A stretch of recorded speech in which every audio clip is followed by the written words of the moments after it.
This audio presentation of an autobiography of a yogi by Paramahansa Yogananda is brought to you by audioenlightenment.com. Copyright 2011, all rights reserved.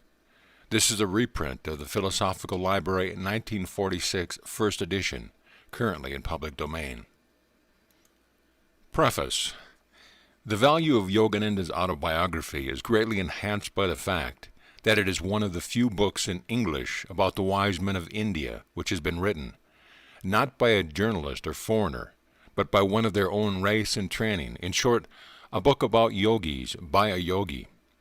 As an eyewitness recountal of the extraordinary lives and powers of modern Hindu saints, the book has importance both timely and timeless.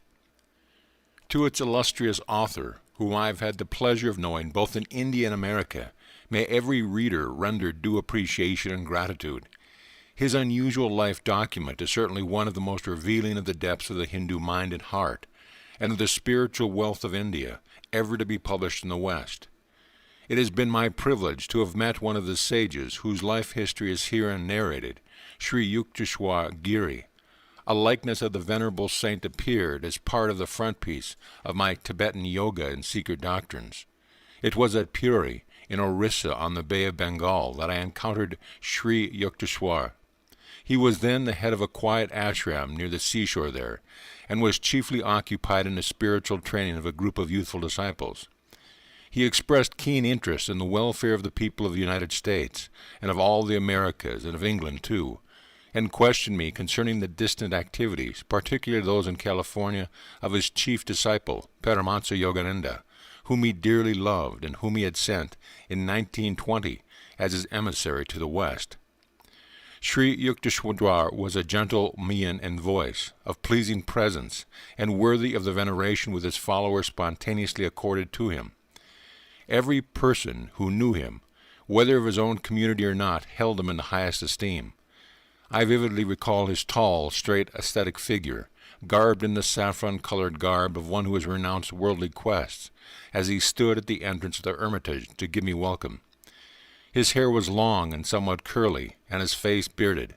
His body was muscularly firm, but slender and well-formed, and his step energetic.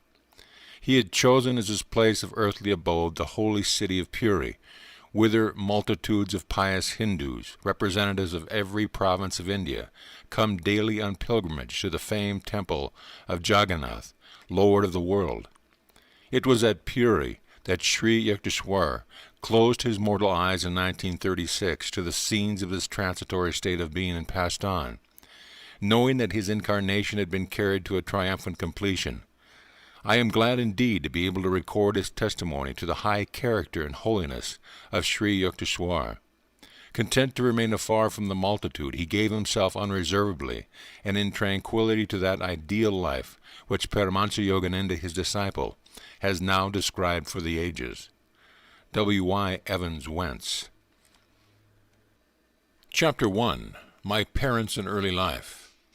The characteristic features of Indian culture have long been a search for ultimate verities and a concomitant disciple-guru relationship. My own path led me to a Christ-like sage whose beautiful life was chiseled for the ages. He was one of the great masters who are India's sole remaining wealth. Emerging in every generation, they have bulwarked their land against the fate of Babylon and Egypt.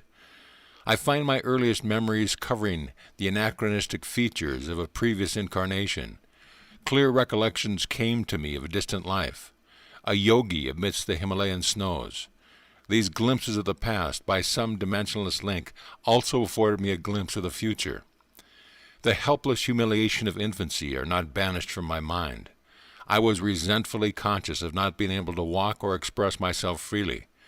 Prayerful surges arose within me as I realized my bodily impotence. My strong emotional life took silent form as words in many languages. Among the inward confusion of tongues, my ear gradually accustomed itself to the circumambient Bengali symbols of my people, the beguiling scope of an infant's mind, adultly considered limited to toys and toes. Psychological ferment and my unresponsive body brought me to many obstinate crying spells. I recall the general family bewilderment of my distress. Happier memories, too, crowded in on me. my mother's caresses, and my first attempts at lisping phrase and toddling step. These early triumphs, usually forgotten quickly, are yet a natural basis of self-confidence. My far-reaching memories are not unique. Many yogis are known to have retained their self-consciousness without interruption by the dramatic transition to and from life and death. If man be solely a body, its loss indeed places the final period to identity. But if prophets down the millenniums spake with truth, man is essentially of incorporeal nature. The persistent core of human egoity is only temporarily allied with sense perception. Although odd, clear memories of infancy are not extremely rare, during travels in numerous lands I have listened to early recollections from the lips of veracious men and women. I was born in the last decade of the 19th century and passed my first 8 years at Gorakhpur. This was my birthplace in the United Provinces of northeastern India. We were 8 children, 4 boys and 4 girls. I, Mukunda Lalgash, was the second son and the 4th child. Father and mother were Bengalis, of the Kshatriya class. Both were blessed with saintly nature. Their mutual love, tranquil and dignified, never expressed itself frivolously. A perfect parental harmony was the calm center for the revolving tumult of 8 young lives. Father, Bhagavati Charan Ghosh, was kind, grave, at times stern. Loving him dearly, we children yet observed a certain reverential distance. An outstanding mathematician and logician, he was guided principally by his intellect. But mother was a queen of hearts, and taught us only through love. After her death, father displayed more of his inner tenderness. I noticed then that his gaze often metamorphosed into my mother's. In mother's presence we tasted our earliest bittersweet acquaintance with the scriptures. Tales from the Mahabharata and Ramayana were resourcefully summoned to meet the exigencies of discipline. Instruction and chastisement went hand in hand. A daily gesture of respect to father was given by mother's dressing us carefully in the afternoons to welcome him home from the office. His position was similar to that of a vice president in the Bengal Nagpur Railway, one of India's largest companies.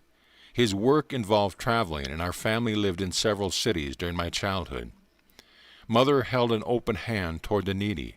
Father was also kindly disposed, but his respect for law and order extended to the budget. One fortnight mother spent in feeding the poor more than father's monthly income. All I ask, please, is to keep your charities within a reasonable limit. Even a gentle rebuke from her husband was grievous to mother. She ordered a hackney carriage, not hinting to the children at any disagreement. Goodbye, I am going away to my mother's house, an ancient ultimatum. We broke into astounded lamentations. Our material uncle arrived opportunely. He whispered to father some sage counsel, garnered no doubt from the ages. After father had made a few conciliatory remarks, mother happily dismissed the cab. Thus ended the only trouble I ever noticed between my parents, but I recall a characteristic discussion. Please give me 10 rupees for a helpless woman who has just arrived at the house. Mother's smile had its own persuasion. Why 10 rupees? 1 is enough, father added a justification. When my father and grandparents died suddenly, I had my first taste of poverty. My only breakfast before walking miles to school was a small banana. Later at the university, I was in such need that I applied to a wealthy judge for aid of 1 rupee per month. He declined, remarking that even a rupee is important. How bitterly you recall the denial of that rupee. Mother's heart had an instant logic. Do you want this woman also to remember painfully your refusal of 10 rupees, which she needs urgently? You win. With the immemorial gesture of vanquished husbands, he opened his wallet. Here is a 10-rupee note. Give it to her with my goodwill. Father tended to first say no to any new proposal. His attitude toward the strange woman who so readily enlisted mother's sympathy was an example of his customary caution. Aversion to instant acceptance, typical of the French mind in the West, is really only honoring the principle of due reflection. I always found father reasonable and evenly balanced in his judgments. If I could bolster up my numerous requests with 1 or 2 good arguments, he invariably put the coveted goal within my reach, whether it were a vacation trip or a new motorcycle. Father was a strict disciplinarian to his children in their early years, but his attitude toward himself was truly Spartan. He never visited the theater, for instance, but sought his recreation in various spiritual practices and in reading the Bhagavad Gita. Shunning all luxuries, he would cling to one old pair of shoes until they were useless. His sons bought automobiles after they came into popular use, but Father was always content with a trolley car for his daily ride to the office. The accumulation of money for the sake of power was alien to his nature. Once, after organizing the Calcutta Urban Bank, he refused to benefit himself by holding any of its shares. He had simply wished to perform a civic duty in his spare time. Several years after Father had retired on a pension, an English accountant arrived to examine the books of the Bengal Nagpur Railroad Company. The amazed investigator discovered that Father had never applied for overdue bonuses. He did the work of 3 men, the accountant told the company. He has rupees 125,000 owing to him as back compensation. The officials presented Father with a check for this amount. He thought so little about it that he overlooked any mention of the family. Much later he was questioned by my youngest brother, Bishnu, who noticed the large deposit on the bank statement. "Why be elated by material profit?" Father replied. "The one who pursues a goal of even-mindedness is neither jubilant with gain nor depressed by loss. He knows that man arrives penniless in this world and departs without a single rupee." Early in their married life, my parents became disciples of a great master, Larry Masha of Benares. This contact strengthened Father's naturally ascetical temperament. Mother made a remarkable admission to my eldest daughter, Roma. "Your father and myself lived together as man and wife only once a year for the purpose of having children." Father first met Larry Masha through Abesh Babu, an employee in the Gorakhpur office of the Bengal Nagpur Railway. Abhinash instructed my young ears with engrossing tales of many Indian saints. He invariably concluded with a tribute to the superior glories of his own guru. "Did you ever hear of the extraordinary circumstances under which your father became a disciple of Larry Masha?" It was on a lazy summer afternoon, as Abhinash and I stood together in the compound of my home, that he put this intriguing question. I shook my head with a smile of anticipation. "Years ago, before you were born, I asked my superior officer, your father, to give me a week's leave from my Gorakhpur duties in order to visit my guru in Benares. Your father ridiculed my plan. 'Are you going to become a religious fanatic?' he inquired. 'Concentrate on your office work if you want to forge ahead.' Sadly walking home along a woodland path that day, I met your father in a palanquin. He dismissed his servants and conveyance and fell into step beside me. Seeking to console me, he pointed out the advantages of striving for worldly success. But I heard him listlessly. My heart was repeating, 'Larry Masha, I cannot live without seeing you.' Our path took us to the edge of a tranquil field, where the rays of the late afternoon sun were still crowning the tall ripple of the wild grass. We paused in admiration. There in the field, only a few yards from us, the form of my great guru suddenly appeared. 'Bhagavati, you are too hard on your employee.' His voice was resonant in our astounded ears. He vanished as mysteriously as he had come. On my knees I was exclaiming, 'Larry Masha, Larry Masha, your father was motionless with stupefaction for a few moments.'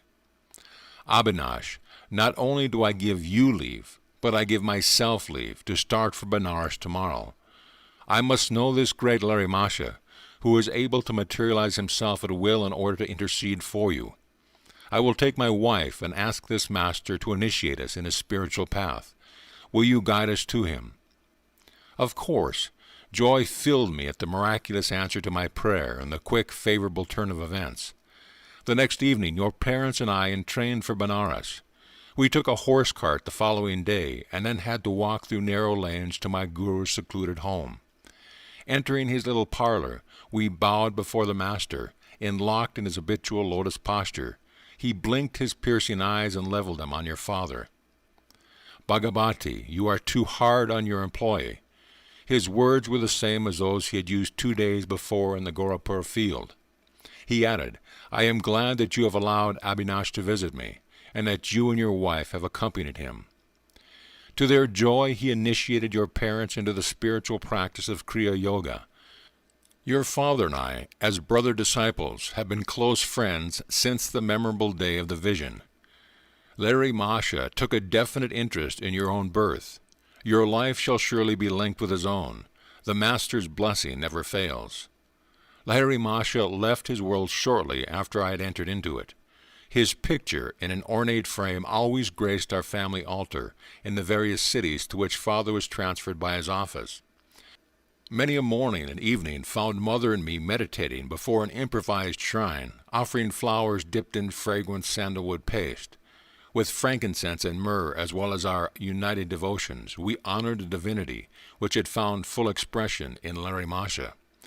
His picture had a surpassing influence over my life. As I grew, the thought of the Master grew with me. In meditation, I would often see his photographic image emerge from its small frame, and taking a living form, sit before me.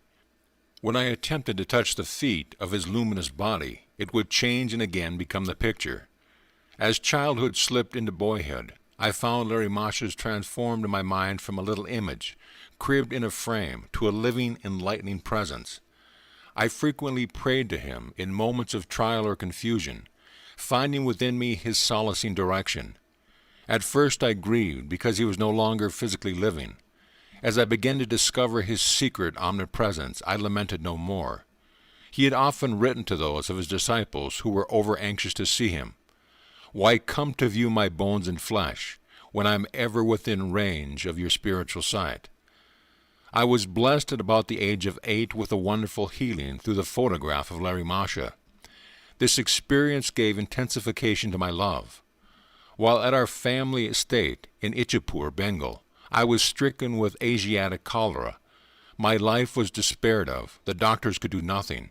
At my bedside, Mother frantically motioned me to look at Larry Masha's picture on the wall above my head.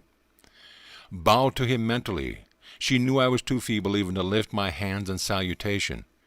If you really show your devotion and inwardly kneel before him, your life will be spared. I gazed at his photograph and saw there a blinding light, enveloping my body and the entire room. My nausea and my other uncontrollable symptoms disappeared. I was well. At once I felt strong enough to bend over and touch Mother's feet in appreciation of her immeasurable faith in her Guru. Mother pressed her head repeatedly against the little picture. "O omnipresent Master, I thank thee that thy light hath healed my son." I realized that she too had witnessed a luminous blaze through which I had instantly recovered from that usually fatal disease. One of my most precious possessions is that same photograph. Given to Father by Larry Masha himself, it carries a holy vibration. The picture had a miraculous origin. I heard the story from Father's brother-disciple, Kali Kumar Roy. It appears that the Master had an aversion to being photographed. Over his protest, a group picture was taken of him and a cluster of devotees, including Kali Kumar Roy. It was an amazed photographer who discovered that the plate, which had clear images of all the disciples, revealed nothing more than a blank space in the center, where he had reasonably expected to find the outlines of Larry Masha. The phenomena was widely discussed. A certain student and expert photographer, Gangadhar Babu, boasted that the fugitive figure would not escape him. The next morning, as the Guru sat in lotus posture on a wooden bench with a screen behind him, Gangadhar Babu arrived with his equipment. Taking every precaution for success, he greedily exposed 12 plates. On each one he soon found the imprint of the wooden bench and screen, but once again the Master's form was missing. With tears and shattered pride, Gangadhar Babu sought out his Guru. It was many hours before Larry Masha broke his silence with a pregnant comment. "I am spirit. Can your camera reflect the omnipresent and visible?" "I see it cannot. But, holy sir, I lovingly desire a picture of the bodily temple where alone to my narrow vision that spirit appears fully to dwell." "Come then tomorrow morning, I will pose for you." Again the photographer focused his camera. This time the sacred figure, not cloaked with mysterious imperceptibility, was sharp on the plate. The master never posed for another picture, at least I have seen none. The photograph is reproduced in this book. Larry Masha's fair features of a universal cast hardly suggest to what race he belonged. His intense joy of God communion is slightly revealed in a somewhat enigmatic smile. His eyes, half open to denote a nominal direction of the outer world, are half closed also. Completely oblivious to the poor lures on the earth, he was fully awake at all times to the spiritual problems of seekers who approached for his bounty. Shortly after my healing through the potency of the Guru's picture, I had an influential spiritual vision. Sitting on my bed one morning, I fell into a deep reverie. What is behind the darkness of closed eyes? This probing thought came powerfully into my mind.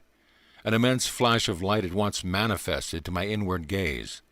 Divine shapes of saints, sitting in meditation posture in mountain caves, formed like miniature cinema pictures on the large screen of radiance within my forehead. "Who are you?" I spoke aloud. "We are the Himalayan yogis." The celestial response is difficult to describe. My heart was thrilled. Ah, I longed to go to the Himalayas and become like you. The vision vanished, but the silvery beams expanded in ever-widening circles to infinity. What is this wondrous glow? I am Ishwara. I am light. The voice was a murmuring clouds. I want to be one with thee. Out of the slow dwindling of my divine ecstasy, I salvaged a permanent legacy of inspiration to seek God. He is eternal, ever new joy. This memory persisted long after the day of rapture. Another early recollection is outstanding, and literally so, for I bear the scar to this day. My elder sister Uma and I were seated in the early morning under a neem tree in our Gorapur compound. She was helping me with a Bengali primer, what time I could spare my gaze from the nearby parrots eating ripe maragasa fruit. Uma complained of a boil on her leg and fetched a jar of ointment. I smeared a bit of salve on my forearm. "Why do you use medicine on a healthy arm?" "Well, sis, I feel I am going to have a boil tomorrow. I am testing your ointment on the spot where the boil will appear." "You little liar." "Sis, don't call me a liar until you see what happens in the morning." Indignation filled me. Uma was unimpressed and thrice repeated her taunt. An adamant resolution sounded in my voice as I made slow reply. "By the power of will in me, I say that tomorrow I shall have a fairly large boil in this exact place on my arm, and your boil shall swell to twice its present size." Morning found me with a stalwart boil on my indicated spot. The dimension of Uma's boil had doubled. With a shriek, my sister rushed to Mother. "Mukunda has become a necromancer." Gravely, Mother instructed me never to use the power of words for doing harm. I have always remembered her counsel and followed it. My boil was surgically treated. A noticeable scar, left by the doctor's incision, is present today. On my right forearm is a constant reminder of the power in man's sheer word. Those simple and apparently harmless phrases to Uma, spoken with deep concentration, had possessed sufficient hidden force to explode like bombs and produce definite, though injurious effects. I understood later that the explosive vibratory power in speech could be wisely directed to free one's life from difficulties, and thus operate without scar or rebuke. Our family moved to Lahore in the Punjab. There I acquired a picture of the Divine Mother in the form of the goddess Kali. It sanctified a small informal shrine on the balcony of our home. An unequivocal conviction came over me that fulfillment would crown any of my prayers uttered in that sacred spot. Standing there with Uma one day, I watched two kites flying over the roofs of the building on the opposite side of the very narrow lane. "Why are you so quiet?" Uma pushed me playfully. "I am just thinking how wonderful it is that Divine Mother gives me whatever I ask." "I suppose she would give you those two kites," my sister laughed derisively. "Why not?" I began silent prayers for their possession. Matches are played in India with kites whose strings are covered with glue and ground glass. Each player attempts to sever the string of his opponent. A freed kite sails over the roofs. There is great fun in catching it. Inasmuch as Uma and I were on the balcony, it seemed impossible that any loosed kite would come into our hands. its strings would naturally dangle over the roof. The players across the lane began their match. One string was cut. Immediately, the kite floated in my direction. It was stationary for a moment, through sudden abatement of breeze, which sufficed to firmly entangle the string with a cactus plant on top of the opposite house. A perfect loop was formed for my seizure. I handed the prize to Uma. It was just an extraordinary accident, and not an answer to your prayer. If the other kite comes to you, then I shall believe. Sister's dark eyes conveyed more amazement than her words. I continued my prayers with a crescendo intensity. A forcible tug by the other player resulted in the abrupt loss of his kite. It headed toward me, dancing in the wind. My helpful assistant, the cactus plant, again secured the kite string in the necessary loop by which I could grasp it. I presented my second trophy to Uma. Indeed, Divine Mother listens to you. This is all too uncanny for me. Sister bolted away like a frightened fawn. End of chapter. Chapter 2. My Mother's Death and the Mystic Amulet. My mother's greatest desire was the marriage of my elder brother. Ah, when I behold the face of Anata's wife, I shall find heaven on this earth. I frequently heard Mother express in these words her strong Indian sentiment for family continuity. I was about 11 years old at the time of Anata's betrothal. Mother was in Calcutta, joyously supervising the wedding preparations. Father and I alone remained at our home in Bareilly in northern India, whence Father had been transferred after 2 years at Lahore. I had previously witnessed the splendor of nuptial rites for my 2 elder sisters, Roma and Uma. But for Anata, as the eldest son, plans were truly elaborate. Mother was welcoming numerous relatives, daily arriving in Calcutta from distant homes. She lodged them comfortably in a large, newly acquired house at 50 Amherst Street. Everything was in readiness, the banquet delicacies, the gay throne on which brother was to be carried to the home of the bride-to-be, the rows of colorful lights, the mammoth cardboard elephants and camels, the English, Scottish, and Indian orchestras, the professional entertainers, the priests for the ancient rituals. Father and I, in gala spirits, were planning to join the family in time for the ceremony. Shortly before the great day, however, I had an ominous vision. It was in Bareilly on a midnight, as I slept beside Father on the piazza of our bungalow. I was awakened by a peculiar flutter of the mosquito netting over the bed. The flimsy curtains parted, and I saw the beloved form of my mother. "Awaken your father," her voice was only a whisper. "Take the first available train at 4 o'clock this morning. Rush to Calcutta if you would see me." The wraith-like figure vanished. "Father, father, mother is dying."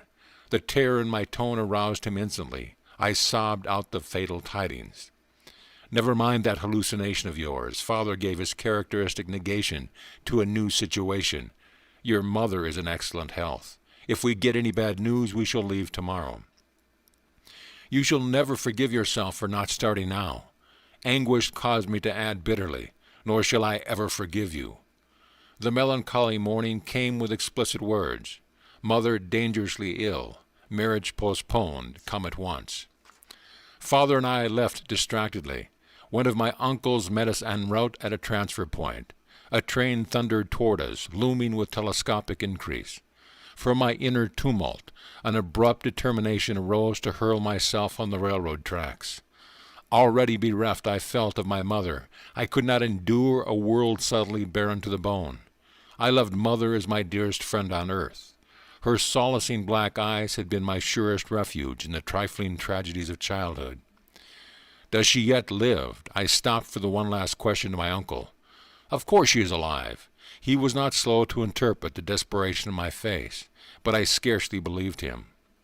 When we reached our Calcutta home, it was only to confront the stunning mystery of death. I collapsed into an almost lifeless state. Years passed before any reconciliation entered my heart. Storming the very gates of heaven, my cries at last summoned the Divine Mother. Her words brought final healing to my supporting wounds. "It is I who have watched over thee, life after life in the tenderness of many mothers. See in my gaze the 2 black eyes, the lost beautiful eyes thou seekest." Father and I returned to Bareilly soon after the crematory rites for the well-beloved. Early every morning I made a pathetic memorial pilgrimage to a large shioli tree which shaded the smooth green gold lawn before our bungalow. In poetical moments I thought that the white shioli flowers were stirring themselves with a willing devotion over the grassy altar. Mingling tears with the dew, I often observed a strange, otherworldly light emerging from the dawn. Intense pangs of longing for God assailed me. I felt powerfully drawn to the Himalayas. One of my cousins, fresh from a period of travel in the holy hills, visited us in Bareilly. I listened eagerly to his tales about the high mountain abode of yogis and swamis. Let us run away to the Himalayas. My suggestion one day to Dwark Prasad, the young son of our landlord in Bareilly, fell on unsympathetic ears. He revealed my plan to my elder brother, who had just arrived to see father. Instead of laughing lightly over this impractical scheme of a small boy, Anatta made it a definite point to ridicule me. "Where is your orange robe? You can't be a Swami without that." But I was inexplicably thrilled by his words. They brought a clear picture of myself roaming about India as a monk.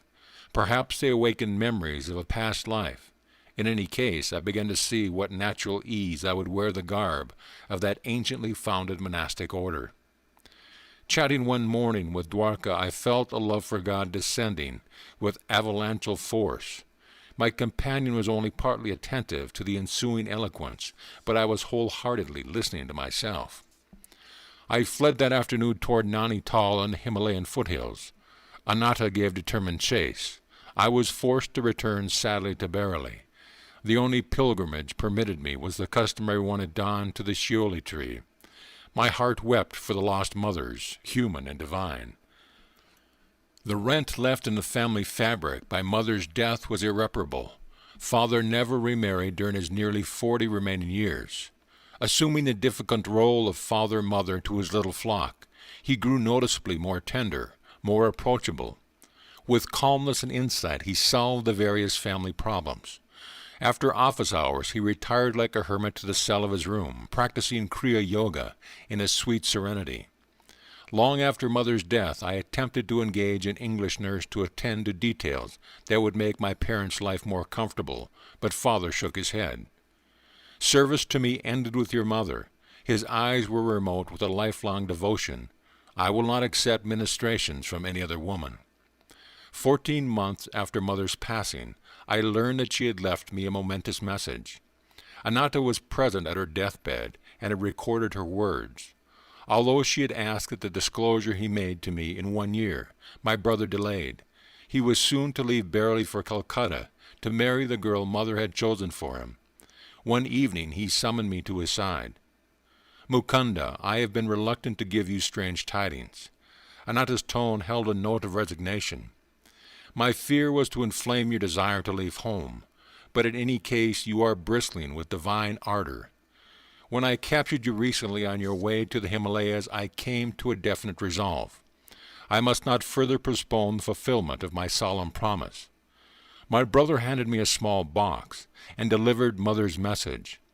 Let these words be my final blessing, my beloved son Mukunda. Mother had said, the hour is here when I must relate a number of phenomenal events following your birth.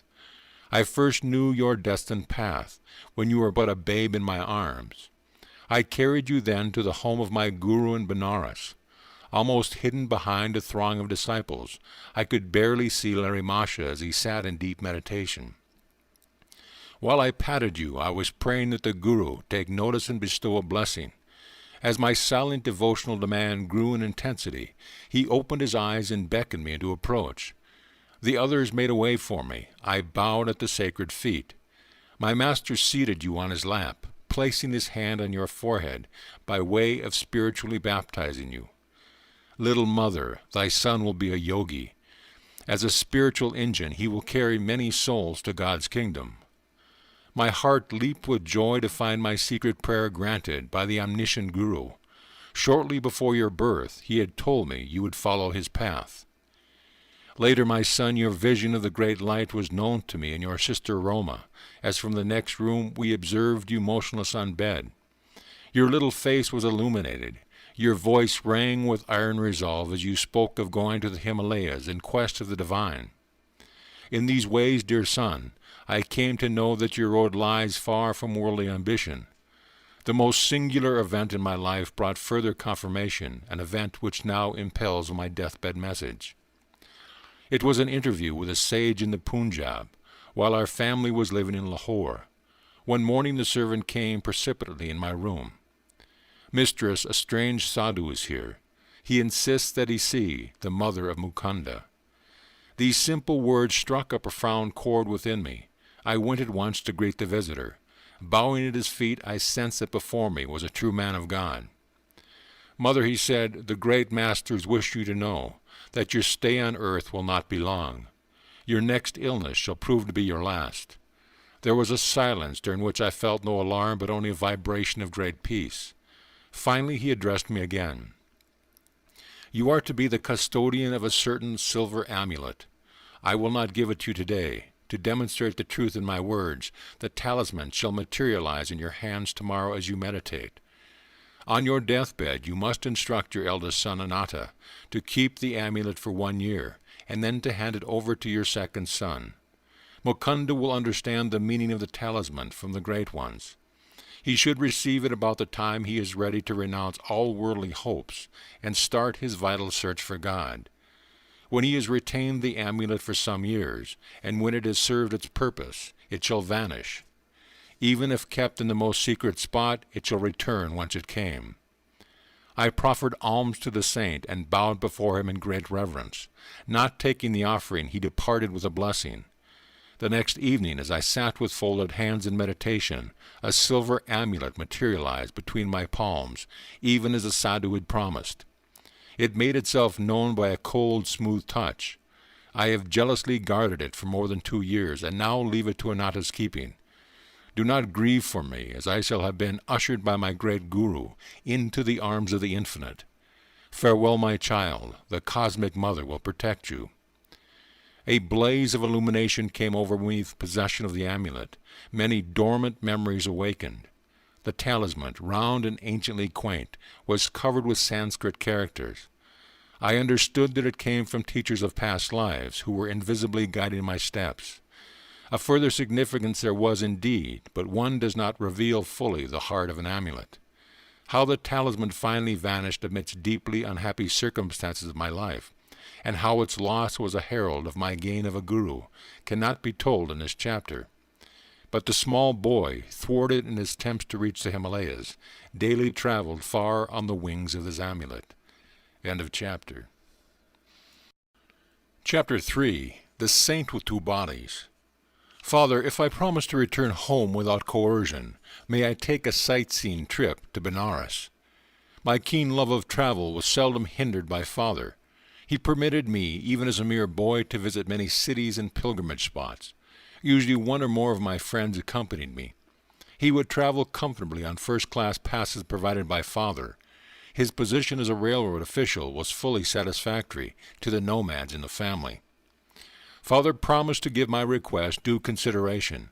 The next day he summoned me and held out a round-trip pass from Bareilly to Benares, a number of rupee notes, and 2 letters. "I have a business matter to propose to a Benares friend, Kedar Nath Babu. Unfortunately, I have lost his address, but I believe you will be able to get this letter to him through our common friend, Swami Pranabhanana. The Swami, my brother disciple, has attained an exalted spiritual stature. You will benefit by his company. His second note will serve as your introduction." Father's eyes twinkled as he added, "Mind, no more flights from home." I set forth with the zeal of my 12 years, though times have never dimmed my delight in new scenes and strange faces. Reaching Benares, I proceeded immediately to the Swami's residence. The front door was open. I made my way to a long, hall-like room on the 2nd floor. A rather stout man, wearing only a loincloth, was seated in lotus posture on a slightly raised platform. His head and unwrinkled face were clean-shaven. A beatific smile played on his lips. To dispel my thought that I had intruded, he greeted me as an old friend. "Baba Anand, bliss to my dear one." His welcome was given heartedly in a childlike voice. I knelt and touched his feet. Are you Swami Pranabananda? He nodded. Are you Bhagavati's son? His words were out before I had time to get Father's letter from my pocket. In astonishment, I handed him the note of introduction, which now seemed superfluous. Of course I will locate Kedar Nath Babu for you. The saint again surprised me by his clairvoyance. He glanced at the letter and made a few affectionate references to my parents. You know, I am enjoying 2 pensions. One is by the recommendation of your father, for whom I once worked in the railroad office. The other is by the recommendation of my heavenly Father, for whom I have conscientiously finished my earthly duties in life. I have found this remark very obscure. What kind of pension, sir, do you receive from the heavenly Father? Does he drop money in your lap? He laughed. I mean a pension of fathomless peace, a reward for many years of deep meditation. I never crave money now. My few material needs are amply provided for. Later you will understand the significance of a second pension. Abruptly terminating our conversation, the saint became gravely motionless. A sphinx-like air enveloped him. At first his eyes sparkled, as if observing something of interest, then grew dull. I felt abashed at his soliloquy, but he had not yet told me how I could meet Father's friend. A trifle restlessly I looked about me in the bare room, empty except for us 2. My idle gaze took in his wooden sandals lying under the platform seat. Little sir, don't get worried. The man you wish to see will be with you in half an hour. The yogi was reading my mind a feat not too difficult at the moment. Again he fell into inscrutable silence. My watch informed me that 30 minutes had elapsed. The Swami aroused himself. I think Kedar Nath Babu was nearing the door. I heard somebody coming up the stairs. An amazed incomprehension arose suddenly. My thoughts raised in confusion.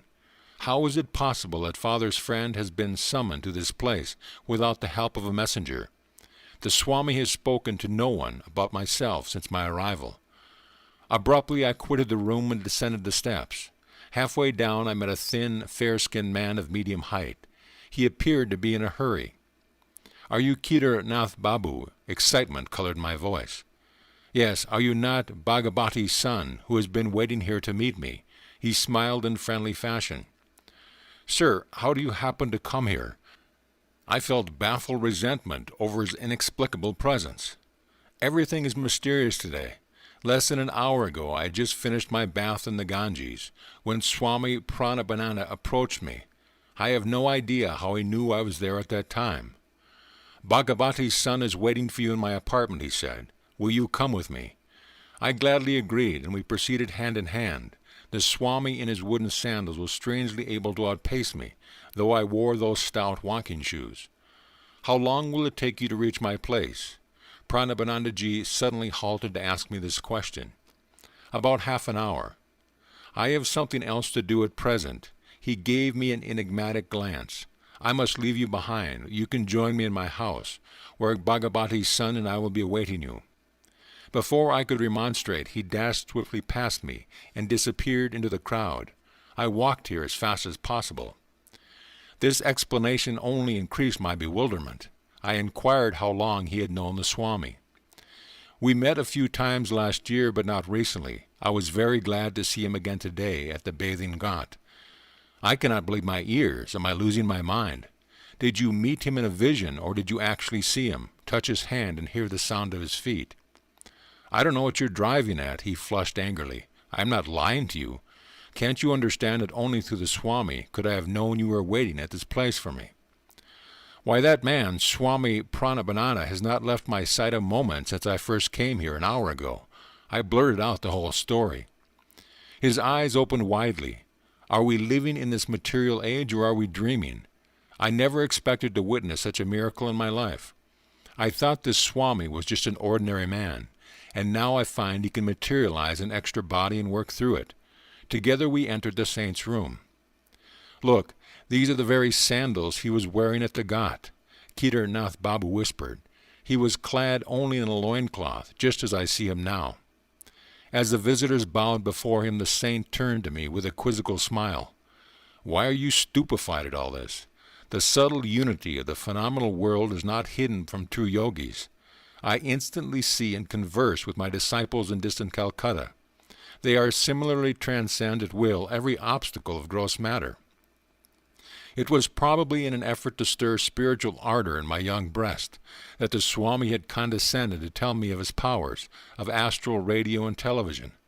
But instead of enthusiasm, I experienced only an awe-stricken fear, inasmuch as I was destined to undertake my divine search through one particular guru, Sri Yukteswar, whom I had not yet met. I felt no inclination to accept Paramahansa as my teacher. I glanced at him doubtfully, wondering if it were he or his counterpart before me. The master sought to banish my disquietude by bestowing a soul-awakening gaze and by some inspiring words about his guru. Larry Masha was the greatest yogi I ever knew. He was divinity itself in the form of flesh. If a disciple, I reflected, could materialize an extra fleshy form at will, what miracles indeed could be barred to his master? I will tell you how priceless is a guru's help. I used to meditate with another disciple for 8 hours every night. We had to work at the railroad office during the day. Finding difficult in carrying on my clerical duties, I desired to devote my whole time to God. For 8 years I persevered, meditating half the night. I had wonderful results. Tremendous spiritual perceptions illumined my mind. But a little veil always remained between me and the infinite. Even with superhuman earnestness, I found the final, irrevocable union to be denied me. One evening I paid a visit to Larry Masha and pleaded for his divine intercession. My importunities continued during the entire night. Angelic Guru, my spiritual anguish is such that I can no longer bear my life without meeting the great beloved face to face. What can I do? You must meditate me more profoundly. I am appealing to thee, O God my Master. I see thee materialized before me in a physical form. Bless me that I may perceive thee in thine infinite form. Larry Masha extended his hands in a benign gesture. You may go now and meditate. I have interceded for you with Brahma. Immeasurably uplifted, I returned to my home. In meditation that night, the burning goal of my life was achieved.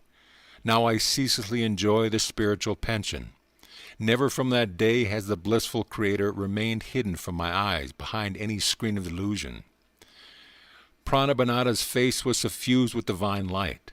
The peace of another world entered my heart. All fear had fled. The saint made a further confidence.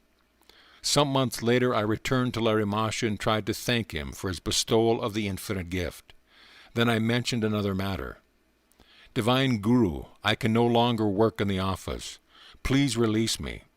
Brahma keeps me continuously intoxicated. Apply for a pension from your company. What reason shall I give so early in my service? Say what you feel. The next day I made my application. The doctor inquired the grounds for my premature request. At work I find an overpowering sensation rising in my spine. It permeates my whole body, unfitting me for the performance of my duties. Without further questioning, the physician recommended me highly for a pension, which I soon received.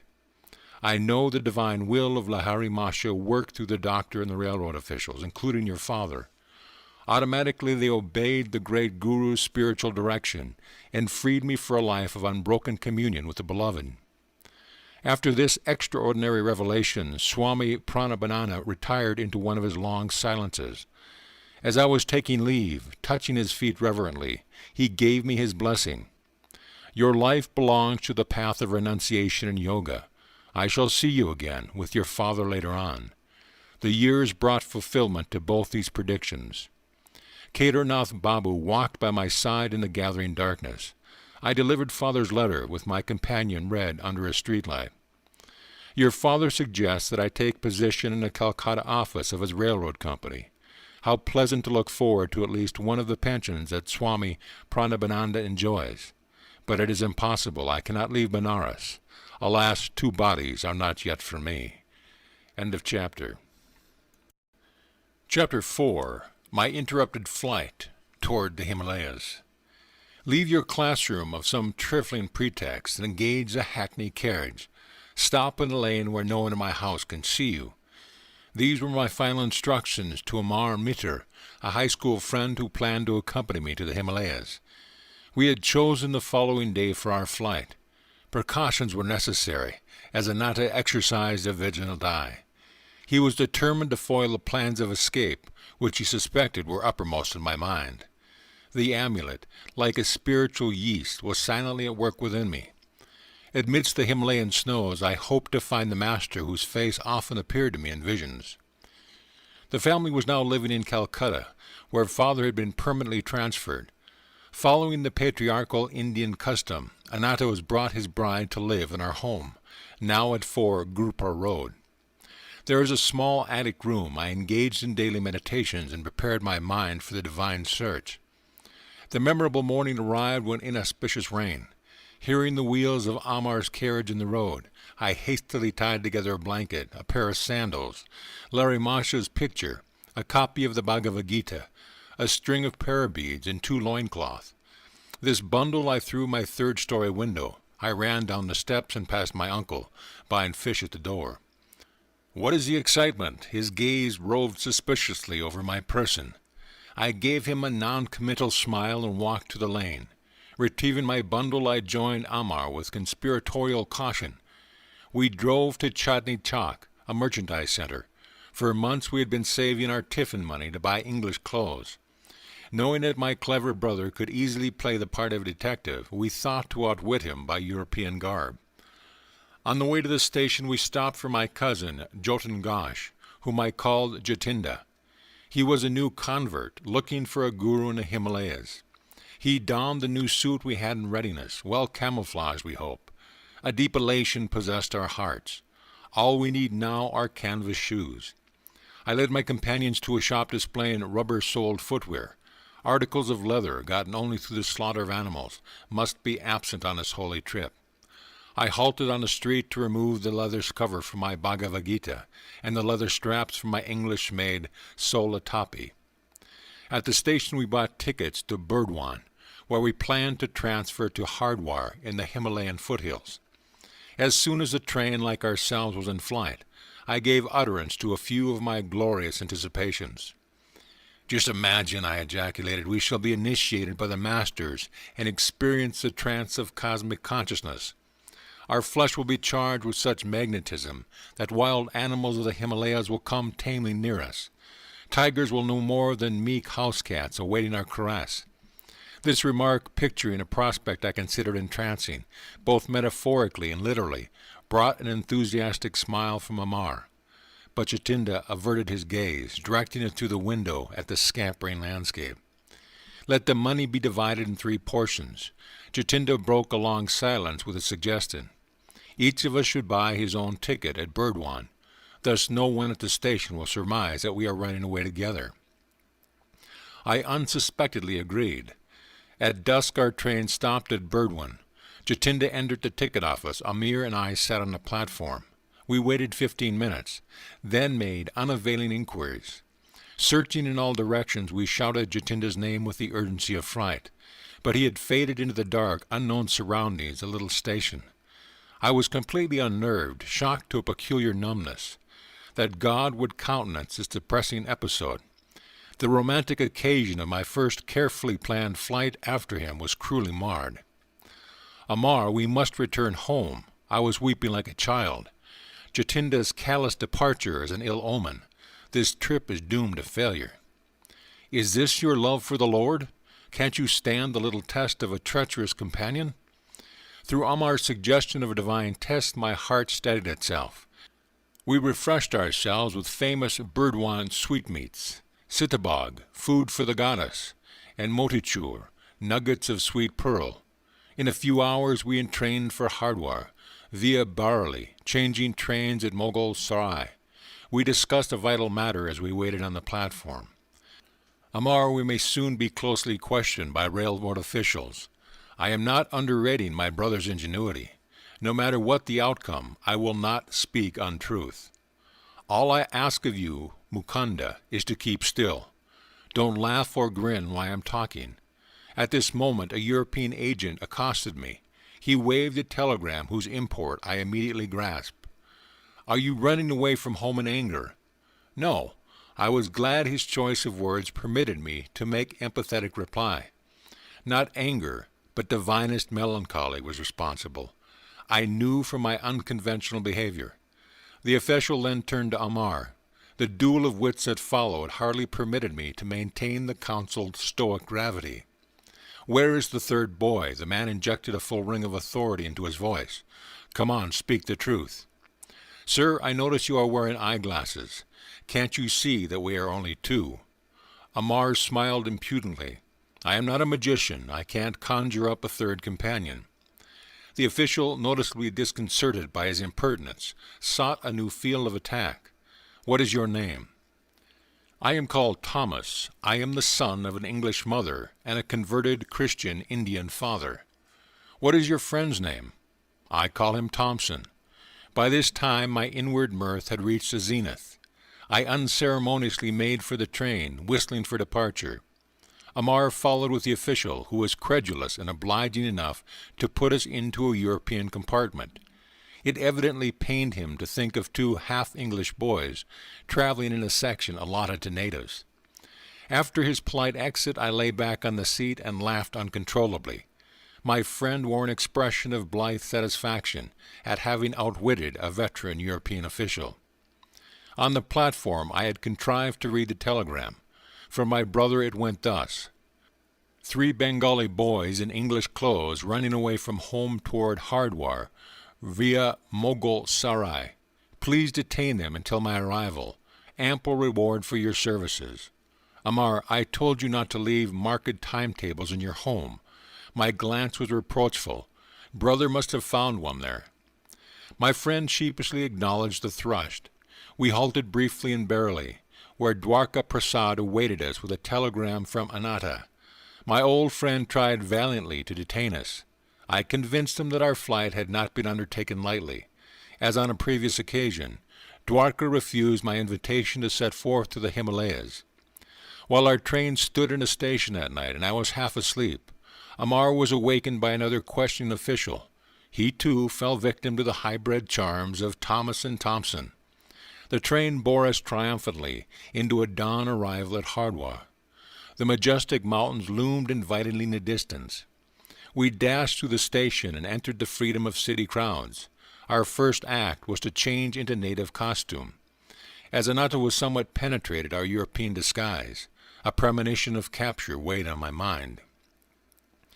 Deeming it advisable to leave Hardwar at once, we bought tickets to proceed north to Rishikesh, a soil long hollowed by feet of many masters. I had already boarded the train, while Amar lagged on the platform.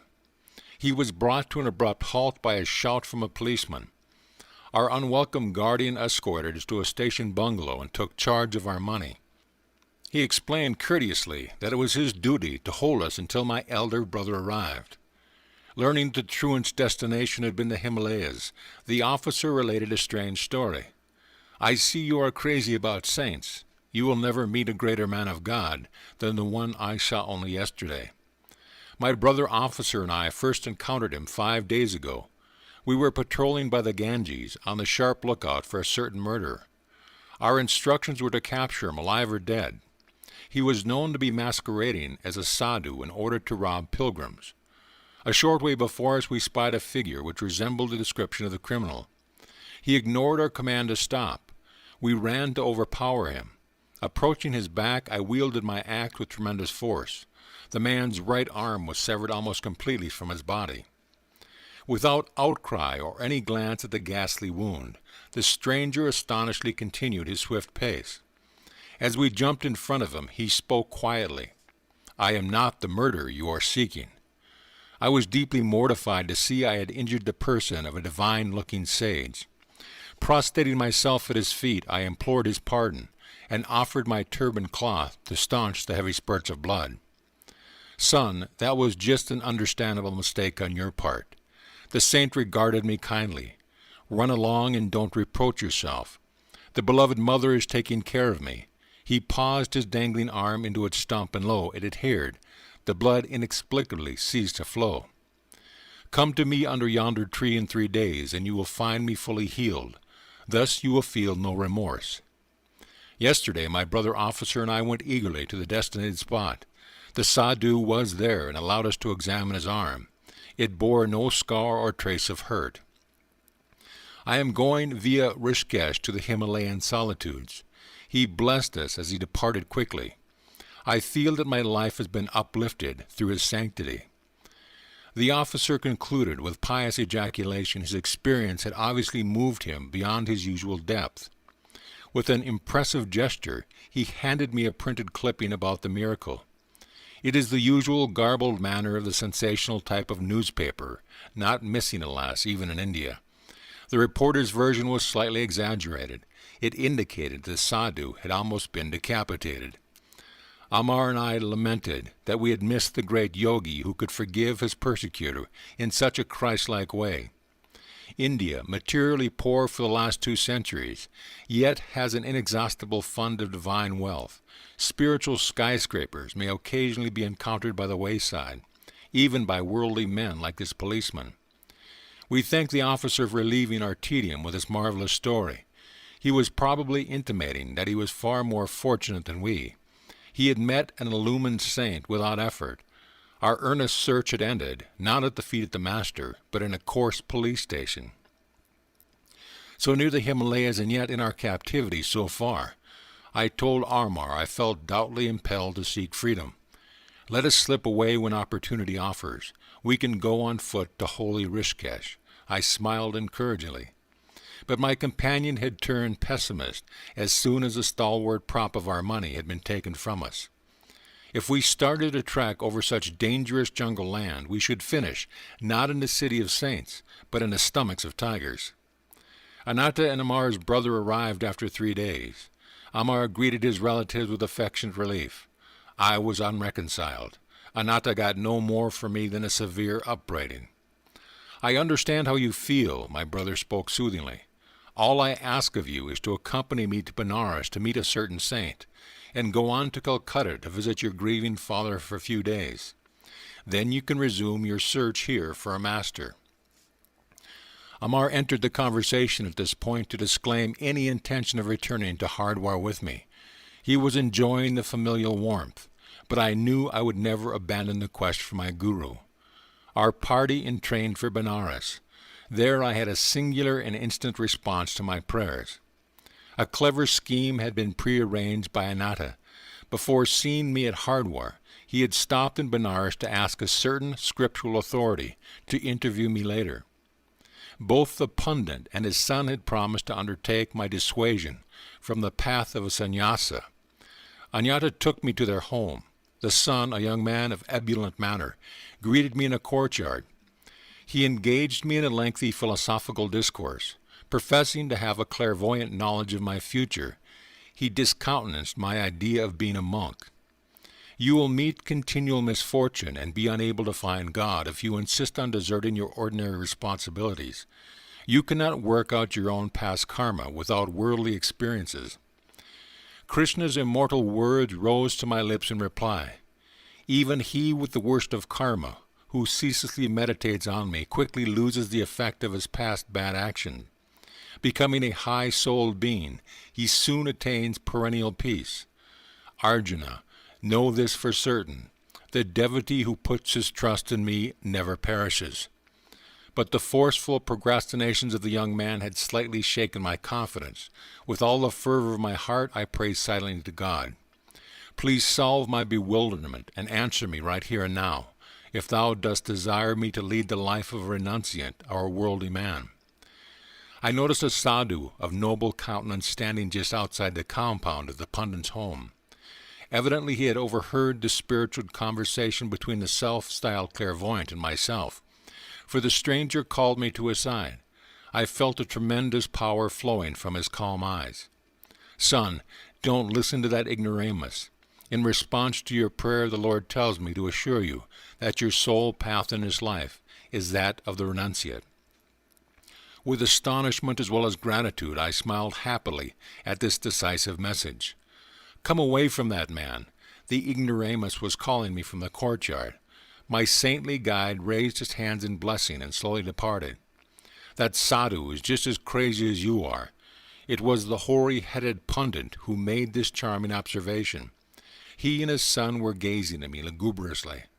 I heard that he too has left his home in a vague search for God. I turned away. To Anata I remarked that I would not engage in further discussion with our host. My brother agreed to an immediate departure. We soon entrained for Calcutta. "Mr. Detective, how did you discover I had fled with 2 companions?" I vented my lively curiosity to Anata during our homeward journey. He smiled mischievously. "At your school I found that Amar had left his classroom and had not returned. I went to his home the next morning and unearthed a marked timetable. Amar's father was leaving by carriage and was talking to the coachman. 'My son will not ride with me to school this morning. He has disappeared,' the father moaned. I heard from a brother coachman that your son and 2 others, dressed in European suits, boarded the train at Haworth Station. The man stated they made a present of their leather shoes to the cab driver. Thus I had 3 clues: the timetable, the trio of boys, and the English clothing. I was listening to Anata's disclosure with mingled mirth and vexation. Our generosity to the coachman had been slightly misplaced. Of course I rushed to send telegrams to station officials in all the cities which Amar had underlined in the timetable. He had checked barely, so I wired your friend Dwarka there. After inquiries in our Calcutta neighborhood, I learned that cousin Jatinda had been absent one night, but had arrived home the following morning in European garb. I sought him out and invited him to dinner. He accepted, quite disarmed by my friendly manner. On the way I led him unsuspectingly to a police station. He was surrounded by several officers, whom I had previously selected for their ferocious appearance.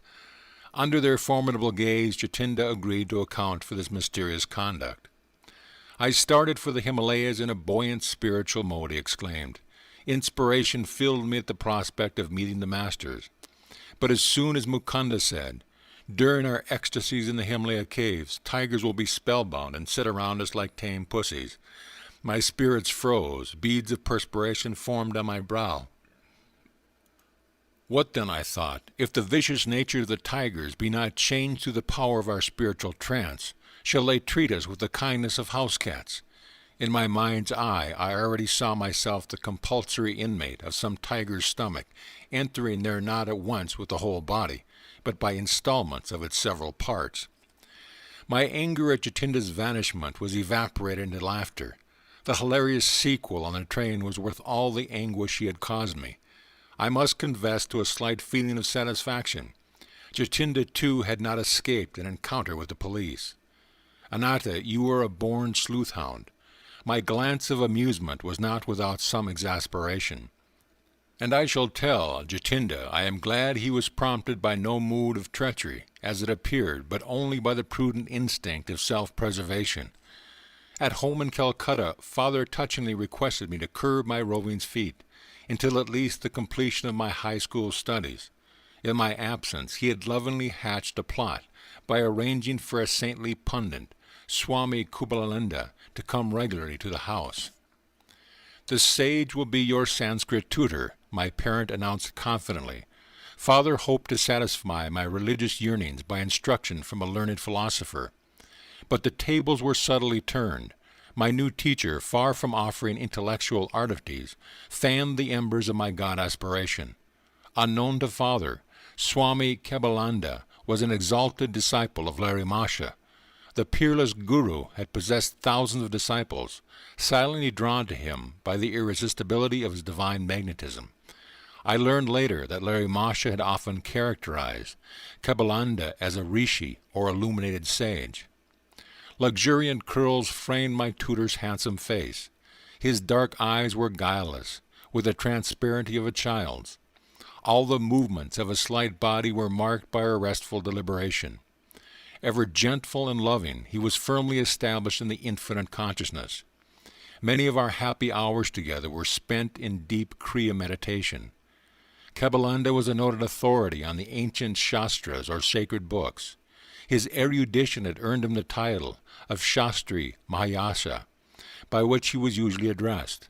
But my progress in Sanskrit scholarship was unnoteworthy. I sought every opportunity to forsake prosaic grammar and to talk of yoga and Larry Masha.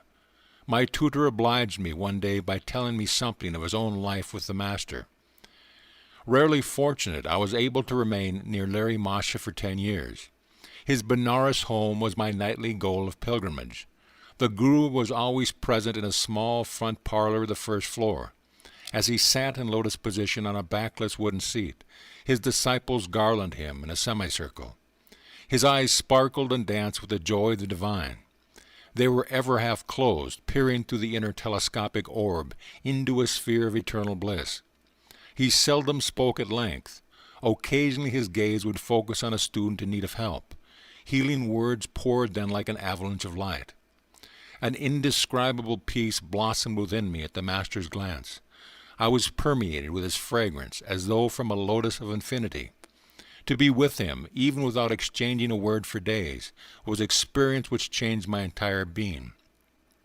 If any invisible barrier rose in the path of my concentration, I would meditate at my Guru's feet. There the most tenuous states came easily within my grasp. Such perceptions eluded me in the presence of lesser teachers. The Master was a living temple of God whose secret doors were open to all disciples through devotion. Larry Masha was no bookish interpreter of the Scriptures. Effortlessly he dipped into the divine library. Foam of words and spray of thoughts gushed from the fountain of his omniscience. He had the wondrous clavis which unlocked the profound philosophical science embedded ages ago in the Vedas. If asked to explain the different planes of consciousness mentioned in an ancient text, he would simply assent. I will undergo these states and presently tell you what I perceive. He was thus diametrically unlike the teachers who commit Scripture to memory and then give forth unrealized abstractions. Please expound the holy stanzas as the meaning occurs to you. The taciturn Guru often gave this instruction to a nearby disciple. I will guide your thoughts that the right interpretation be uttered. In this way, many of Larry Masha's perceptions came to be recorded, with voluminous commentaries by various students. The Master never counseled slavish belief. Words are only shells, he said. Win conviction of God's presence through your own joyous contact and meditation. No matter what the disciple's problems, the Guru advised Kriya Yoga for its solution. The yogic key will not lose its efficiency when I am no longer present in the body to guide you. This technique cannot be bound, filed, and forgotten in the manner of theoretical inspirations. Continue ceaselessly on your path to liberation through Kriya, whose power lies in practice. I myself considered Kriya the most effective device of salvation through self-effort ever to be evolved in man's search for the infinite. Yogananda concluded with his earnest testimony. Through its use, the omnipotent God, hidden in all men, become visible incarnated in the flesh of Larry Masha and a number of his disciples. A Christ-like miracle by Larry Masha took place in Yogananda's presence. My saintly tutor recounted the story one day, his eyes remote from the Sanskrit text before him. A blind disciple, Ramu, aroused my act of pity. Should he have no light in his eyes when he faithfully served our Master in whom the divine was fully blazing? One morning I sought to speak to Ramu, but he sat for patient hours fanning the Guru with a handmade palm leaf. When the devotee finally left the room, I followed him. Ramu, how long have you been blind? From my birth, sir. Never have my eyes been blessed with a glimpse of the sun. Our omnipotent Guru can help you. Please make a supplication. The following day, Ramu diffidently approached Larry Masha. The disciple felt almost ashamed to ask that physical wealth be added to his spiritual and superabundance. Master, the illuminator of the cosmos is in you. I pray you to bring his light into my eyes, that I perceive the sun's lesser glow. Ramu, someone has convinced you to put me in a difficult position. I have no healing power.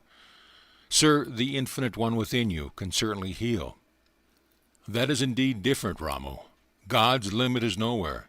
He who ignites the stars in the cells of flesh with mysterious life effluence can surely bring luster of vision into your eyes. The Master touched Ramu's forehead at the point between the eyebrows. Keep your mind concentrated there, and frequently chant the name of the prophet Rama. For 7 days, the splendor of the sun shall have a special dawn for you. Lo, in 1 week it was so. For the first time Ramu beheld the face fair of nature. The Omniscient One had unerring directed his disciple to repeat the name of Rama, adored by him above all other saints. Ramu's faith was a devotionally plowed soil in which the Guru's powerful seed of permanent healing sprouted. Yogananda was silent for a moment, then paid a further tribute to his Guru. It was evident in all miracles performed by Masha that he never allowed the ego principle to consider itself a causative power. By perfection of resistless surrender, the Master enabled the prime healing power to flow freely through him. The numerous bodies which were spectacularly healed through Masha eventually had to feed the flames of cremation. But the silent spiritual awakening he effected, the Christ-like disciples he fashioned, are his imperishable miracles. I never became a Sanskrit scholar. Yogananda taught me a diviner syntax. End of chapter. Chapter 5. A Perfumed Saint Displays His Wonders. To everything there is a season, and a time to every purpose under the heaven. I did not have this wisdom of Solomon to comfort me. I gazed searchingly about me, on any excursion from home, for the face of my destined Guru, but my path did not cross his until after the completion of my high school studies. 2 years elapsed between my flight with the mayor toward the Himalayas and the great day of Sri Yukteswar's arrival into my life. During that interim I had met a number of sages, the Perfumed Saint, the Tiger Swami, Najendra Nath Baduri, Master Mayasa, and the famous Bengali scientist Jagadish Chandra Bose. My encounter with the Perfumed Saint had 2 preambles, one harmonious and the other humorous. God is simple, everything else is complex. Do not seek absolute values in the relative world of nature. These philosophical finalities gently entered my ear as I stood silently before a temple image of Kali. Turning, I confronted a tall man whose garb, or lack of it, revealed him a wandering sadhu. You have indeed penetrated the bewilderment of my thoughts, I smiled gratefully. The confusion of benign and terrible aspects in nature, as symbolized by Kali, has puzzled wiser heads in mind. Few there be who solve her mystery. Good and evil is a challenging riddle which life places sphinx-like before every intelligence. Attempting no solution, most men pay forfeit with their lives, penalty now even as in the days of Thebes. Here and there a towering lonely figure never cries defeat. From the Maya of duality he plucks the cleaverless truth of unity. You speak with conviction, sir. I have long exercised an honest introspection, the exquisitely painful approach to wisdom. Self-scrutiny, relentless observance of one's thought, is a stark and shattering experience. It pulverizes the stoutest ego, but true self-analysis mathematically operates to produce seers. The way of self-expression, individual acknowledgments, results in egoists, sure of the right to their private interpretations of God and the universe. Truth humbly retires, no doubt, before such arrogant originality. I was enjoying the discussion. Man can understand no eternal verity until he has freed himself from pretension. The human mind, barred to a centuried slime, is teeming with repulsive life of countless world illusions. Struggles of the battlefields pale in insignificance here, when man first contends with inward enemies. No mortal foes these, to be overcome by harrowing array of might. Omnipresent, unresting, pursuing man even in sleep, subtly equipped with a miasmic weapon, these soldiers of ignorant lust seek to slay us all. Thoughtless is the man who buries his ideals, surrendering to the common fate. Can he seem other than impotent, wooden, ignominious? Respected sir, have you no sympathy for the bewildered masses? The sage was silent for a moment, then answered obliquely. To love both the invisible God, repository of all virtues, and visible man, apparently possessed of none, is often baffling. But ingenuity is equal to the maze. Inner research soon exposes the unity in all human minds, the stalwart kinship of selfish motive. In one sense at least, the brotherhood of man stands revealed, and aghast humility follows his leveling discovery. It ripens into compassion for one's fellows, blind to the healing potencies of the soul awaiting exploration. The saints of every age, sir, have felt like yourself for the sorrows of the world. Only the shallow man loses responsiveness to the woes of others' life as he sinks into narrowing suffering as his own. The sadhu's austere face was noticeably softened. The one who practices a scalpel self-dissection will know an expansion of universal pity. Release is given him from the deafening demands of his ego. The love of God flowers on such soil. The creature finally turns to his Creator, if for no other reason, to ask in anguish, "Why, Lord, why?" By ignoble whips of pain man is driven at last into the infinite presence, whose beauty alone should lure him. The sage and I were present in Calcutta's Kalighat temple, whither I had gone to view its famed magnificence. With a sweeping gesture my chance companion dismissed the ornate dignity. Bricks and mortars sing us no audible tone. The heart opens only to the human chant of being. We strolled to the inviting sunshine at the entrance, where throngs of devotees were passing to and fro. "You are young," the sage surveyed me thoughtfully. "India, too, is young. The ancient rishis laid down in eruditable patterns of spiritual living. Their hoary dictums suffice for this day and land. Not outmoded, not unsophisticated against the guiles of materialism, the disciplinary precepts mold India still. By millenniums more than embarrassed scholars care to compute. The skeptic time has validated Vedic worth. Take it for your heritage." As I was reverently bidding farewell to the eloquent sadhu, he revealed a clairvoyant perception. "After you leave here today, an unusual experience will come your way." I quit the temple precinct and wandered along aimlessly. Turning a corner, I ran into an old acquaintance, once of those long-winded fellows whose conversational powers ignore time and embrace eternity. "I will let you go in a very short while, if you will tell me all that has happened during the 6 years of our separation." What a paradox! I must leave you now. But he held me by the hand, forcing out tidbits of information. He was like a ravenous wolf, I thought in amusement. The longer I spoke, the more hungrily he sniffed for news. Inwardly I petitioned the goddess Kali to devise a graceful means of escape. My companion left me abruptly. I sighed with relief and doubled my pace, dreading any relapse into the garrulous fever. Hearing rapid footsteps behind me, I quickened my speed. I dared not to look back, but with a bound the youth rejoined me, jovially clasping my shoulder. "I forgot to tell you of Ganda Baba, perfume saint, who is gracing yonder house." He pointed to a dwelling a few yards distant. "Do meet him, he is interesting. You may have an unusual experience. Goodbye," and he actually left me. The similarly worded prediction of the sadhu at Kalighat temple flashed to my mind. Definitely intrigued, I entered the house and was ushered into a commodious parlor. A crowd of people were sitting. Orient-wise, here and there on a thick orange-colored carpet, an odd whisper reached my ear. "Behold Ganga Baba on the leopard skin. He can give the natural perfume of any flower to the scentless one, or revive a wilted blossom, or make a person's skin exude delightful fragrance." I looked directly at the saint. His quick gaze rested on mine. He was plump and bearded, with dark skin and large gleaming eyes. "Son, I am glad to see you. Say what you want. Would you like some perfume?" "What for?" I thought his remark rather childish. "To experience the miraculous ways of enjoying perfume." "Harnessing God to make odors? What of it? God makes perfume anyway." "Yes, but he fashions frail bottles of petals for fresh use and discard.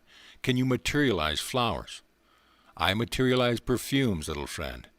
"Then scent factories will go out of business." "I will permit them to keep their trade. My own purpose is to demonstrate the power of God." "Sir, is it necessary to prove God? Isn't he performing miracles in everything, everywhere?" "Yes, but we too should manifest some of his infinite creative variety." "How long did it take you to master your art?" 12 years. "For manufacturing scents by astral means? It seems, my honest saint, you have been wasting a dozen years for fragrances which you could obtain for a few rupees from a florist's shop." Perfumes fade with flowers. Perfumes fade with death. Why should I desire that which pleases the body only? Mr. Philosopher, you please my mind. Now stretch forth your right hand. He made a gesture of blessing. I was a few feet away from Ganda Baba. No one else was near enough to contact my body. I extended my hand, which a yogi did not touch. What perfume do you want? Rose. Be it so. To my great surprise, the charming fragrance of rose was wafted strongly from the center of my palm. I smilingly took a large, white, scentless flower from a nearby vase. Can this odorless blossom be permeated with jasmine? Be it so. A jasmine fragrance instantly shot from the petals. I thanked the wonder worker and seated myself by one of his students. He informed me that Ganda Baba, whose proper name was Yogananda, had learned many astonishing yoga secrets from a master in Tibet. The Tibetan yoga, I was assured, had attained the age of over 1,000 years. His disciple, Ganda Baba, does not always perform his perfumed feat in the simple verbal manner you have just witnessed. The student spoke with obvious pride in his master. His procedure differs widely, to accord with diversity in temperaments. He is marvelous. Many members of the Calcutta intelligentsia are among his followers. I inwardly resolved not to add myself to their numbers. A guru too literally marvelous was not to my liking. With polite thanks to Ganda Baba, I departed. Sauntering home, I reflected on the 3 varied encounters the day had brought forth. My sister Uma met me as I entered our Gurpa Road door. You are getting quite stylish, using perfumes. Without a word, I motioned her to smell my hand. What an attractive rose fragrance! It is unusually strong. Thinking it was strongly unusual, I silently placed the astrally scented blossom under her nostrils. Ooh, I love jasmine. She seized the flower. A ludicrous bafflement passed over her face as she repeatedly sniffed the odor of jasmine from a type of flower she well knew to be scentless. Her reactions disarmed my suspicion that Ganda Baba had induced an autosuggestive state, whereby I alone could detect the fragrance. Later I heard from a friend, Yogananda, that the perfumed saint had a power which I wish were possessed by the starving millions of Asia today. Today of Europe as well. I was present with 100 other guests at Ganda Baba's home in Burdwan. Yogananda told me it was a gala occasion because the yogi was reputed to have the power of extracting objects out of thin air. I laughingly requested him to materialize some out-of-season tangerines. Immediately the luchis, which were presented on all the banana leaf plates, became puffed up. Each of the bread envelopes proved to contain a peeled tangerine. I bit it into my own with some trepidation, but found it delicious. Years later I understood by inner realization how Ganda Baba accomplished his materializations. The method, alas, is beyond the reach of the world's hungry hordes. The different sensory stimuli to which man reacts, tactile, visual, gustatory, auditory, and olfactory, are produced by vibrating variations in electrons and protons. The vibrations in turn are regulated by lifetrons, subtle life forces or finer than atomic energies, intelligently charged with the 5 distinctive sensory idea senses. Ganda Baba, turning himself with the cosmic forces by certain yogic practice, was able to guide the lifetrons to rearrange their vibratory structure and objectify the desired result. His perfume, fruit, and other miracles were actual materializations of mundane vibrations, and not inner sensations, hypnotically produced. Performances of miracles, such as sown by the perfumed saint, were spectacular, but spiritually useless. Having little purpose beyond entertainment, they are digressions from a serious search for God. Hypnotism has been used by physicians in minor operations as a sort of physical chloroform for persons who might be endangered by anesthetic. But a hypnotic state is harmful to those often subjected to it. A negative psychological effect ensues, which in time deranges the brain cells. Hypnotism is trespass into the territory of another's consciousness. Its temporary phenomena have nothing in common with the miracles performed by men of divine realization. Awake in God, true saint effect changes this dream world by means of a will harmoniously attuned to the creative cosmic dreamer. ostentatious display of unusual power are decried by masters. The Persian mystic Abu Sa'd once laughed at certain fakirs who were proud of their miraculous powers over water, air, and space. A frog is also at home in the water, Abu Sa'd pointed out in gentle scorn. The crow and the vulture easily fly in the air. The devil is simultaneously present in the east and in the west. A true man is he who dwells in righteousness among his fellow men, who buys and sells, yet is never for a single instant forgetful of God. On another occasion, the great Persian teacher gave his views of the religious life thus: to lay aside what you have in your head, selfish desires and ambition, to freely bestow what you have in your hand, and never to flinch from the blows of adversity. Neither the impartial sage of Kaligat temple nor the Tibetan-trained yogi had satisfied my yearning for a guru. My heart needed no tutor for its recognition, and cried its own bravos the more resoundingly because unoften summoned from silence. When I finally met my master, he taught me by sublimity of example alone the measure of a true man. End of chapter. Chapter 6. The Tiger Swami. I have discovered the Tiger Swami's address. Let us visit him tomorrow. This welcome suggestion came from Chandi, one of my high school friends. I was eager to meet the saint who, in his pre-monastic life, had caught and fought tigers with his naked hands. A boyish enthusiasm over such remarkable feats was strong within me. The next day dawned wintry cold, but Chandi and I sailed forth gaily. After much vain hunting in Bhawanapur, outside Calcutta, we arrived at the right house. The door held 2 iron rings, which I sounded piercingly. Notwithstanding the clamor, a servant approached with leisurely gait. His ironical smile implied that visitors, despite their noise, were powerless to disturb the calmness of a saint's home. Feeling the silent rebuke, my companion and I were thankful to be invited into the parlor. Our long wait there caused uncomfortable misgivings. India's unwritten law for the truth-seeker is patient. A master may purposely make a test of one's eagerness to meet him. This psychological ruse is freely employed in the West by doctors and dentists. Finally summoned by the servant, Chandi and I entered his sleeping apartment.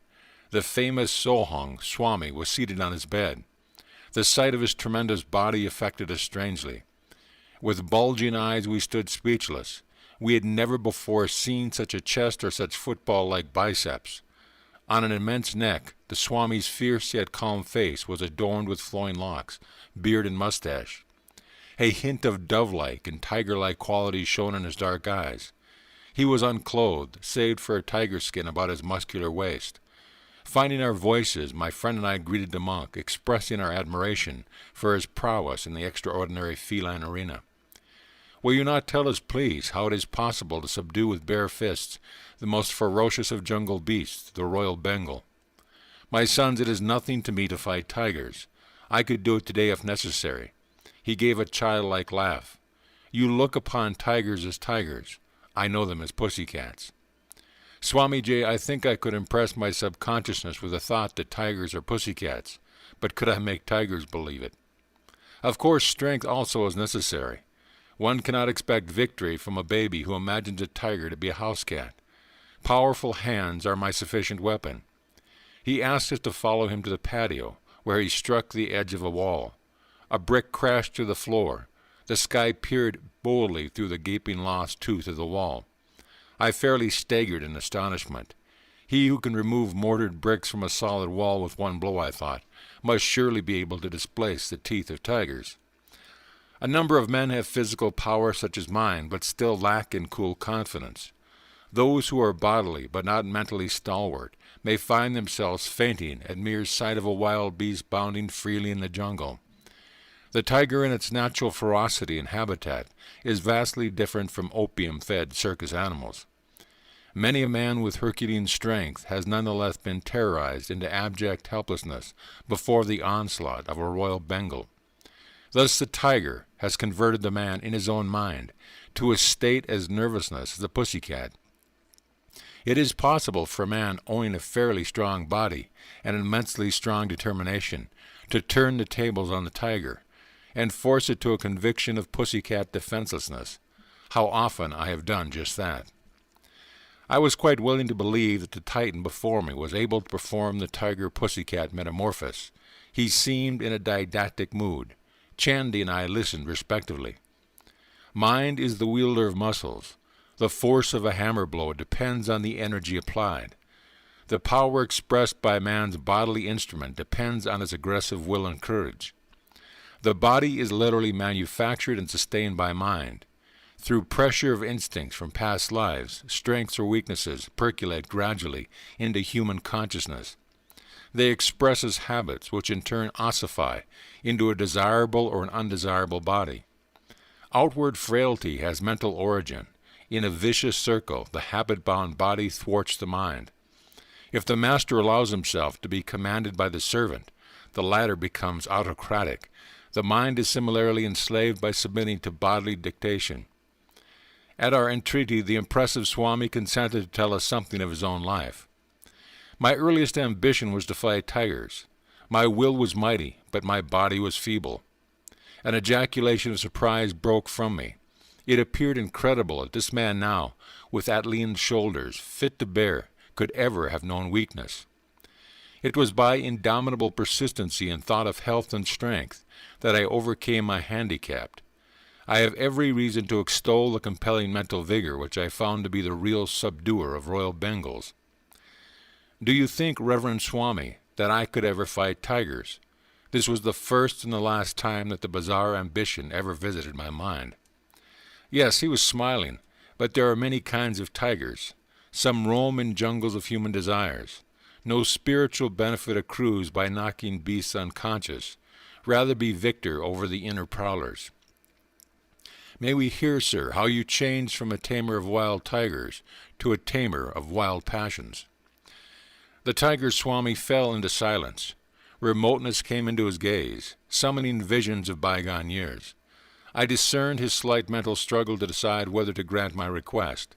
Finally he smiled in acquiescence. When my fame reached a zenith, it brought the intoxication of pride. I decided not only to fight tigers, but to display them in various tricks. My ambition was to force savage beasts to behave like domesticated ones. I began to perform my feats publicly with gratifying success. One evening my father entered my room in pensive mood. Son, I have words of warning. I would save you from coming ills produced by the grinding wheels of cause and effect. Are you a fatalist, father? Should superstition be allowed to discolor the powerful waters of my activities? I am no fatalist, son, but I believe in the just law of retribution, as taught in the Holy Scriptures. There is resentment against you in the jungle family. Sometime it may act to your cost. Father, you astonish me. You well know what tigers are beautiful but merciless. Even immediately after an enormous meal of some helpless creature, a tiger is fired with fresh lust at the sight of new prey. It may be a joyous gazelle, frisking over the jungle grass. Capturing it and biting an opening in the soft throat, the malevolent beast tastes only a little of the mutely crying blood and goes its wanton way. Tigers are the most contemptible of the jungle breed. Who knows? My blows may inject some slight sanity of consideration into their thick heads. I am headmaster in a forest finishing school to teach them gentle manners. Please, father, think of me as tiger tamer and never as a tiger killer. How could my good actions bring ill upon me? I beg you not to impose any command that I change my way of life. Chandy and I were all attention, understanding the past dilemma. In India, a child does not lightly disobey his father's wishes. In stoic silence, father listened to my explanation. He followed it with a disclosure, which he uttered gravely. Son, you compel me to relate an ominous prediction from the lips of a saint. He approached me yesterday as I sat on the veranda in my daily meditation. Dear friend, I come with a message for your belligerent son. Let him cease his savage activities. Otherwise, his next tiger encounter shall result in his severe wounds, followed by 6 months of deathly sickness. He shall then forsake his former ways and become a monk. This tale did not impress me. I considered that father had been the credulous victim of a deluded fanatic. The tiger Swami made this confession with an impatient gesture, as though at some stupidity. Grimly silent for a long time, he seemed oblivious of our presence. When he looked up at the dangling thread of his narrative, it was suddenly with a subdued voice. Not long after Father's warning, I visited the capital city of Coach Behar. The picturesque territory was new to me, and I expected a restful change. As usual everywhere, a curious crowd followed me on the streets. I would catch bits of whispered comment. This is the man who fights wild tigers. Has he legs or tree trunks?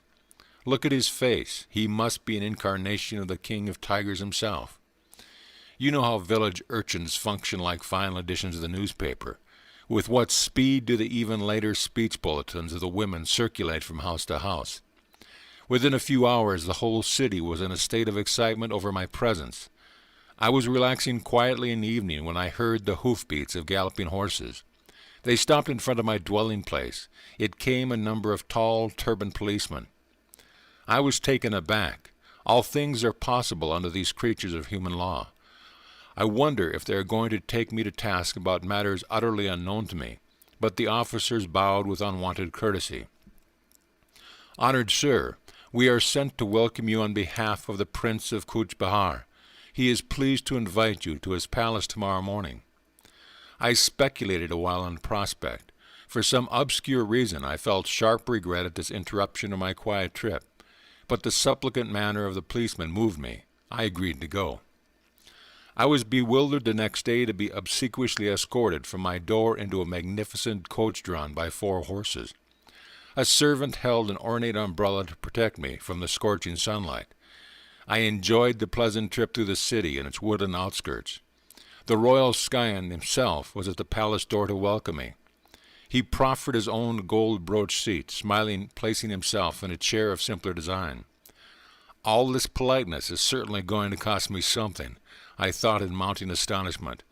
The prince's motive emerged after a few casual remarks. My city is filled with a rumor that you can fight wild tigers with nothing more than your naked hands. Is it a fact?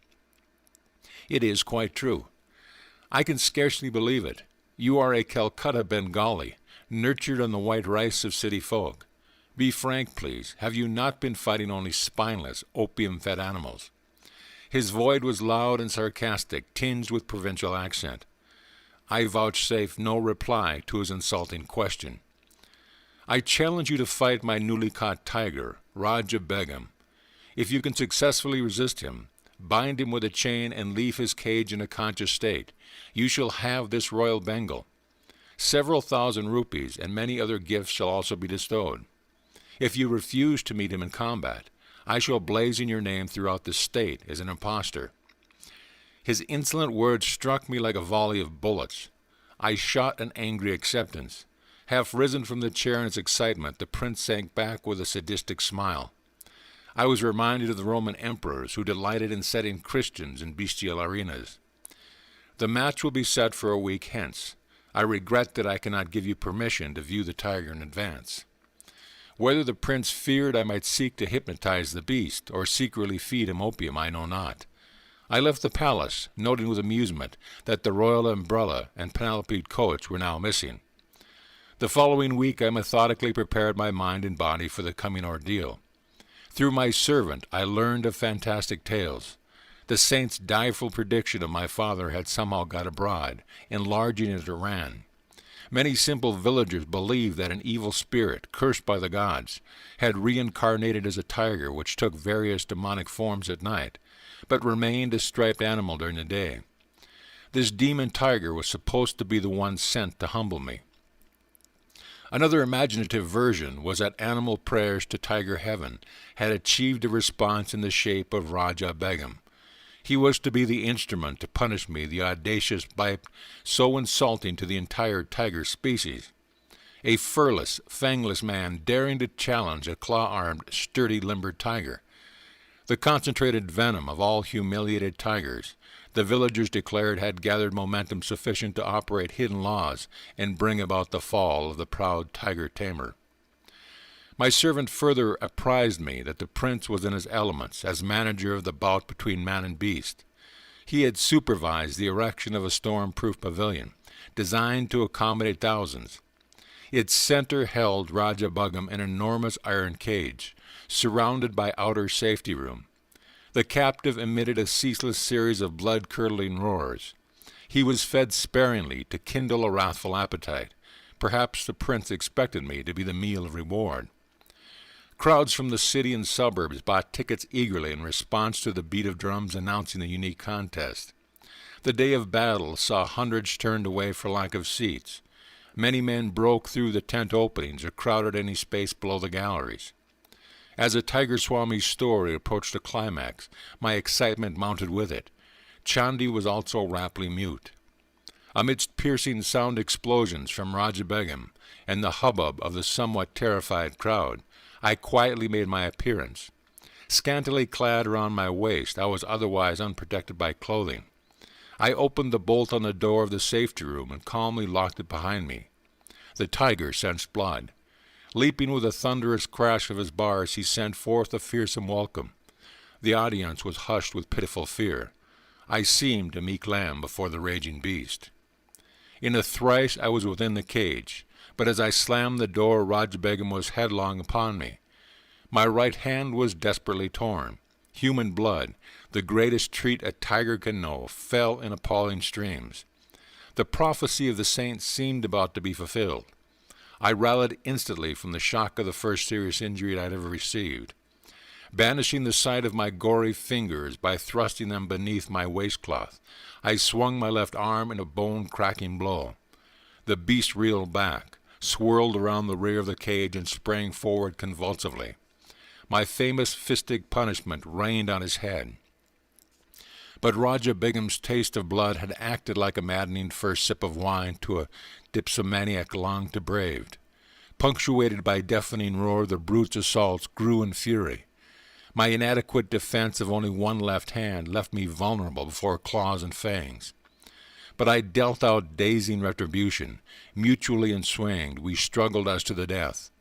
The cage was pandemonium, as blood splashed in all direction, and blasts of pain and lethal lust came from the bestial throat. "Shoot him! Kill the tiger!" shrieks arose among the audience. So fast did man and beast move that a guard's bullet went amiss. I mustered all my will forces, bellowed fiercely, and landed a final concussive blow. The tiger collapsed and lay quietly. "Like a pussy-cat," I interjected. The Swami laughed in hearty appreciation, then continued the engrossing tale. Raja Begum was vanquished at last. His royal pride was further humbled with my lacerated hands. I audaciously forced open his jaws. For a dramatic moment I held my head within the yawning death-trap. I looked around for a chain. Pulling one from a pile on the floor, I bound the tiger by his neck to the cage bars. In triumph I moved toward the door. But the fiend incarnate, Raja Begum, had stamina worthy of a supposed demonic origin. With an incredible lunge, he snapped the chain and leaped on my back. My shoulder fast in his jaws, I fell violently. But in a trice I had him pinned beneath me. Under merciless blows, the treacherous animal sank into semi-consciousness. This time I secured him more carefully. Slowly I left the cage. I found myself in a new uproar, this time one of delight. The crowd's cheer broke as though from a single gigantic throat. Disastrously mauled, I had yet fulfilled the three conditions of the fight stunning the tiger, binding him with a chain and leaving him without requiring assistance from myself. In addition, I had so drastically injured and frightened the aggressive beast that he had been content to overlook the opportune prize of my head in his mouth. After my wounds were treated, I was honored and garlanded. Hundreds of gold pieces showered at my feet. The whole city entered a holiday period. Endless discussions were heard on all sides about my victory over one of the largest and most savage tigers ever seen. Raja Begum was presented to me as promised, but I felt no elation. A spiritual change had entered my heart. It seemed that with my final exit from the cage, I had also closed the door on my worldly ambitions. A woeful period followed. For 6 months I lay near death from blood poisoning. As soon as I was well enough to leave Coach Babar, I returned to my native town. I know now that my teacher is the holy man who gave the wise warning. I humbly made this confession to my father. Oh, if I could only find him! My longing was sincere, for one day the saint arrived unheralded. Enough of tiger taming, he spoke with calm assurance. Come with me, I will teach you to subdue the beast of ignorance roaming in the jungles of the human mind. You are used to an audience. Let it be a galaxy of angels entertained by your thrilling mastery of yoga. I was initiated into the spiritual path by my saintly guru. He opened my soul doors, rusty and resistant with long disuse. Hand in hand, we soon set out for my training in the Himalayas. Chandi and I bowed at the Swami's feet, grateful for his vivid outline of a life truly cyclonic. I felt amply repaid for the long probationary wait in the cold parlor. End of chapter. Chapter 7. The Levitating Saint. I saw Yogi remain in the air several feet above the ground last night at a group meeting. My friend, Upendra Mohan Chaudhuri, spoke impressively. I gave him an enthusiastic smile. Perhaps I can guess his name. Was it Baduri Mayasa of Upper Circular Road? Upendra nodded, a little crestfallen not to be a news-bearer. My inquisitiveness about saints were well known among my friends. They delighted in setting me on a fresh track. The yogi lives so close to my home that I often visited him. My words brought keen interest to Upendra's face, and I made a further confidence. I have seen him in remarkable feats. He was expertly mastered the various pranayamas of the ancient eightfold yoga outlined by Patanjali. Once Baduri Mayasa performed the Bashrita pranayama before me with such amazing force that it seemed an actual storm had arisen in the room. Then he extinguished the thundering breath and remained motionless in a high state of superconsciousness. The aura of peace after the storm was vivid beyond forgetting. I heard that the saint never leaves his home. Upendra's tone was a trifle incredulous. Indeed, it is true. He has lived indoors for the past 20 years. He slightly relaxes his self-imposed rule at the times of our holy festivals, when he goes as far as his front sidewalk. The beggars gather there, because Saint Baduri is known for his tender heart. How does he remain in the air and defy the law of gravitation? A yogi's body loses its grossness after use of certain pranayamas. Then it will levitate or hop about like a leaping frog. Even saints who do not practice a formal yoga have been known to levitate during a state of intense devotion to God. I would like to know more of this sage. Do you attend his evening meetings? Upendra's eyes were sparkling with curiosity. Yes, I go often. I am vastly entertained by the wit of his wisdom. Occasionally my prolonged laughter mars the solemnity of his gatherings. The saint is not displeased, but his disciples look daggers. On my way home from school that afternoon, I passed Baduri Mayasa's cloister and decided on a visit. The yogi was inaccessible to the general public. A lone disciple, occupying the front floor, guarded his master's privacy. The student was something of a Maritant. He now inquired formally if I had an engagement. His guru put in an appearance just in time to save me from summary ejection. Let Mukunda come when he will, the sage's eyes twinkled. My rule of seclusion is not for my own comfort, but for that of others. Worldly people do not like the candor which shatters their delusion. Saints are not only rare but disconcerting. Even in Scripture they are often found embarrassing. I followed Baduri Mayasa to his austere quarters on the top floor, from which he seldom stirred. Masters often ignore the panorama of the world's ado, out of the focus still centered in the ages. The contemporaries of a sage are not alone those of the narrow present. Maharishi, you are the first yogi I have known who always stays indoors. God plants his saints sometimes in unexpected soil, lest we think we may reduce him to a rule. The sage locked his vibrant body into the lotus posture. In his 70s, he displayed no unpleasing signs of age or sedentary life. Stalwart and straight, he was ideal in every respect. His face was that of a rishi, as described in the ancient text. Noble-headed, abundantly bearded, he always sat firmly upright, his quiet eyes fixed on omnipresence. The saint and I entered the meditative state. After an hour, his gentle voice roused me. You go often into the silence, but have you developed anubhava? He was reminding me to love God more than meditation. Do not mistake the technique for the goal. He offered me some mangoes. With the good-humored wit I found so delightful in his grave nature, he remarked, people in general are more fond of jala yoga, union with food, than with dhyana yoga, union with God. His yogic pun affected me uproariously. What a laugh you have! An affectionate gleam came into his gaze. His own face was always serious, yet touched with an ecstatic smile. His large lotus eyes held a hidden divine laughter. Those letters come from far-off America. The sage indicated several thick envelopes on a table. I correspond with a few societies there whose members are interested in yoga.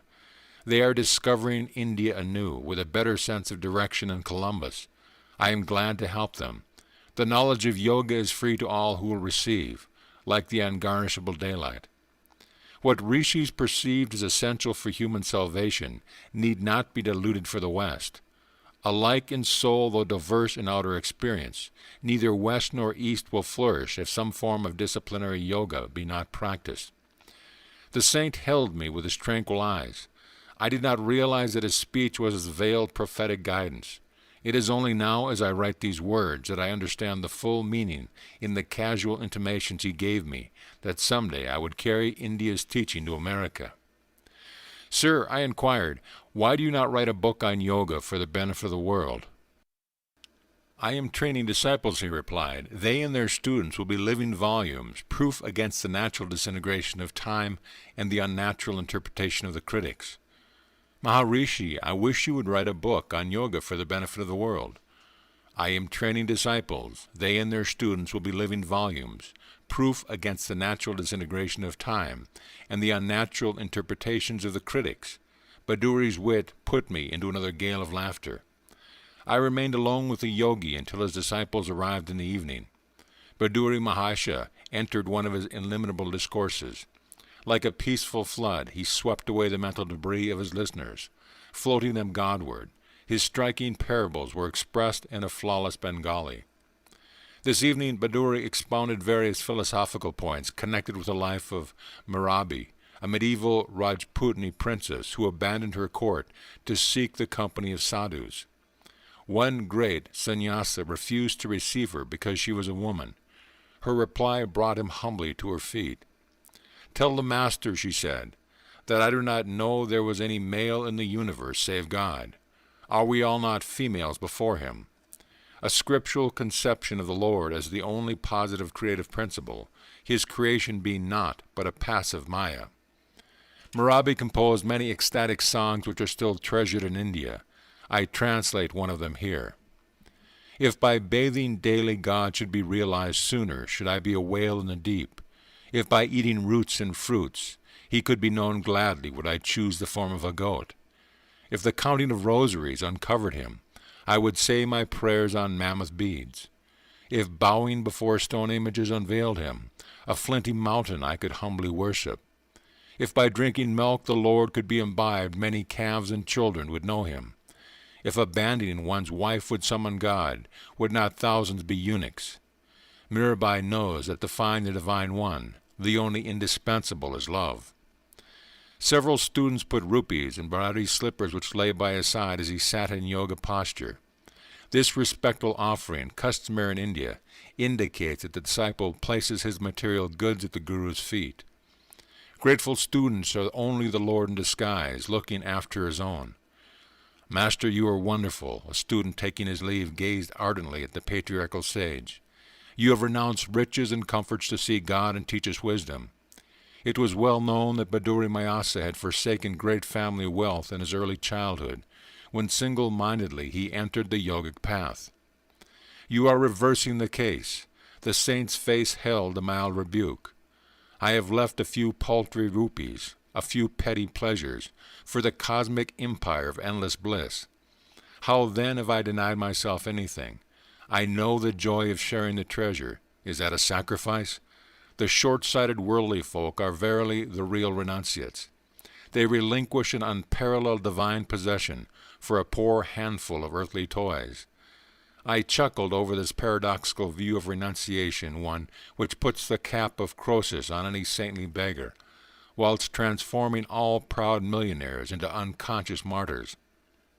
The divine order arranges our future more wisely than any insurance company. The Master's concluding words were the realized creed of his faith. The world is full of uneasy believers and an outward security. Their bitter thoughts are like scars on their foreheads. The one who gave us air and milk from our first breath knows how to provide day by day for his devotees. I continued my after-school pilgrimages to Saint's door. With silent zeal, he aided me to attain Anubhava. One day he moved to Ram Mohan Roy Road, away from the neighborhood of my Gurupur Road home. His loving disciples had built him a new hermitage, known as Nagendra Math. Although it throws me ahead of my story by a number of years, I will recount here the last words given to me by Baduri Mayasa. Shortly before I embarked for the West, I sought him out and humbly knelt for his farewell blessing. Son, go to America. Take the dignity of hoary India for your shield.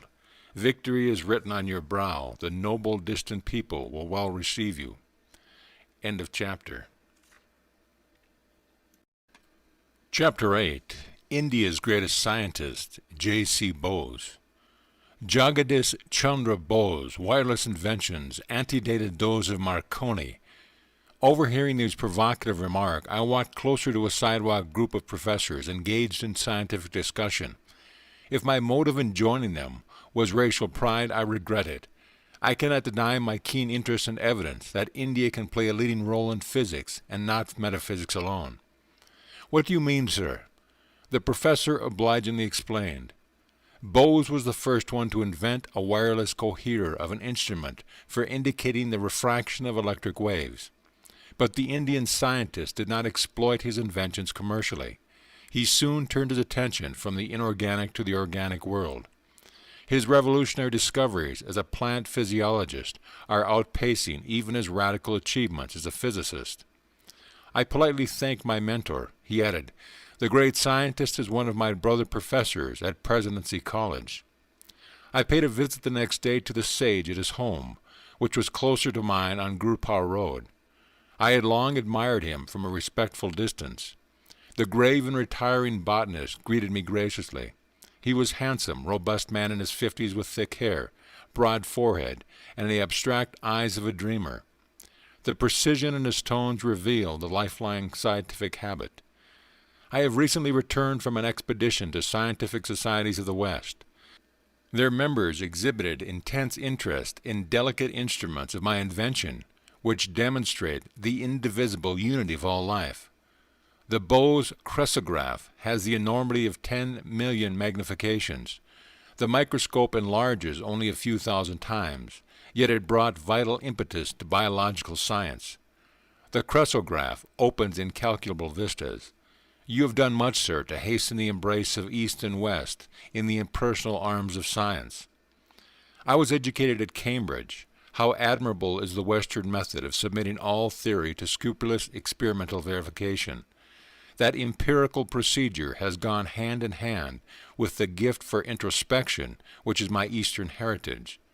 Together they have enabled me to sunder the silence of natural realms, long uncommunicative. The telltale charts of my cresograph are evidence for the most skeptical that plants have a sensitive nervous system and a varied emotional life. Love, hate, joy, fear, pleasure, pain, excitability, stupor, and countless appropriate responses to stimuli are as universal in plants as in animal. The unique throb of life in all creation could seem only poetic imagery before your advent, Professor. A saint I once knew would never pluck flowers. Shall I rob the rosebush of its pride and beauty? Shall I cruelly affront its dignity by my rude divestment? His sympathetic words are verified literally through your discoveries.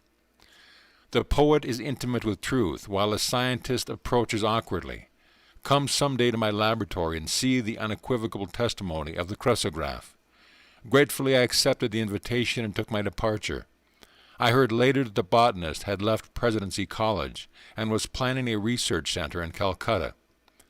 When the Bose Institute was open, I attended the dedicatory services. Enthusiastic hundreds strolled over the premises. I was charmed with the artistry and spiritual symbolism of the new home of science. Its front gate, I noted, was a censured relic from a distant shrine.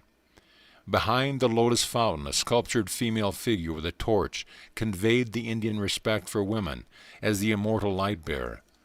The garden held a small temple consecrated to the Nomen Beyond phenomenon. Thought of the divine incorporeity was suggested by absence of any altar image. Bose's speech on this great occasion may have issued from the lips of one of the inspired ancient rishis.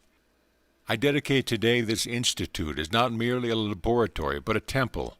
His reverent solemnity stole like an unseen cloak over the crowded auditorium.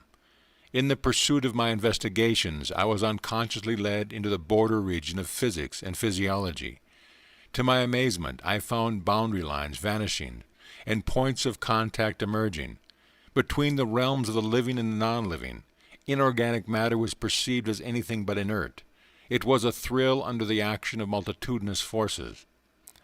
A universal reaction seemed to bring metal, plant, animal under a common law.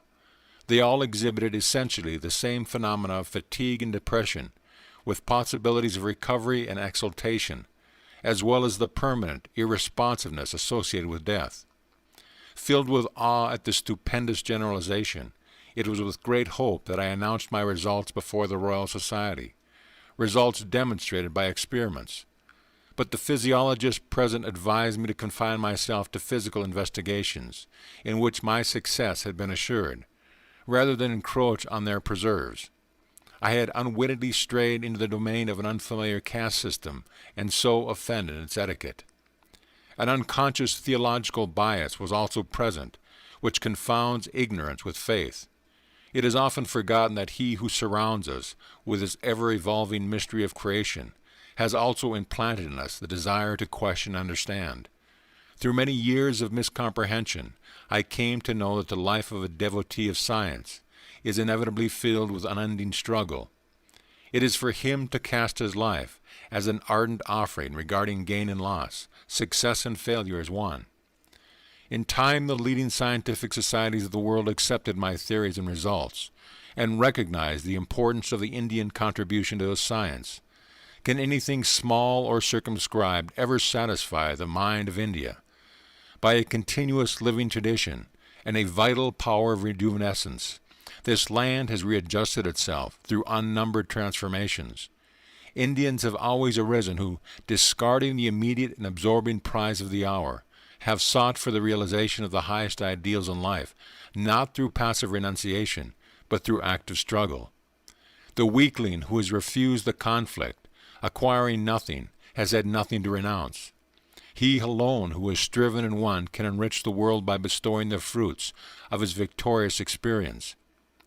The work already carried out in the Bose laboratory on the response of matter and the unexpected revelations in plant life have opened out very extended regions of inquiry into physics, into physiology, in medicine, in agriculture, and even in psychology. Problems hitherto regarded as insoluble have been now brought within the sphere of experimental investigation. But high success is not to be obtained without rigid exactitude. Hence the long battery of supersensitive instruments and apparatus of my design, which stand before you today in their cases in the entrance hall.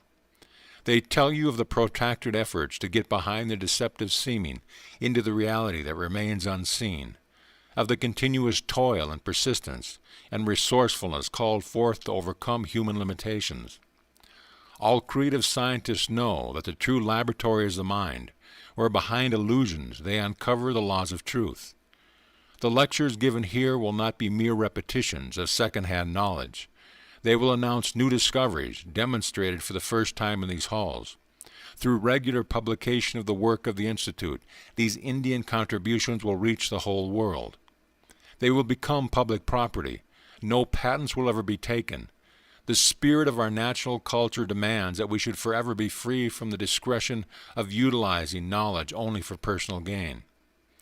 It is my further wish that the faculties of this institute be available, so far as possible, to workers from all countries.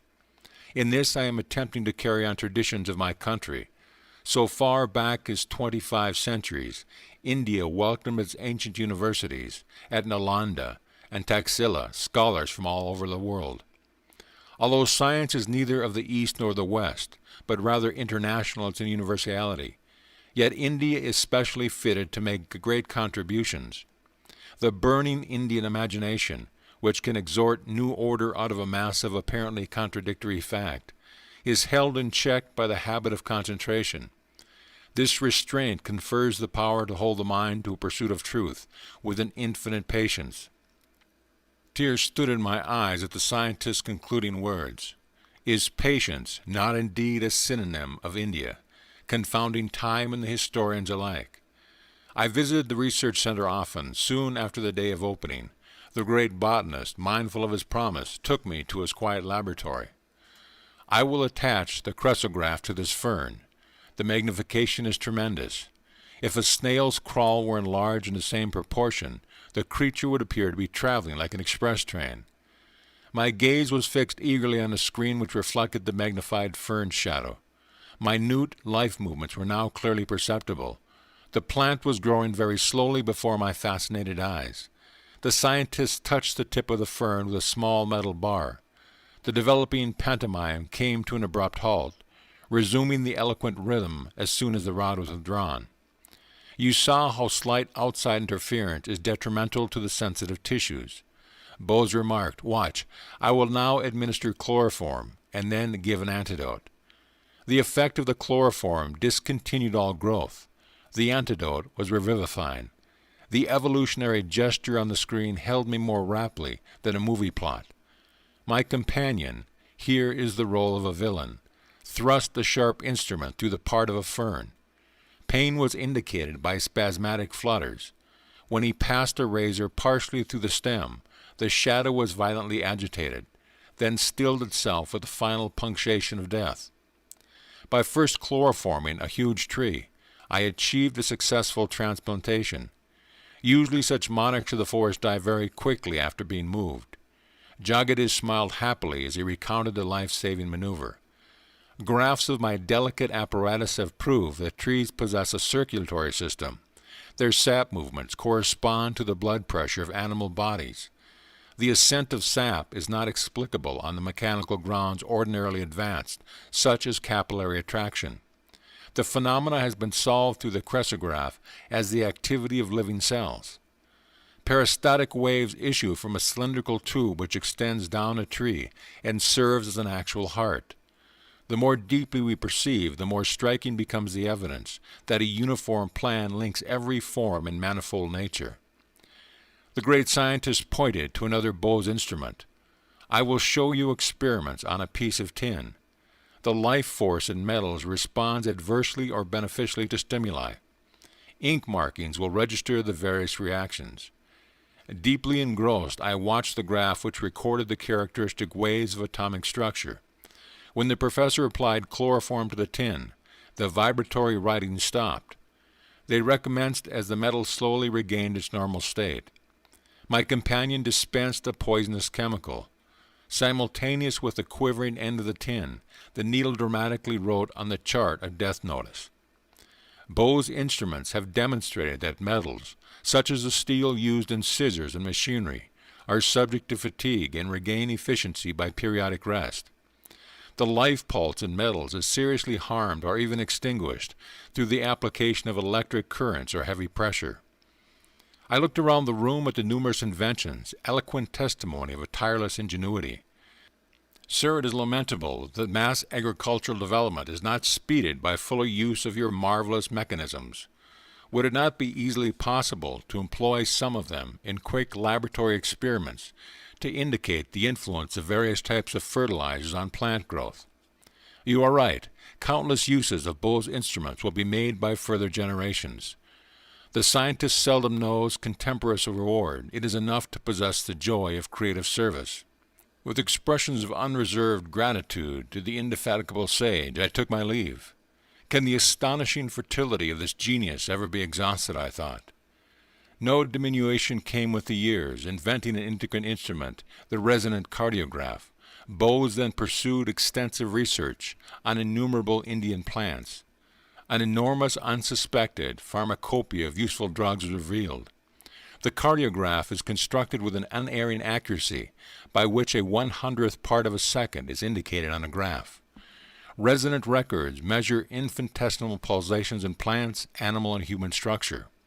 The great botanist predicted the use of his cardiograph will lead to vivisection of plants instead of animals. Side-by-side recordings of the effect of a medicine given simultaneously to a plant and an animal have shown outstanding unanimity in result. He pointed out everything in man has been foreshadowed in the plant. Experimentation on vegetation will contribute to lessening of human suffering. Years later, Bose's pioneer plant findings were substantiated by other scientists. Work done in 1938 at Columbus University was reported by the New York Times as follows.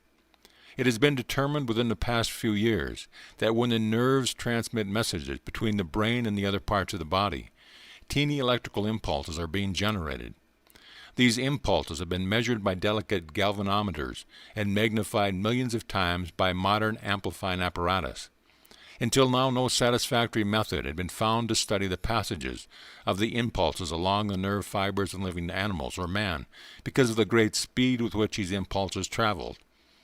Doctors K.S. Cole and H.J. Curtis reported having discovered the long single cells of the freshwater plant Nutella, used frequently in goldfish bowls, are virtually identical with those of single nerve fibers. Furthermore, they found that Nutella fibers, on being excited, propagate electrical waves that are similar in every way, except velocity, to those of the nerve fibers in animals and man. The electrical nerve impulses in the plant were found to be much slower than those in animals. This discovery was therefore seized upon by the Columbia workers as the mean for taking slow-motion pictures of the passage of the electrical impulses of the nerves. The Nutella plant thus became a sort of Rosetta Stone for deciphering the closely guarded secrets close to the very borderland of mind and matter. The poet, Rabindranath Tagore, was a stalwart friend of Indians, idealistic scientist. To him the sweet Bengali singer addressed the following lines. O hermit, call thou in the authentic words of that old hymn called Sama. Rise, awake, call to the man who boasts his shastric lore from vain pedantic wranglings, profitless. Call to that foolish braggart to come forth, out of the face of nature, this broad earth. Send forth this call unto thy scholar land. Together round thy sacrifice of fire let them all gather. So may our India, our ancient land, unto herself return, O once again, return to steadfast work, to duty and devotion, to her trance of earnest meditation. Let her sit once more unruffled, greedless, strifeless, pure. O once again upon her lofty seat and platform, teacher of all lands. End of chapter. Chapter 9. The Blissful Devotee and His Cosmic Romance. Little sir, please be seated. I am talking to my Divine Mother. Silently I had entered the room in great awe. The angelic appearance of Master Mayasa fairly dazzled me. With silky white beard and large lustrous eyes, he seemed an incarnation of purity. His upraised chin and folded hands apprised me that my first visit had disturbed him in the midst of his devotions. His simple words of greeting produced the most violent effect my nature had so far experienced. The bitter separation of my mother's death I had though the measure of all anguish. Now an agony of separation from my Divine Mother was an indescribable torture of the spirit. I fell moaning to the floor. Little sir, quiet yourself. The saint was sympathetically distressed. Abandoned in some oceanic dissolution, I clutched his feet at the sole raft of my rescue. Holy sir, thy intercession. Ask Divine Mother if I find any favor in her sight. This promise is one not easily bestowed. The master was constrained to silence. Beyond reach of doubt, I was convinced that Master Mayasa was in intimate converse with the Universal Mother. It was deep humiliation to realize that my eyes were blind to her who even at this moment was perceptible to the faultless gaze of the saint. Shamelessly gripping his feet, deaf to his gentle remonstrations, I besought him again and again for his intervening grace. I will make your plea to the beloved. The master's capitulation came with a slow, compassionate smile. What power in these few words, that my being should know release from its stormy exile. Sir, remember your pledge. I shall return soon for her message. Joyful anticipation rang in my voice that only a moment ago had been sobbing in sorrow. Descending a long stairway, I was overwhelmed by memories. This house at 50 Amherst Street, now the residence of Master Mayasa, had once been my family home, scene of my mother's death. Here my human heart had broken for the vanished mother, and here today my spirit had been as though crucified by absence of the Divine Mother. Hallowed walls, silent witness of my grievous hurts and final healing. My steps were eager as I turned to my Gurpur Road home. Seeking the seclusion of my small attic, I remained in meditation until 10 o'clock. The darkness of the warm Indian night was suddenly lit with a wondrous vision.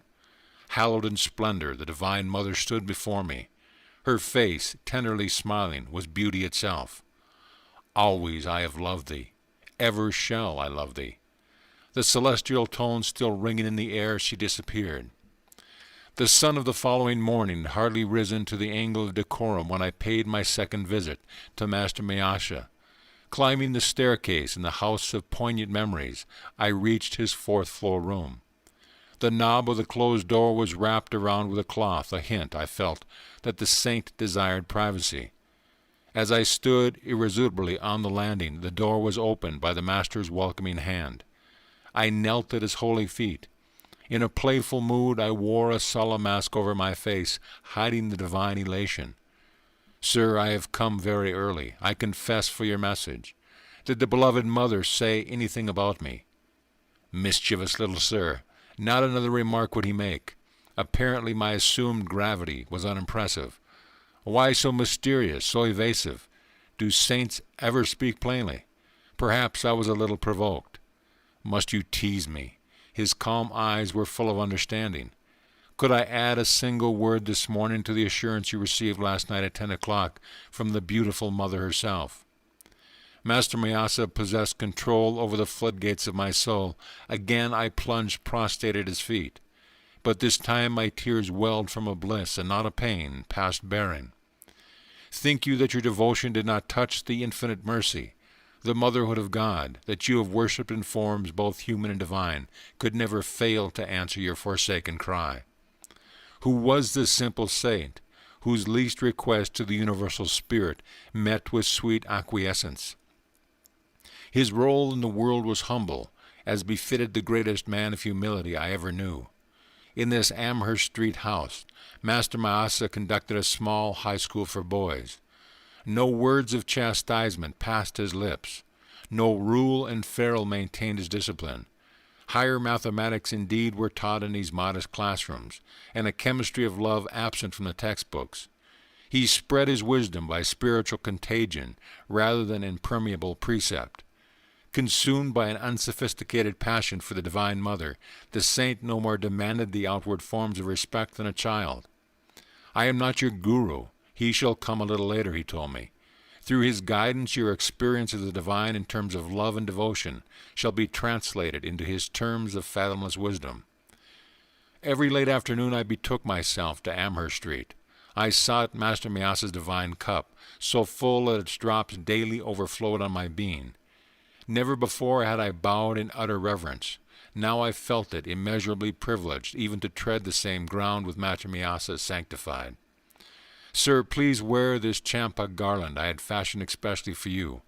I arrived one evening holding my chain of flowers, but shyly he drew away, repeatedly refusing the honor. Perceiving my hurt, he finally smiled consent.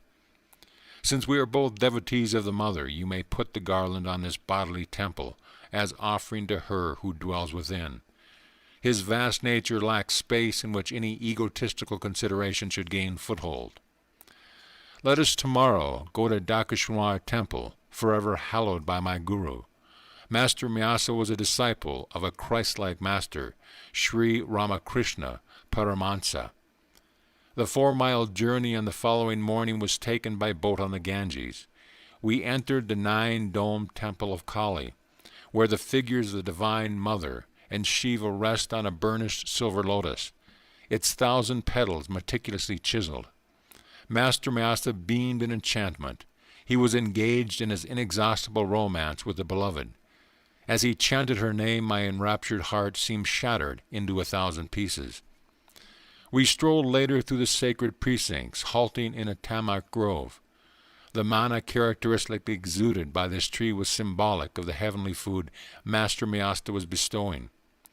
His divine invocations continued. I sat rigidly motionless on the grass amid the pink, feathery tamarisk flowers. Temporarily absent from the body, I soared into a supernal visit. This was the first of many pilgrimages to Dakeshwar with the holy teacher. From him I learned the sweetness of God in the aspect of Mother, or divine mercy. The childlike saint found little appeal in the father aspect, or divine justice.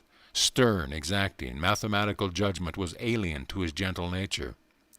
He can serve as an earthly prototype for the very angels on earth, I thought fondly.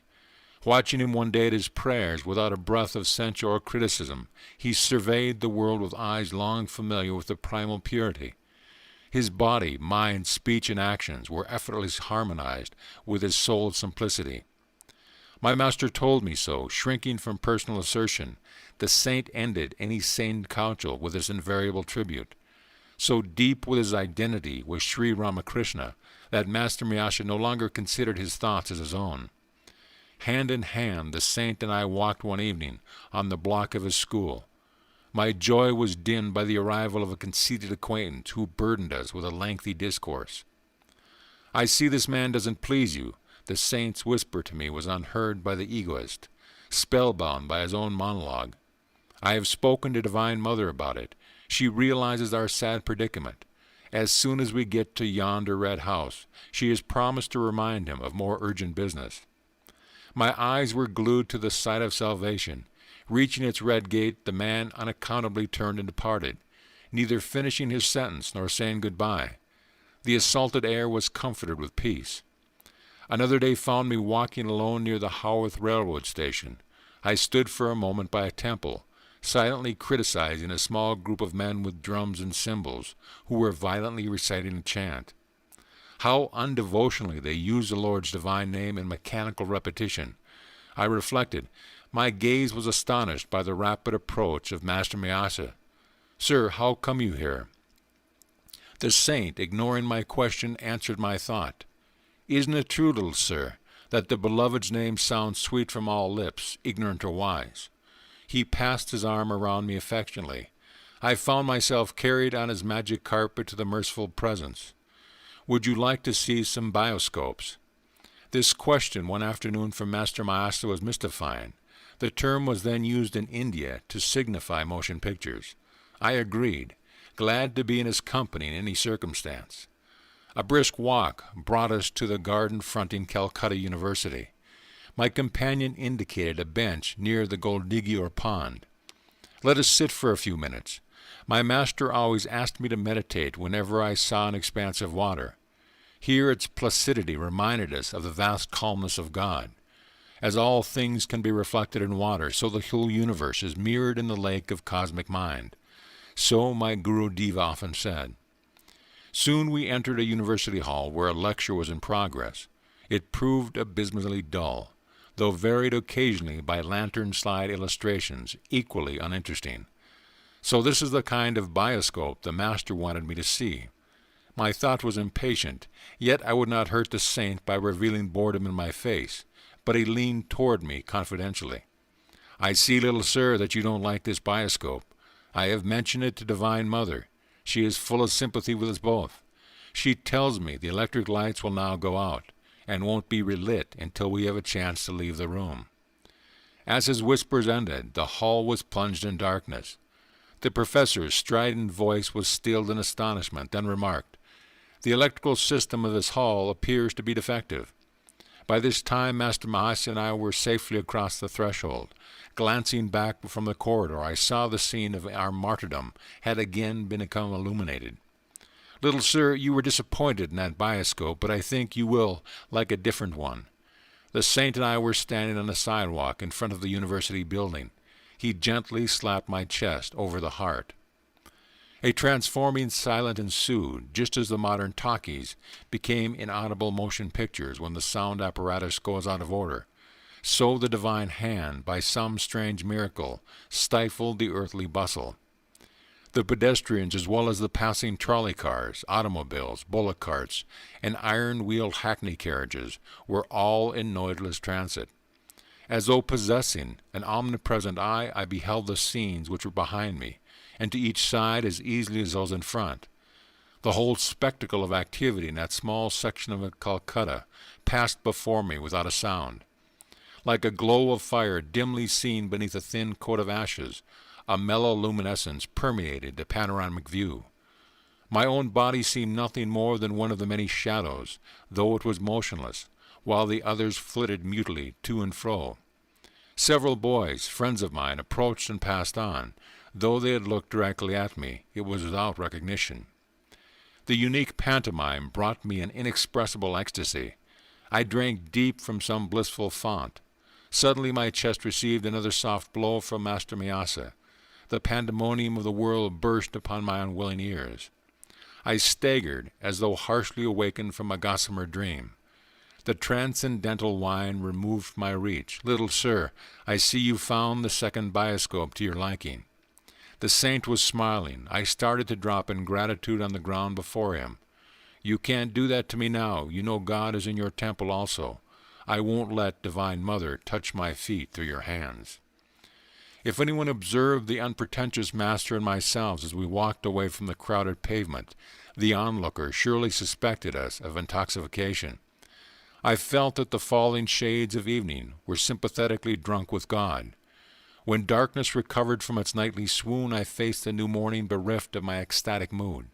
But ever enshrined in memory is the seraphic son of Divine Mother, Master Myasa.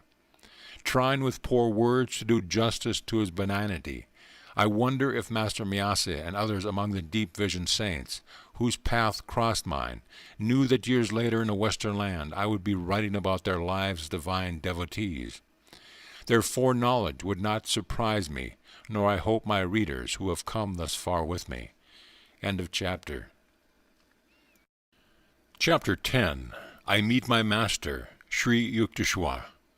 Faith in God can produce any miracle except one passing an examination without study.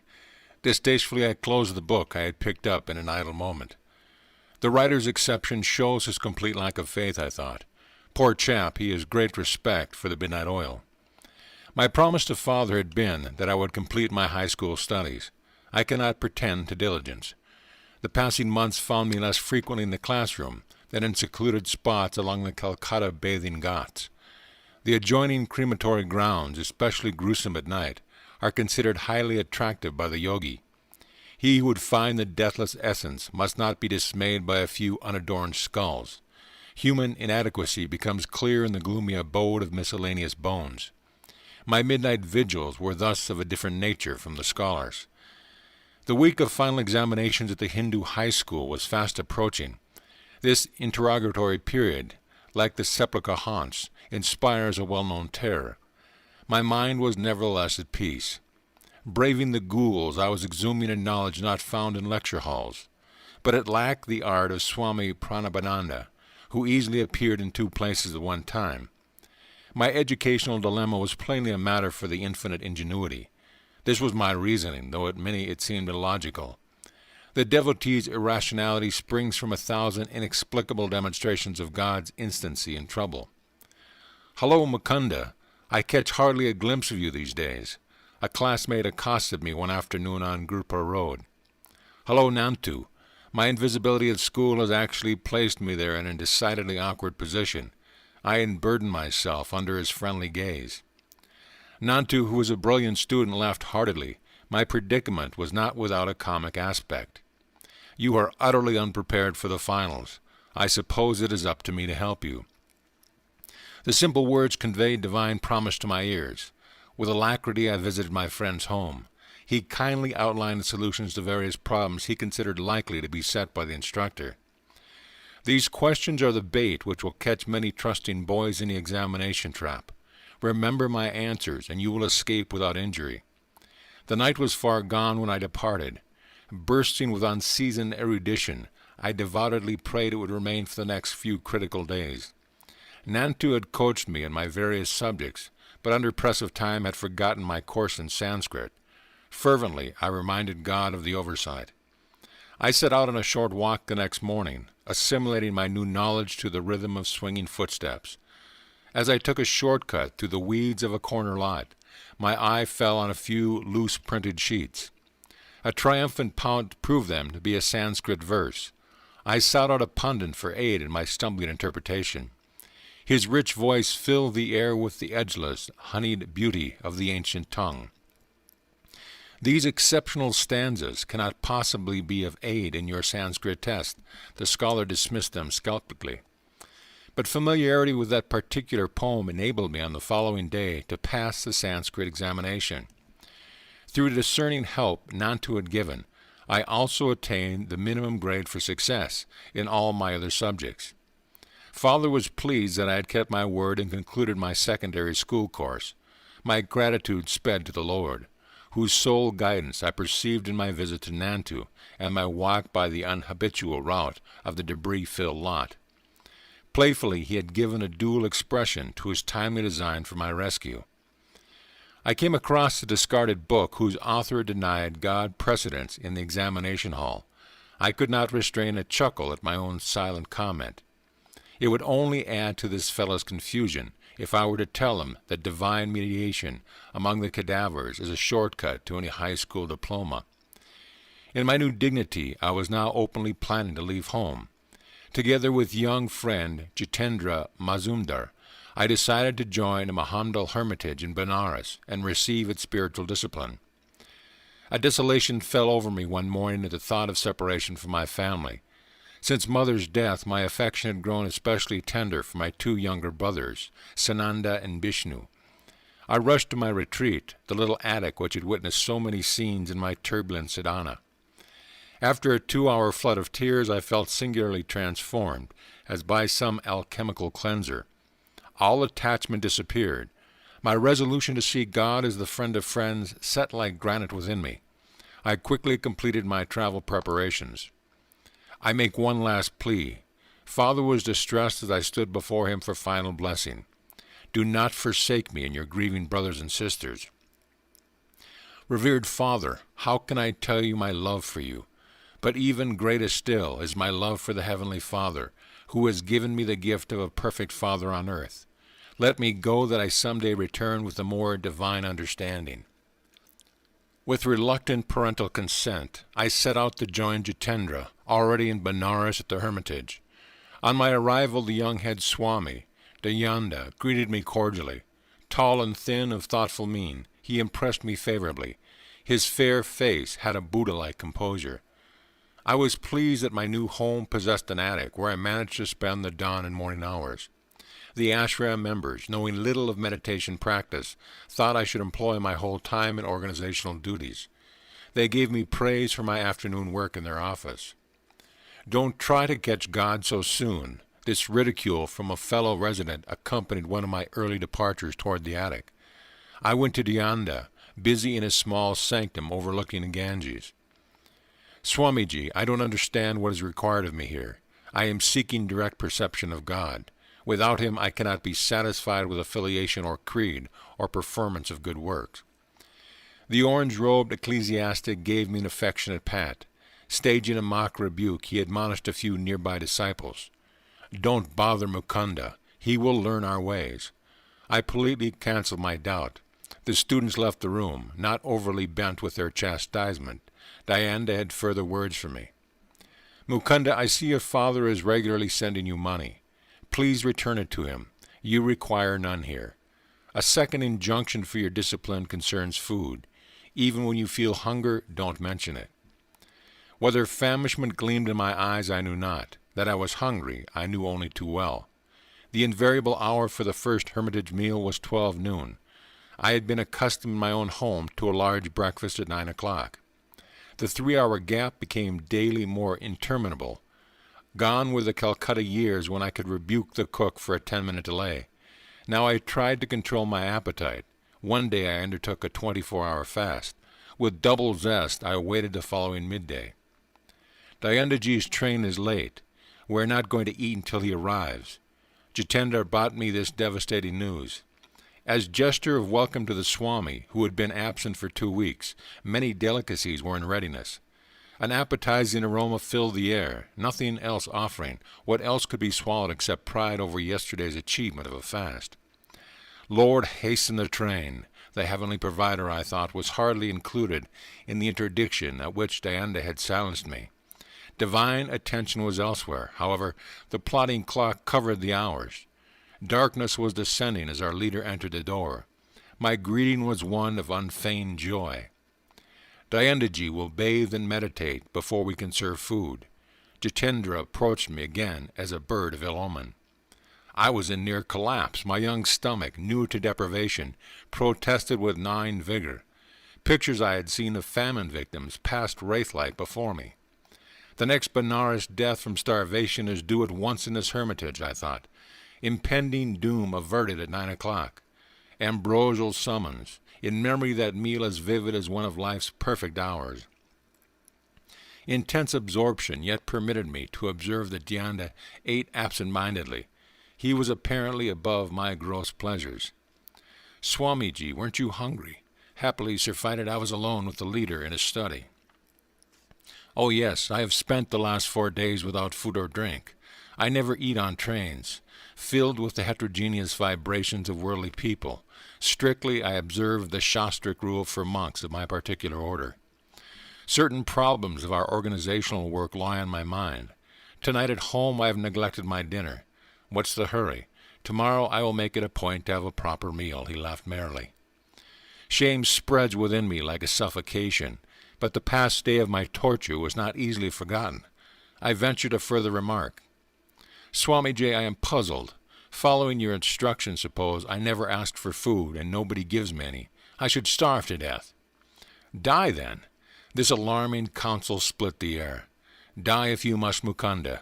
Never admit that you live by the power of food and not by the power of God. He who has created every form of nourishment, he who has bestowed appetite, will certainly see that his devotee is sustained. Do not imagine that rice maintains you, or that money or men support you. Could they aid if the Lord withdraws your life breath? They are his indirect instruments merely. Is it by any skill of yours that food digests in your stomach? Use the sword of your discrimination, Mukunda. Cut through the chains of agency and perceive the single cause. I found his incisive words entering some deep marrow. Gone was an age-old illusion by which bodily imperatives outwit the soul. There and then I tasted the Spirit's all-sufficiency. In how many strange cities in my later life of ceaseless travel did occasion arise to prove the serviceability of this lesson in a Benares hermitage. The sole treasure which had accompanied me from Calcutta was a sadhu's silver amulet bequeathed to me by mother. Guarding it for years, I now had it carefully hidden in my ashram room. To renew my joy in a talismanic testimony, one morning I opened the locked box. The sealed covering untouched, lo, the amulet was gone. Mournfully I tore open its envelope and made unmistakably sure. It had vanished, in accordance with the sadhu's prediction, in the ether whence he had summoned it. My relationship with Dayanda's followers grew steadily worse. The household was alienated, hurt by my determined aloofness. My strict adherence to meditation on the very ideal for which I had left home, and all worldly ambitions, called forth shallow criticisms on all sides. Torn by spiritual anguish, I entered the attic one dawn, resolved to pray until answers was vouchsafed. Merciful Mother of the universe, teach me thyself through visions, or through a guru sent by thee. The passing hours found my sobbing pleas without response. Suddenly I felt lifted, as though bodily to a sphere uncircumscribed. Thy Master cometh today. A divine womanly voice came from everywhere and nowhere. This supernal experience was pierced by a shout from a definite local. A young priest, nicknamed Habu, was calling me from the downstairs kitchen. Mukunda, enough of meditation. You are needed for an errand. Another day I might have replied impatiently. Now I wiped my tear-swollen face and meekly obeyed the summons. Together Habu and I set out for a distant marketplace in the Bengali section of Benares. The ungentle Indian sun was not yet at zenith as we made our purchase in the bazaars. We pushed our way through the colorful medley of housewives, guides, priests, simply clad widows, dignified Brahmins, and ubiquitous holy bulls, passing an inconspicuous lane. I turned my head and surveyed the narrow length. A Christ-like man in an ochre robe of Swami stood motionless at the end of the road. Instantly and anciently familiar scene, my gaze fed hungrily for a thrice. Then doubt assailed me. You are confusing this wandering monk with someone known to you, I thought. Dreamer, walk on. After 10 minutes I felt heavy numbness in my feet. As though turned to stone, they were unable to carry me further. Laboriously I turned around. My feet regained normalcy. I faced the opposite direction. Again the curious weight oppressed me. The saint is magnetically drawn me to him. With this thought I heaped my parcels into the arms of Habu. He had been observing my erratic footwork with amazement, and now burst into laughter. "What ails you? Are you crazy?" My tumultuous emotions prevented any retort. I sped silently away. Retracing my steps as though wing-shoed, I reached the narrow lane. My quick glance revealed a quiet figure, steadily gazing in my direction. A few eager steps, and I was at his feet. Gurudeva, the divine face, was none other than he of my 1,000 visions. These halcyon eyes, in Leon head with pointed beard and flowing locks, had oft peered through gloom of my nocturnal reveries, holding a promise I had not yet fully understand. "O my own, you have come to me." My guru uttered the words again and again in Bengali, his voice tremulous with joy. "How many years I have waited for you." We entered a oneness of silence. Words seemed to rank as superfluities. Eloquence flowed in soundless chant from heart of master to disciple. With an antenna of infragable insight, I sensed that my guru knew God and would lead me to him. The obscuration of his life disappeared in a fragile dawn of prenatal memories. Dramatic time, past, present, and future, are its cycling scenes. This was not the first sun to find me at these holy feet. My hand in his, my guru led me to his temporary residence in the Rana Mahal section of the city. His athletic figure moved with firm tread. Tall, erect, about 55 at this time, he was active and vigorous as a young man. His dark eyes were large, beautiful with plumbless wisdom. Slightly curly hair softened a face of striking power. Strength mingled subtly with gentleness. As we made our way to the stone balcony of a house overlooking the Ganges, he said affectionately, "I will give you my hermitage and all I possess. Sir, I come for wisdom and God contact. Those are your treasure troves I'm after." The swift Indian twilight had dropped its half-curtain before my master spoke again. His eyes held unfathomable tenderness. "I give you my unconditional love." Precious words. A quarter-century elapsed before I had another auricular proof of his love. His lips were strange to ardor. Silence became his oceanic heart. "Will you give me the same unconditional love?" He gazed at me with childlike trust. "I will love you eternally, Gurudeva." Ordinary love is selfish, darkly rooted in desire and satisfaction. Divine love is without condition, without boundary, without change. The flux of the human heart is gone forever at the transfixing touch of pure love. He added humbly, "If ever you find me falling from a state of God realization, please promise to put my head on your lap and help to bring me back to the cosmic beloved we both worship." He rose then in the gathering darkness and guided me to an inner room. As we ate mangoes and almond sweetmeats, he unobtrusively wove in his conversation an intimate knowledge of my nature. I was awestruck at the grandeur of his wisdom, exquisitely blended with an innate humility. "Do not grieve for your amulet, it has served its purpose." Like a divine mirror, my guru apparently had caught a reflection of my whole life. "The living reality of your presence, Master, is joy beyond any symbol. It is time for a change, inasmuch as you are unhappily situated in the hermitage." I had made no reference to my life. They now seemed superfluous. By his natural, emphatic manner, I understood that he wished no astonished ejaculation at his clairvoyance. "You should go back to Calcutta. Why exclude relatives for your love of humanity?" His suggestion dismayed me. My family was predicting my return, though I had been unresponsive to many pleas by letters. Let the young bird fly in the metaphysical skies, Ananda had remarked. His wings will tire in the heavy atmosphere. We shall yet see him swoop toward home, fold his pinions, and humbly rest in our family nest. This discouraging smile fresh in my mind, I was determined to do no swooping in the direction of Calcutta.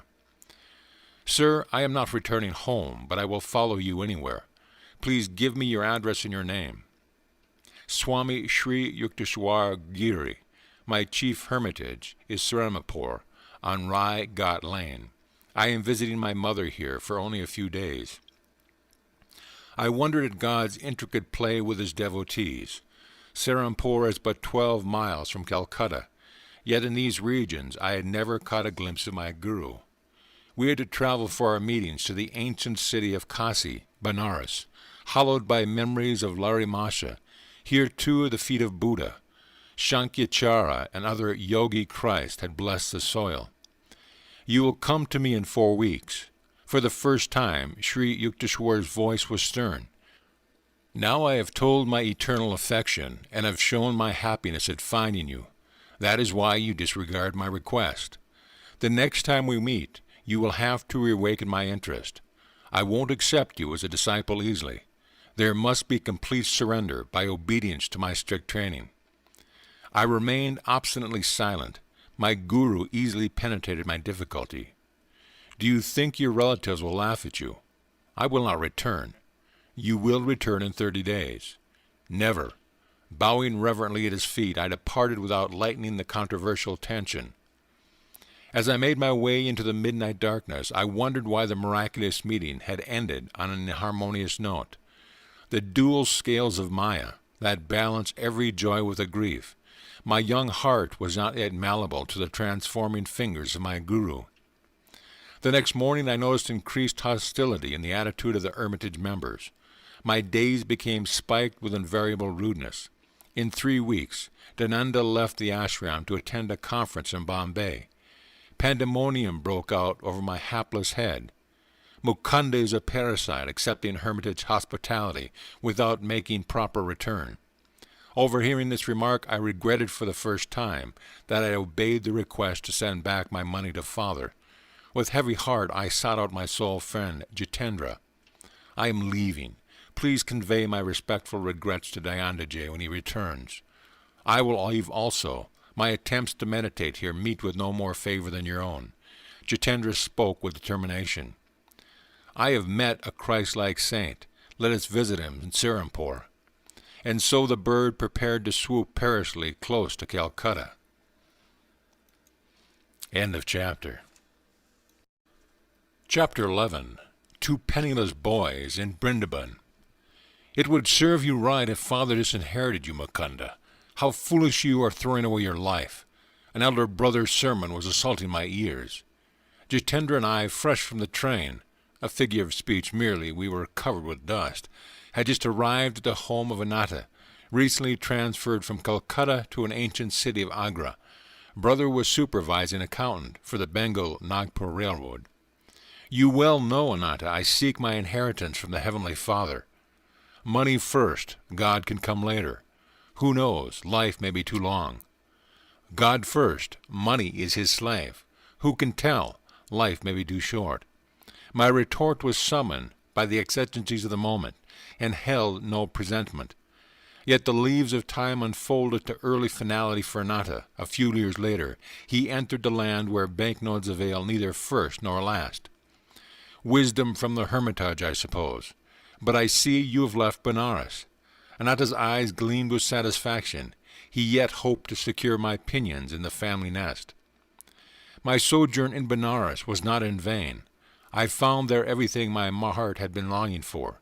You may be sure it was not your pundit or his son.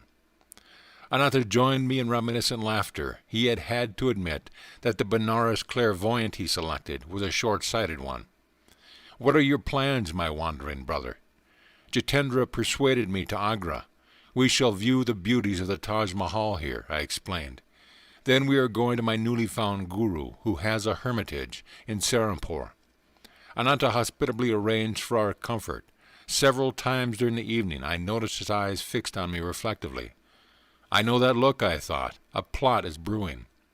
The denouncement took place during our early breakfast.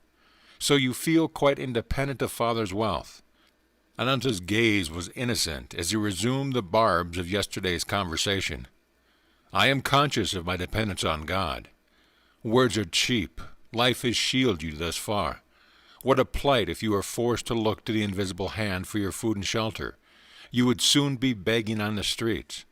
Never. I would not put faith in passers-bys rather than God. He can devise for his devotee 1,000 resources besides the begging bowl. More rhetoric. Suppose I suggest that your vaunted philosophy be put to a test in this tangible world. I would agree. Do you confine God to a speculative world? We shall see. Today you shall have opportunity either to enlarge or to confirm my own views. Ananta paused for a dramatic moment, then spoke slowly and seriously. I propose that I send you and your fellow disciple Jitendra this morning to the nearby city of Brindaban. You must not take a single rupee. You must not beg either for food or money. You must not reveal your predicament to anyone. You must go without your meals, and you must not be stranded in Brindaban. If you return to my bungalow here before 12 o'clock tonight, without having broken any rule of the test, I shall be the most astonished man in Agra. I accept the challenge. No hesitation was in my words or in my heart. Grateful memories flashed of the instant beneficence, my healing of deadly cholera through appeal to Larry Masha's picture, the playful gift for the 2 kites on the Lahore roof with Uma, the opportune amulet amidst my discouragement, the decisive message through the unknown Benares sadhu outside the compound of the pundit's home, the vision of Divine Mother and her majestic words of love, her swift heed through Master Miyasha to my trifling embarrassments, the last-minute guidance which materialized my high school diploma, an ultimate boon, my living master from the midst of lifelong dreams.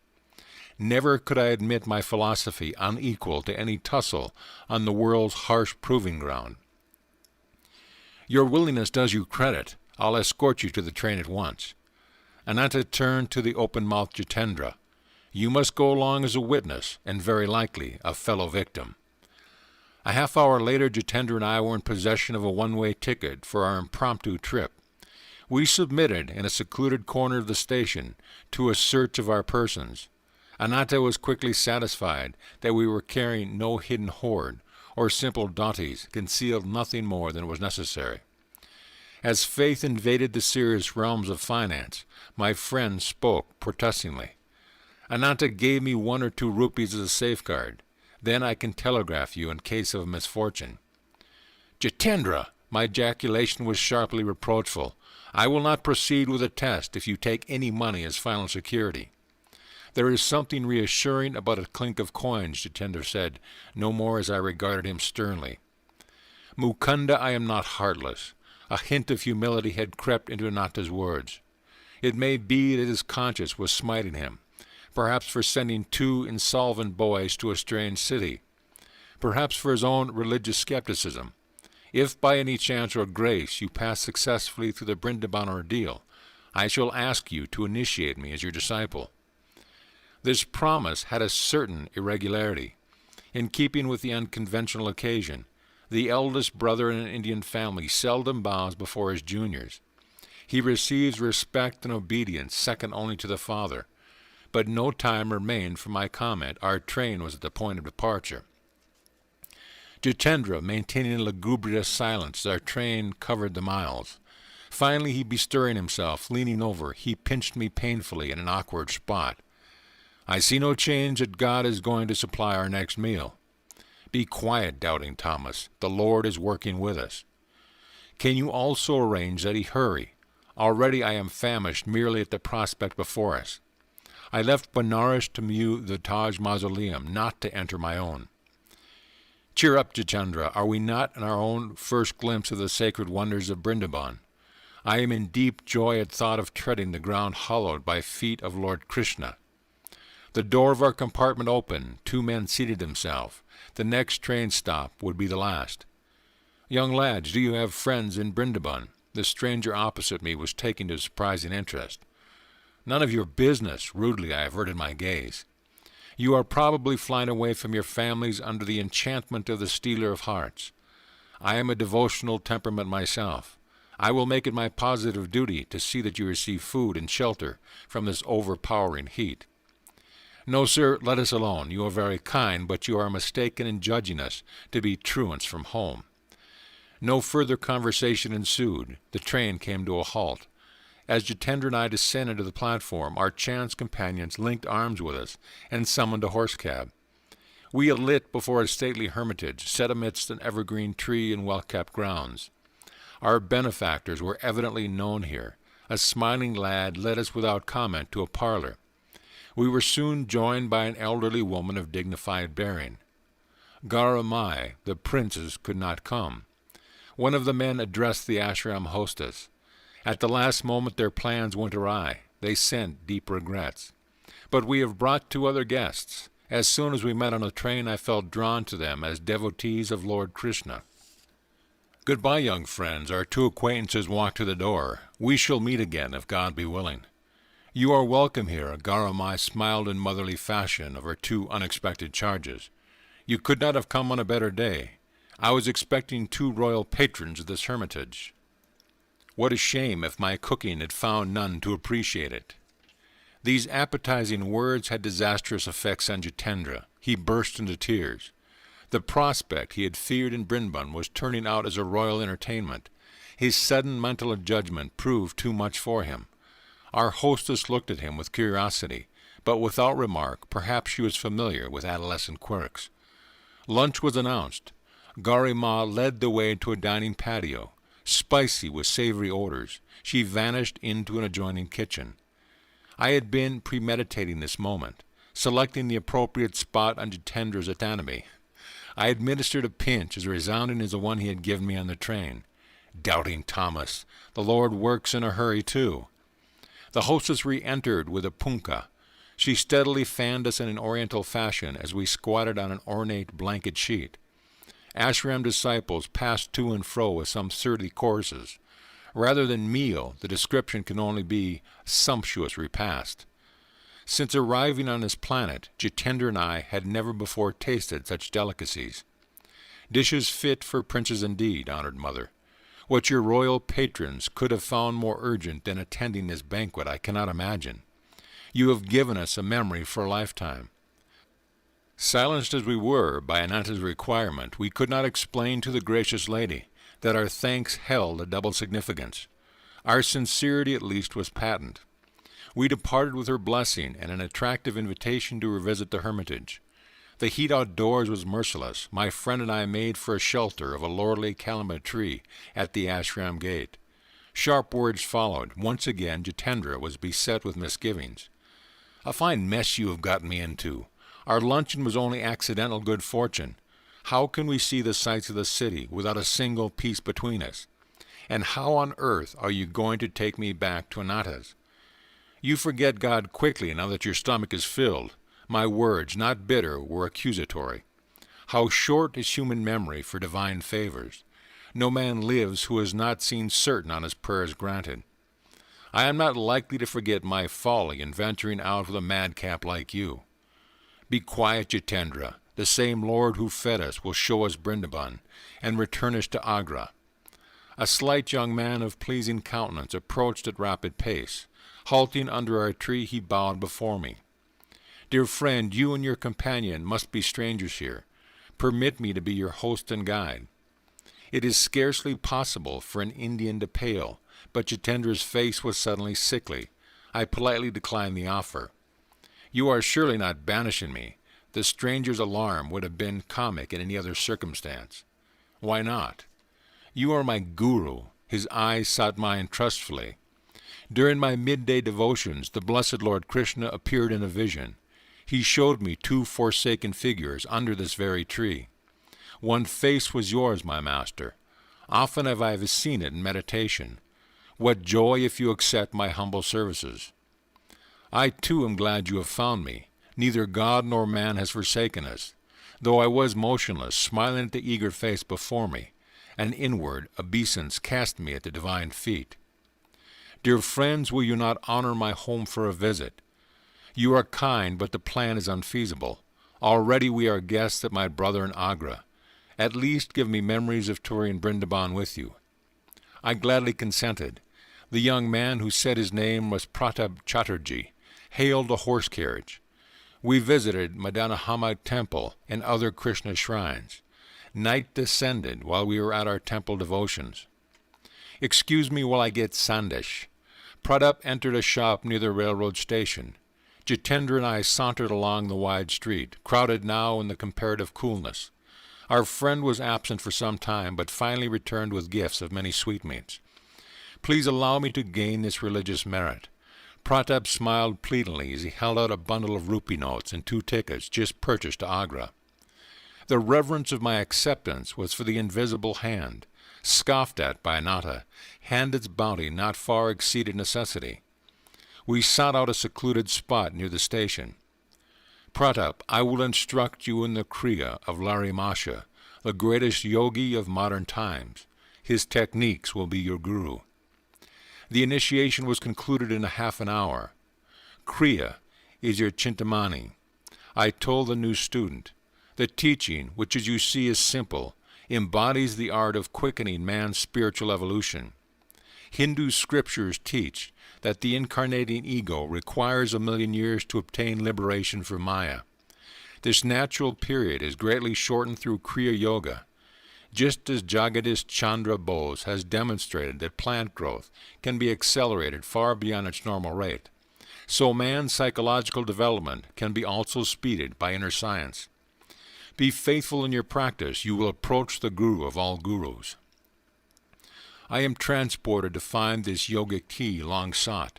Pratap spoke thoughtfully. Its unshackling effect on my sensory bonds will free me for higher spheres. The vision today of Lord Krishna could only mean my highest good. We sat a while in silent understanding, then walked slowly to the station. Joy was within me as I boarded the train, but this was Jitendra's day for tears. My affectionate farewell to Pratap had been punctuated by stiff sobs from both my companions. The journey once more found Jitendra in a welter of grief, not for himself this time, but against himself. How shallow my trust! My heart has been stone. Never in future shall I doubt God's protection. Midnight was approaching. The 2 Cinderellas, sent forth penniless, entered Ananta's bedroom. His face, as he had promised, was a study in astonishment. Silently I showered the table with rupees. Jitendra, the truth, Ananta's voice was jocular. Has not this youngster been staging a hold-up? But as the tale was unfolded, my brother turned sober, then solemn. The law of demand and supply reaches into subtler realms than I had supposed. Ananta spoke with a spiritual enthusiasm never before noticeable. I understand for the first time your indifference to the vaults and vulgar accumulations of the world. Late as it was, my brother insisted that he receive Diksha into Kriya Yoga. The Guru, Mukunda, had to shoulder the responsibility of 2 unsought disciples in one day. Breakfast the following morning was eaten in harmony absent the day before. I smiled at Jitendra. You shall not be cheated at the Taj. Let us view it before starting for Serampore. Bidding farewell to Ananta, my friend, I were soon before the glory of the Agra, the Taj Mahal. White marble dazzling in the sun, it stands a vision of pure symmetry. The perfect setting in dark cypress, grassy lawn, and tranquil lagoon. The interior is exquisite with lace-like carvings inlaid with semi-precious stones. Delicate wreaths and scrolls emerge intricately from marble, brown and violet. Illumination from the dome falls on the cenotaphs of Emperor Shah Jahan and Mumtaz Mahal, queen of this realm, in his heart. Enough of sightseeing. I was longing for my guru. Jitendra and I were shortly traveling south by train toward Bengal. Mukunda, I have not seen my family in months. I have changed my mind. Perhaps later I shall visit your master in Serampore. My friend, who may mildly be described as vacillating in temperament, left me in Calcutta. By local train I soon reached Serampore, 12 miles to the north. A throb of wonderment stole over me as I realized that 28 days had elapsed since the Benares meeting with my guru. You will come to me in 4 weeks. Here I was, heart-pounding, standing within his courtyard on quiet Rai Ghat Lane. I entered for the first time the Hermitage, where I was to spend the best part of the next 10 years with India's Jayanavatar, incarnation of wisdom. End of chapter. Chapter 12. Years in my Master's Hermitage. You have come. Sri Yukteswar greeted me from a tiger skin on the floor of a balconied sitting room. His voice was cold, his manner unemotional. Yes, dear Master, I am here to follow you. Kneeling, I touched his feet. How can that be? You ignore my wishes. No longer, Guruji, your wish shall be my law. That is better. Now I can assume responsibility for your life. I willingly transfer the burden, Master. My first request, then, is that you return home to your family. I want you to enter college in Calcutta. Your education should be continued. Very well, sir. I hid my consternation. Would importune books pursue me down the years? First father, now Sri Yukteswar. Some day you will go to the West. Its people will lend ears more receptive to India's ancient wisdom, if the strange Hindu teacher has a university degree. You know best, Guruji, my gloom departed. The reference to the West I found puzzling, remote, but my opportunity to please Master by obedience was vitally immediate. You will be near in Calcutta. Come here whenever you find time. Every day if possible, Master. Gratefully I accept your authority in every detail of my life on one condition. Yes, that you promise to reveal God to me. An hour-long verbal tussle ensued. A master's word cannot be falsified. It is not lightly given. The implications in the pledge open out vast metaphysical vistas. A guru must be on intimate terms indeed with the Creator before he can obligate him to appear. I sensed Sri Yukteswar's divine unity and was determined, as his disciple, to press my advantage. You are of exacting disposition. Then Master's consent rang out with compassionate finality. Let your wish be my wish. Lifelong shadow lifted from my heart. The vague search, hither and yon, was over. I had found eternal shelter in a true guru. Come, I shall show you the hermitage. Master rose from his tiger mat. I glanced about me. My gaze fell with astonishment on a wall picture, garlanded with a spray of jasmine. Larry Masha. Yes, my divine guru. Sri Yukteswar's tone was reverently vibrant. Greater he was, as man and yogi, than any other teacher whose life came within the range of my investigation. Silently I bowed before the familiar picture. Sole homage spread to the peerless Master, who, blessing my infancy, had guided my steps to this hour. Led by my guru, I strolled around the house and its grounds. Large, ancient, and well-built, the hermitage was surrounded by a massive pillared courtyard. Outer walls were moss-covered. Pigeons fluttered over the flat gray roof, unceremoniously sharing the ashram quarters. A rear garden was pleasant with jackfruit, mango, and plantain trees. Balustered balconies of upper rooms in the two-storied building faced the courtyard from three sides. A spacious ground-floor hall with high ceiling, supported by colonnades, was used, Master said, chiefly during the annual festivities of Durga Puja. A narrow stairway led to Sri Yukteswar's sitting room, whose small balcony overlooked the street. The ashram was plainly furnished. Everything was simple, clean, and utilitarian. Several Western-style chairs, benches, and tables were in evidence. Master invited me to stay overnight. A supper of vegetable curry was served by two young disciples who were receiving hermitage training. Guruji, please tell me something of your life. I was squatting on a straw mat near his tiger skin. The friendly stars were very close. It seemed beyond the balcony. My family name was Priya Nath Kaur. I was born here in Serampore, where father was a wealthy businessman. He left me this ancestral mansion, now my hermitage. My formal schooling was little. I found it slow and shallow. In early manhood, I undertook the responsibility of a householder and have one daughter, now married. My middle life was blessed with the guidance of Larry Masha. After my wife died, I joined the Swami order and received the new name of Sri Yukteswar Giri. Such are my simple annals. Master smiled at my eager face. Like all biographical sketches, his words had given the outward facts, without revealing the inner man. Guruji, I would like to hear some stories of your childhood. I will tell you a few, each one with a moral. Sri Yukteswar's eyes twinkled with his warning. My mother once tried to frighten me with an appalling story of a ghost in a dark chamber. I went there immediately and expressed my disappointment at having missed the ghost. Mother never told me another horror tale. Moral: look fear in the face, and it will cease to trouble you. Another early memory is my wish for an ugly dog belonging to a neighbor. I kept my household in turmoil for weeks to get that dog. My ears were deaf to offers of pets with more prepossessing appearance. Moral: attachment is blinding. It lends an imaginary halo of attractiveness to the object of desire. A third story concerns the plasticity of the youthful mind. I heard my mother remark occasionally, a man who accepts a job under anyone is a slave. That impression became so indelibly fixed that even after my marriage I refused all positions. I met expenses by investing my family endowment in land. Moral: good and positive suggestions should instruct the sensitive ears of children.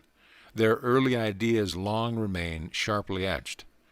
Master fell into tranquil silence. Around midnight he led me to a narrow cot. Sleep was sound and sweet the first night under my guru's roof. Sri Yukteswar chose the following morning to grant me his Kriya Yoga initiation. The technique I had already received from two disciples of Larry Masha, father and my tutor, Swami Kebalananda, but in Master's presence I felt transforming power. At his touch a great light broke over my being, like glory of countless suns blazing together. A flood of ineffable bliss, overwhelming my heart to the innermost core, continued during the following day. It was late that afternoon before I could bring myself to leave the hermitage. You will return in 30 days. As I reached my Calcutta home, the fulfillment of Master's prediction entered with me. None of my relatives made the pointed remarks I had feared about the reappearance of the soaring bird. I climbed to my little attic and bestowed affectionate glances, as though on a living presence. You have witnessed my meditations and the tears and storms of my sadhana. Now I have reached the harbor of my divine teacher.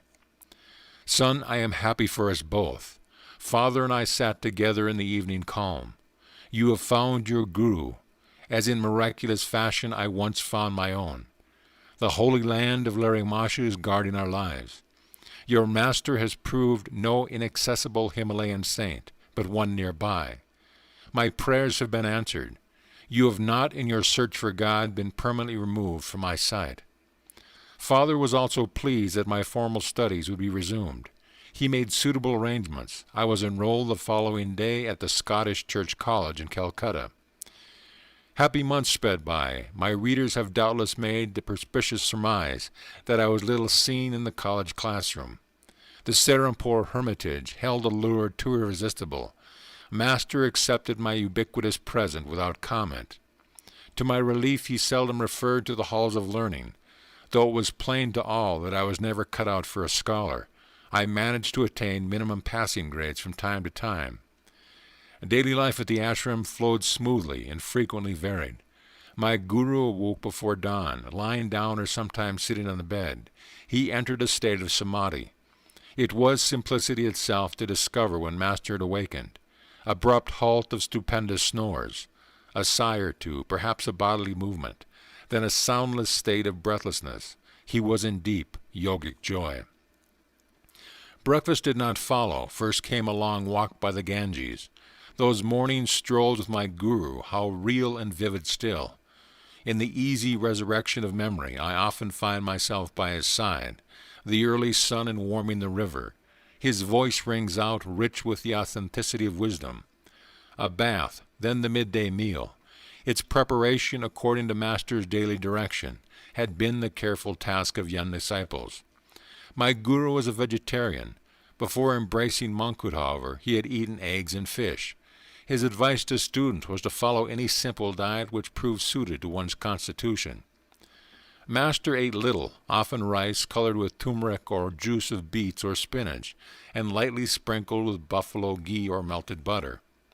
Another day he might have lentil dal or chana juri with vegetable.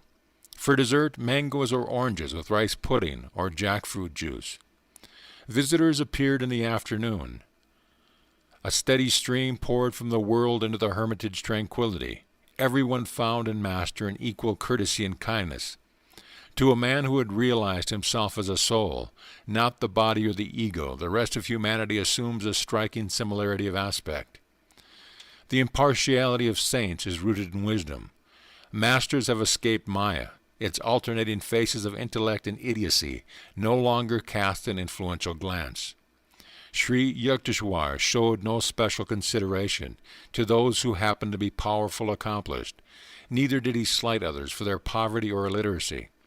He would listen respectfully to words of truth from a child and openly ignore a conceited pundit.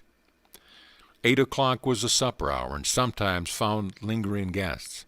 My guru would not excuse himself to eat alone. None left his ashram hungry or dissatisfied. Sri Yukteswar was never at a loss, never dismayed by unexpected visitors. Scanty food would emerge of banquet under his resourceful direction. Yet he was economical. His modest funds went far. Be comfortable within your purse, he often said. Extravagance will buy you discomfort.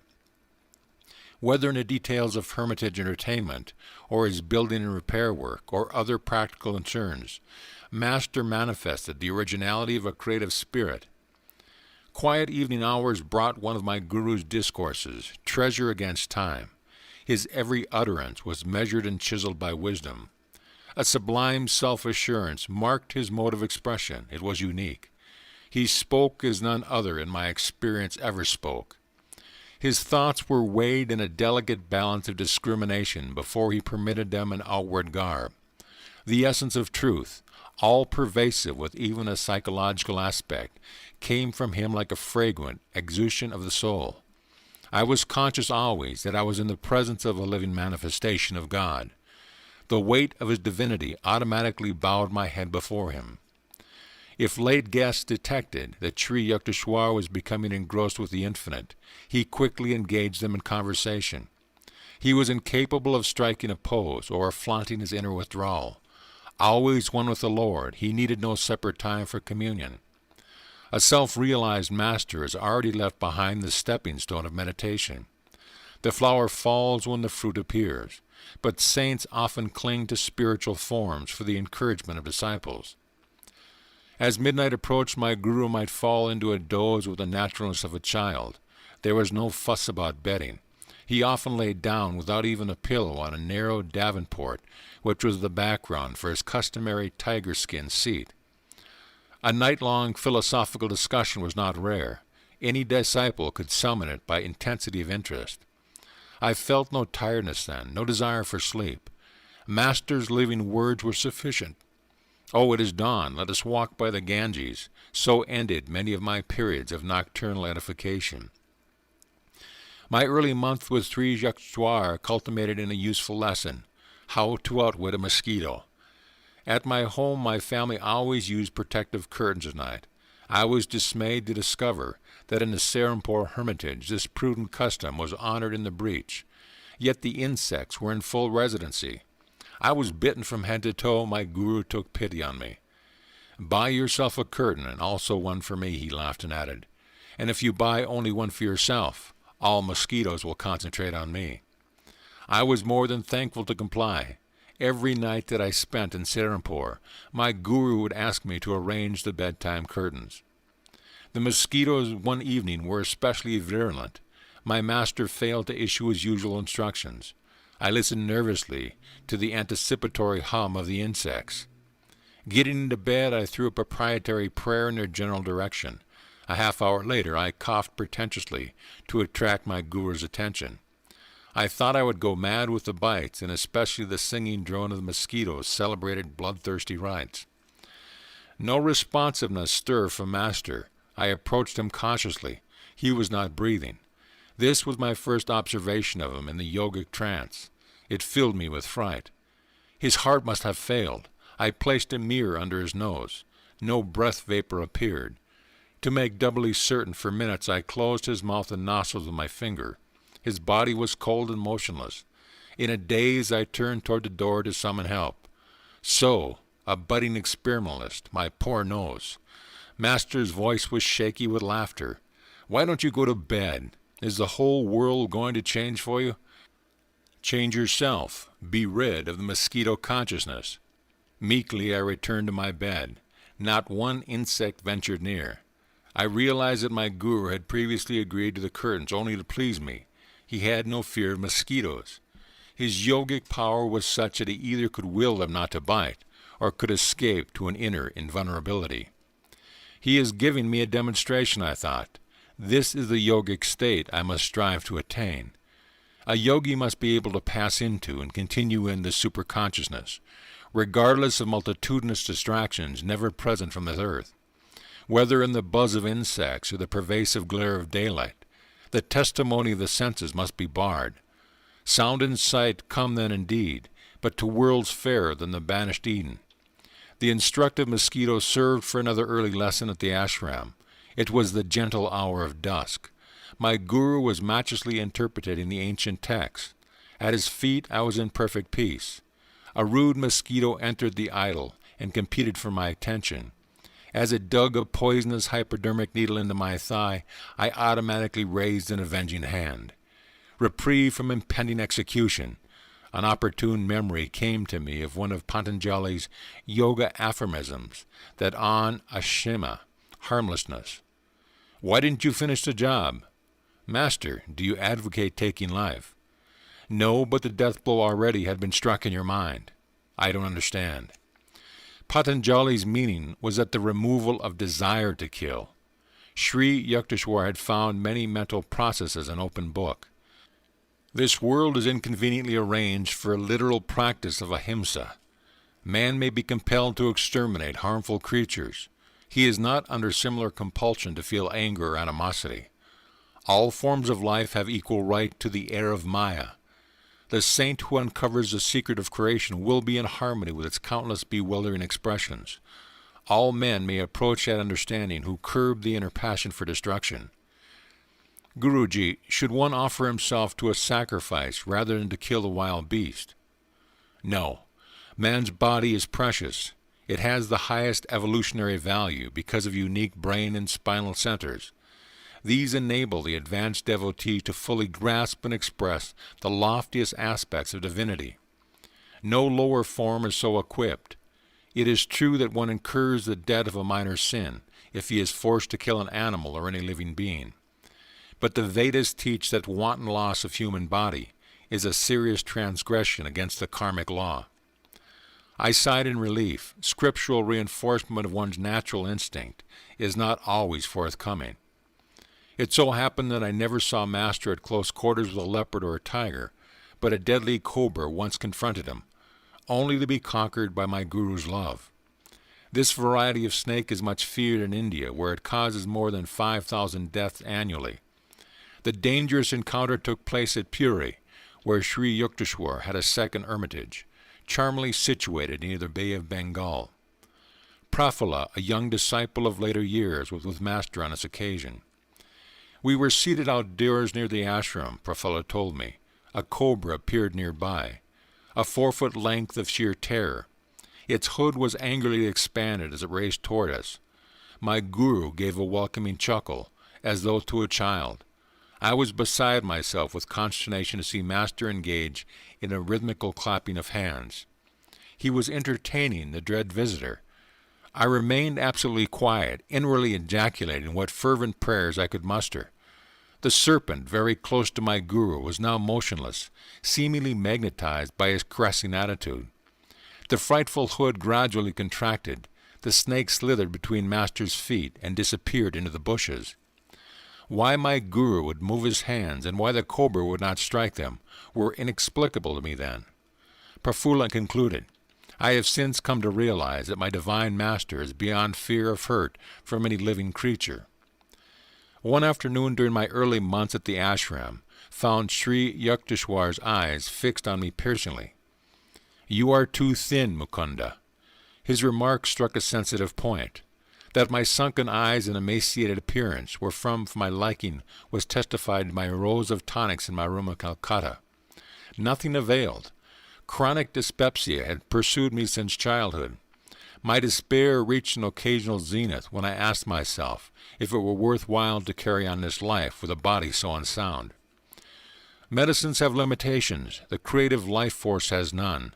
Believe that. You shall be well and strong. Sri Yukteswar's words aroused a conviction of personally applicable truth, which no other healer, and I had tried many, had been able to summon within me. Day by day, behold, I waxed. 2 weeks after Master's hidden blessing, I had accumulated the invigorating weight which eluded me in the past. My persistent stomach ailments vanished with a lifelong permanency. On later occasion I witnessed my Guru's instantaneous divine healings of persons suffering from ominous diseases, tuberculosis, diabetes, epilepsy, or paralysis. No one could have been more grateful for this cure than I was at sudden freedom from my cadaverous aspect. Years ago I too was anxious to put on weight, Sri Yukteswar told me. During convalescence after a severe illness, I visited Larry Masha in Benares. Sir, I've been very sick and lost many pounds. I see, Yukteswar. You made yourself unwell, and now you think you are thin. This reply was far from the one I had expected. My Guru, however, added encouragingly, Let me see, I am sure you ought to feel better tomorrow. Taking his words as a gesture of secret healing toward my receptive mind, I was not surprised the next morning at a welcome ascension of strength. I sought out my master and exclaiming exultingly, Sir, I feel much better today. Indeed, today you invigorate yourself. No, Master, I protested, it was you who helped me. This is the first time in weeks that I've had any energy. Oh yes, your malady has been quite serious. Your body is frail yet. Who can say how it will be tomorrow? The thought of possible return of my weakness brought me a shudder of cold fear. The following morning I could hardly drag myself to Larry Masha's home. Sir, I am ailing again. My Guru's glance was quizzical. So, once more you indispose yourself. Guru Deva, I realize now that day by day you have been ridiculing me. My patience was exhausted. I don't understand why you disbelieve my truthful reports. Really, it has been your thoughts that have made you feel alternately weak and strong. My master looked at me affectionately. You have seen how your health was exactly followed your expectation. Thought is a force, even as electricity or gravitation. The human mind is a spark of the almighty consciousness of God. I could show you that whatever your powerful mind believes very intensely would instantly come to pass. Knowing that Larry Masha never spoke idly, I addressed him with a great awe and gratitude. Master, if I think I am well and have regained my former weight, shall that happen? It is so, even at this moment. My Guru spoke gravely, his gaze concentrated on my eyes. Lo, I felt an increase, not alone of strength, but of weight. Larry Masha retreated into silence. After a few hours at his feet, I returned to my mother's home, where I stayed during my visit to Benares. My son, what is the matter? Are you swelling with dropsy? Mother could hardly believe her eyes. My body was now of the same robust dimensions it had possessed before my illness. I weighed myself and found that in one day I had gained 50 pounds. They remained with me permanently. Friends and acquaintance who had seen my thin figure were aghast with wonderment. A number of them changed their mode of life and became disciples of Larry Masha as a result of this miracle. My Guru, awakened God, knew this world to be nothing but an objectified dream of the Creator. Because he was completely aware of his unity with the divine dreamer, Larry Masha could materialize or dematerialize or make any change he wished in the cosmic vision. All creation is governed by law, Sri Yukteswar concluded. The ones which manifest in the outer universe, discoverable by scientists, are called natural laws. But there are subtler laws ruling the realms of consciousness, which can be known only through the inner science of yoga. The hidden spiritual planes also have their natural and lawful principles of operation. It is not the physical scientist, but the fully self-realized master who comprehends the true nature of matter. Thus Christ was able to restore the servant's ear after it had been severed by one of his disciples. Sri Yukteswar was a peerless interpreter of the Scriptures. Many of my happiest memories are centered in his discourses. But his jeweled thoughts were not cast into ashes of heedlessness or stupidity. One restless movement of my body, or my slight lapse in absent-mindedness, sufficed to put an abrupt end to Master's exposition. "You are not here," Master interrupted himself one afternoon with his disclosure. As usual, he was keeping track of my attention with a devastating immediacy. "Guruji," my tone was a protest. "I have not stirred. My eyelids have not moved. I can repeat each word you have uttered." "Nevertheless, you were not fully with me. Your objection forces me to remark that in your mental background you were creating three institutions. One was a sylvan retreat on a plain, another on a hilltop, a third by the ocean. Those vaguely formulated thoughts had indeed been present, almost subconsciously. I glanced at him apologetically. "You have given me that right. The subtle truth I am expounding cannot be grasped without your complete concentration. Unless necessary, I do not invade the seclusion of other minds. Man has a natural privilege of roaming secretly among his thoughts. The unbidden Lord does not enter there, neither do I venture intrusion." "You are ever welcome, Master. Your architectural dreams will materialize later. Now is the time for study." Thus, incidentally, my Guru revealed in his simple ways the coming of three great events in my life. Since early youth I had enigmatic glimpses of three buildings, each in a different setting. In the exact sequence Sri Yukteswar had indicated, these visions took ultimate form. First came my founding of a boys' yoga school on a Ranchi plain, then my American headquarters on a Los Angeles hilltop, finally a hermitage in Southern California by the vast Pacific. Master never arrogantly asserted, "I prophesize that such and such an event shall occur." He would rather hint, "Don't you think it may happen?" But his simple speech hid Vedic power. There was no recanting. Never did his slightly veiled words prove false. Sri Yukteswar was reserved and matter-of-fact in demeanor. There was not of the vague or daffy visionary about him. His feet were firm on the earth, his head in the heaven of heaven. Practical people aroused his admiration. Saintliness is not dumbness. Divine perceptions are not incapacitating, he would say. The active expression of virtue gives rise to the keenest intelligence.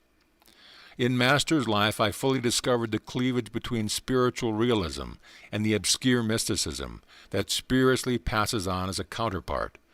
My Guru was reluctant to discuss the superphysical realms. His only marvelous aura was one of perfect simplicity.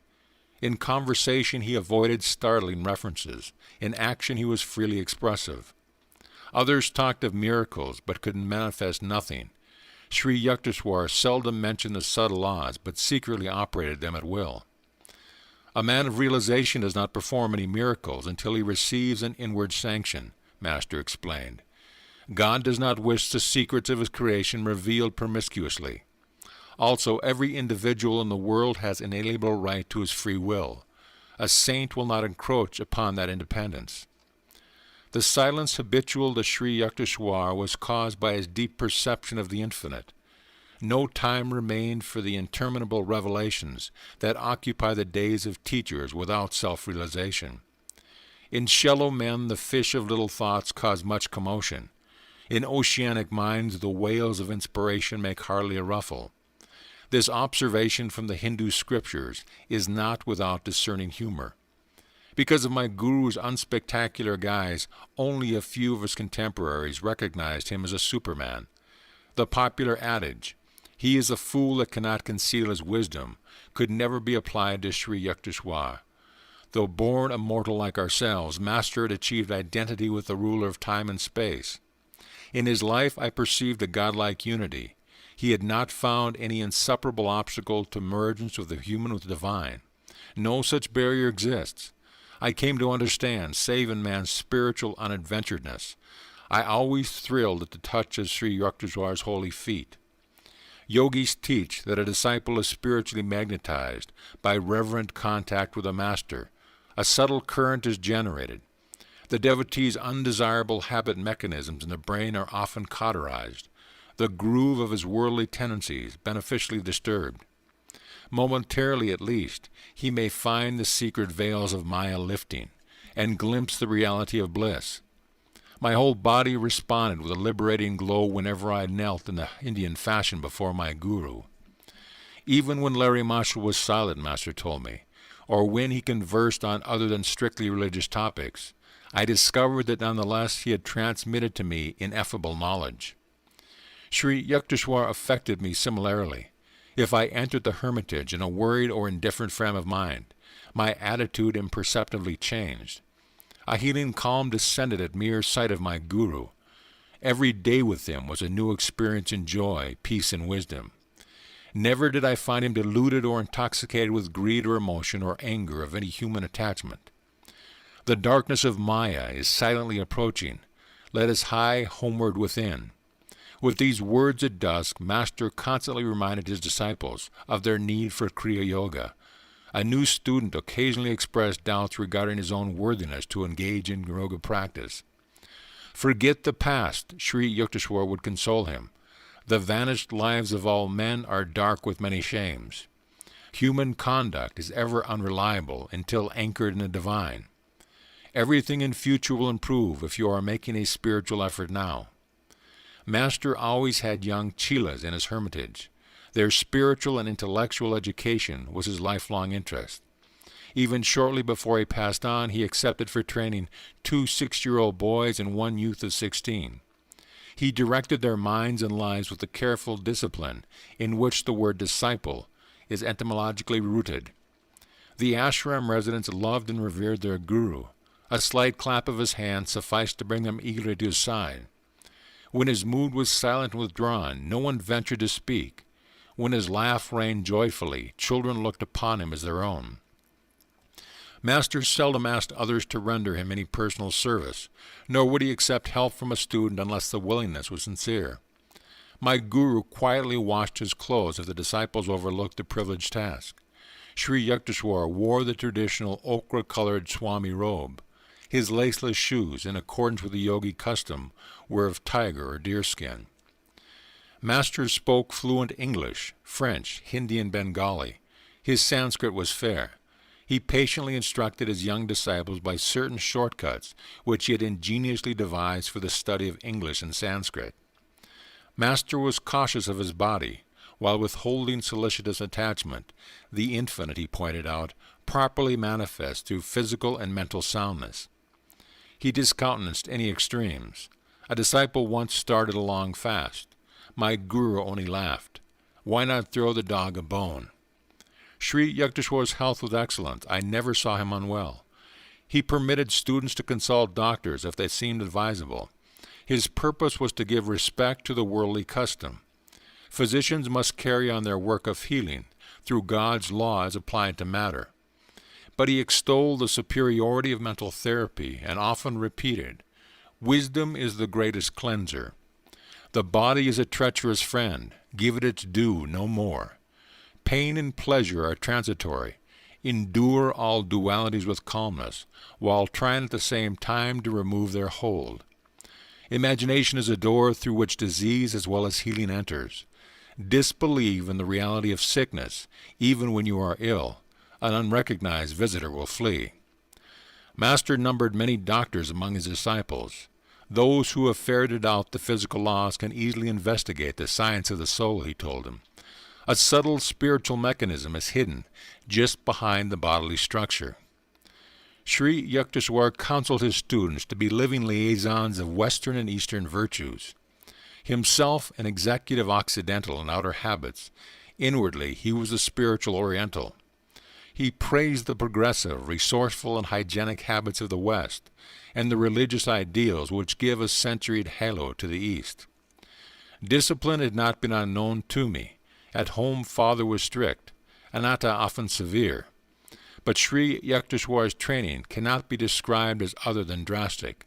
A perfectionist, my guru was hypercritical of his disciples, whether in matters of moment or in the subtle nuances of behavior.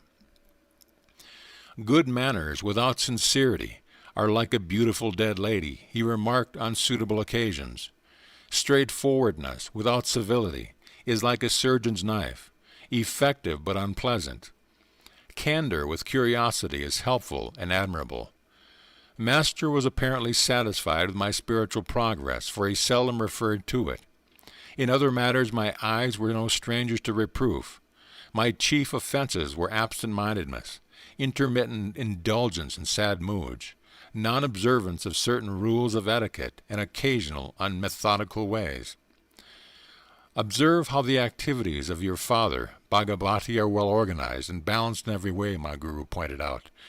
The two disciples of Larry Masha had met soon after I began my pilgrimage at Serampore. Father and Sri Yukteswar admirably evaluated the other's worth. Both had built an inner life of spiritual granite, insoluble against the ages. From transient teachers of my early life I had imbibed a few erroneous lessons. A Chela, I was told, need not concern himself strenuously over worldly duties. When I had neglected or carelessly performed my tasks, I was not chastised. Human nature finds such instruction very easy of assimilation. Under Master's unsparing rod, however, I soon recovered from the agreeable delusion of irresponsibility. Those who are too good for this world are adorning some other, Sri Yukteswar remarked. So long as you breathe the free air of earth, you are under obligation to render grateful service. He alone who has fully mastered the breathless state is freed from cosmic imperative. I will not fail to let you know when you have attained the final perfection. My guru could never be bribed, even by love. He showed no leniency to anyone who, like myself, willingly offered to be his disciple. Whether Master and I were surrounded by his students or by strangers, or were alone together, he always spoke plainly and upbraided sharply. No trifling lapse into shallowness or inconsistency escaped his rebuke. This flattening treatment was hard to endure, but my resolve was to allow Sri Yukteswar to iron out each of my psychological kinks. As he labored at this titanic transformation, I shook many times under the weight of his disciplinary hammer. If you don't like my words, you are at liberty to leave at any time, Master assured me. I want nothing from you but your own improvement. Stay only if you feel benefited. For every humbling blow he dealt my vanity, for every tooth in my metaphorical jaw he knocked loose with stunning aim. I am grateful beyond any faculty of expression. The hard core of human egotism is hardly to be dislodged except rudely. When its departure, the divine finds at last an unobstructed channel. In vain it seeks to percolate through flinty hearts of selfishness. Sri Yukteswar's wisdom was so penetrating that, heedless of remarks, he often replied to one's unspoken observation. What a person imagines he hears, and what the speaker has really implied, may be poles apart, he said. Try to feel the thoughts beyond the confusion of man's verbiage. But divine insight is painful to worldly ears. Master was not popular with superficial students. The wise, always few in number, deeply revered him. I dare say Sri Yukteswar would have been the most sought-after guru in India, had his words not been so candid and so censorious. I am hard on those who come for my training, he admitted to me. That is my way. Take it or leave it. I will never compromise. But you will be much kinder to your disciples. That is your way. I try to purify only in the fires of severity, searing beyond the average toleration.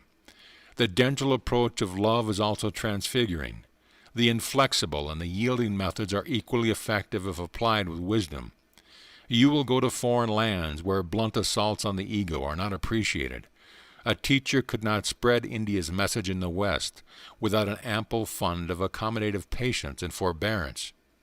I refuse to state the amount of truth I later came to find in Master's words. Through Sri Yukteswar's undissembling speech prevented a large following during his years on earth. Nevertheless, his living spirit manifests today over the world. Through sincere students of his Kriya Yoga and other teaching, he has further dominion in men's souls than ever Alexander dreamed of in the soil. Father arrived one day to pay his respects to Sri Yukteswar. My parent expected, very likely, to hear some words in my praise. He was shocked to be given a long account of my imperfections. It was Master's practice to recount simple, negligible shortcomings with an air of portentous gravity. My father rushed to see me. From your guru's remark, I thought to find you a complete wreck. My parent was between tears and laughter. The only cause of Sri Yukteswar's displeasure at the time was that I had been trying, against his gentle hint, to convert a certain man to the spiritual path. With indignant speed I sought out my guru. He received me with downcast eyes as though conscious of guilt. It was the only time I ever saw the divine lion meek before me. The unique moment was savored to the full. "Sir, why do you judge me so mercilessly before my astounded father? Was that just?" "I will not do it again." Master's tone was apologetic. Instantly I was disarmed. How readily the great man admitted his fault, though he never again upset father's peace of mind. Master relentlessly continued to dissect me whenever and wherever he chose. New disciples often join Sri Yukteswar in exhaustive criticism of others. Wise like the Guru, models of flawless discrimination. But he who takes the offensive must not be defenseless. The same carping students fled precipitously as soon as Master publicly unloosed in their direction a few shafts from his analytical quiver. Tender inner weakness, revolting at mild touches of censor, are like diseased parts of the body, recoiling before even delicate handling. This was Sri Yukteswar's amused comment on the flighty ones. There are disciples who seek a guru made in their own image. Such students often complain that they did not understand Sri Yukteswar. "Neither do you comprehend God," I retorted on one occasion. "When a saint is clear to you, you will be one. Among the trillion mysteries, breathing ever second the inexplicable air, who may venture to ask that the fathomless nature of a master be instantly grasped?" Students came and generally went. Those who craved a path of oily sympathy and comfortable recognition did not find it at the Hermitage. Master offered shelter and shepherding for the eons, but many disciples miserly demanded ego balm as well. They departed, preferring little life's countless humiliation before any humility. Master's blazing rays, the open, penetrating sunshine of his wisdom, were too powerful for their spiritual sickness. They sought some lesser teacher who, shading them with flattery, permitted the fitful sleep of ignorance. During my early months with Master, I had experienced a sensitive fear of his reprimands. These were reserved, I soon saw, for disciples who had asked for his verbal vivisection. If any writhing students made a protest, Sri Yukteswar would become unoffendedly silent. His words were never wrathful, but impersonal with wisdom.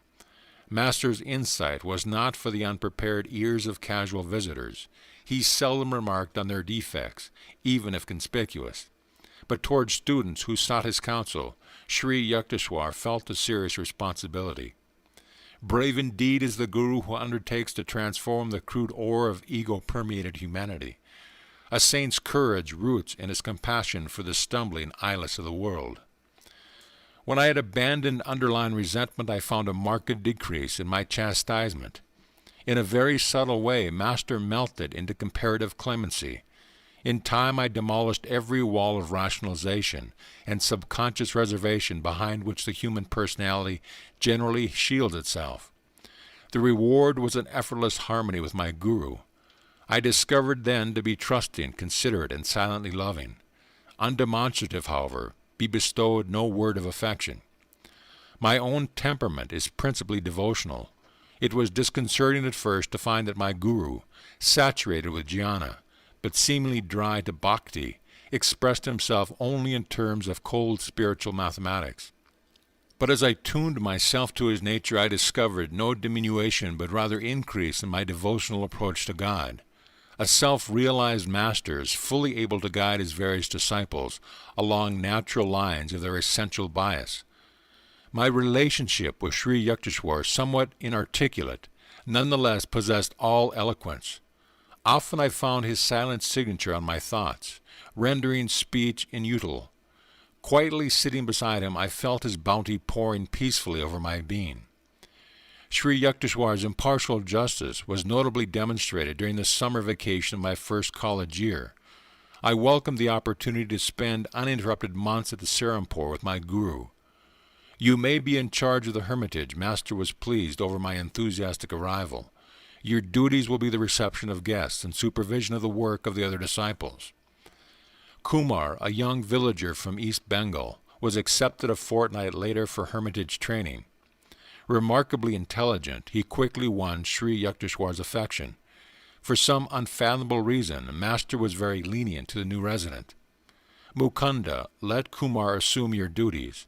Employ your own time in sweeping and cooking. Master issued these instructions after the new boy had been with us for a month. Exalted to leadership, Kumar exercised the petty household tyranny. In silent mutiny, the other disciples continued to seek me out for daily counsel. Mukunda is impossible. You made me supervisor, yet the others go to him and obey him. 3 weeks later, Kumar was complaining to our guru. I overheard him from an adjoining room. That's why I assigned him to the kitchen and you to the parlor. Sri Yukteswar's withering tones were new to Kumar. In this way you have come to realize that a worthy leader has the desire to serve and not to dominate.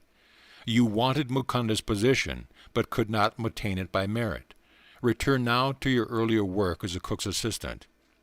After this humbling incident, Master resumed toward Kumar a former attitude of unwanted indulgence.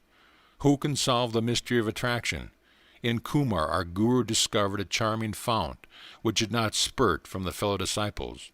Though the new boy was obviously Sri Yukteswar's favorite, I felt no dismay. Personal idiosyncrasies, possessed even by masters, lend a rich complexity to the pattern of life.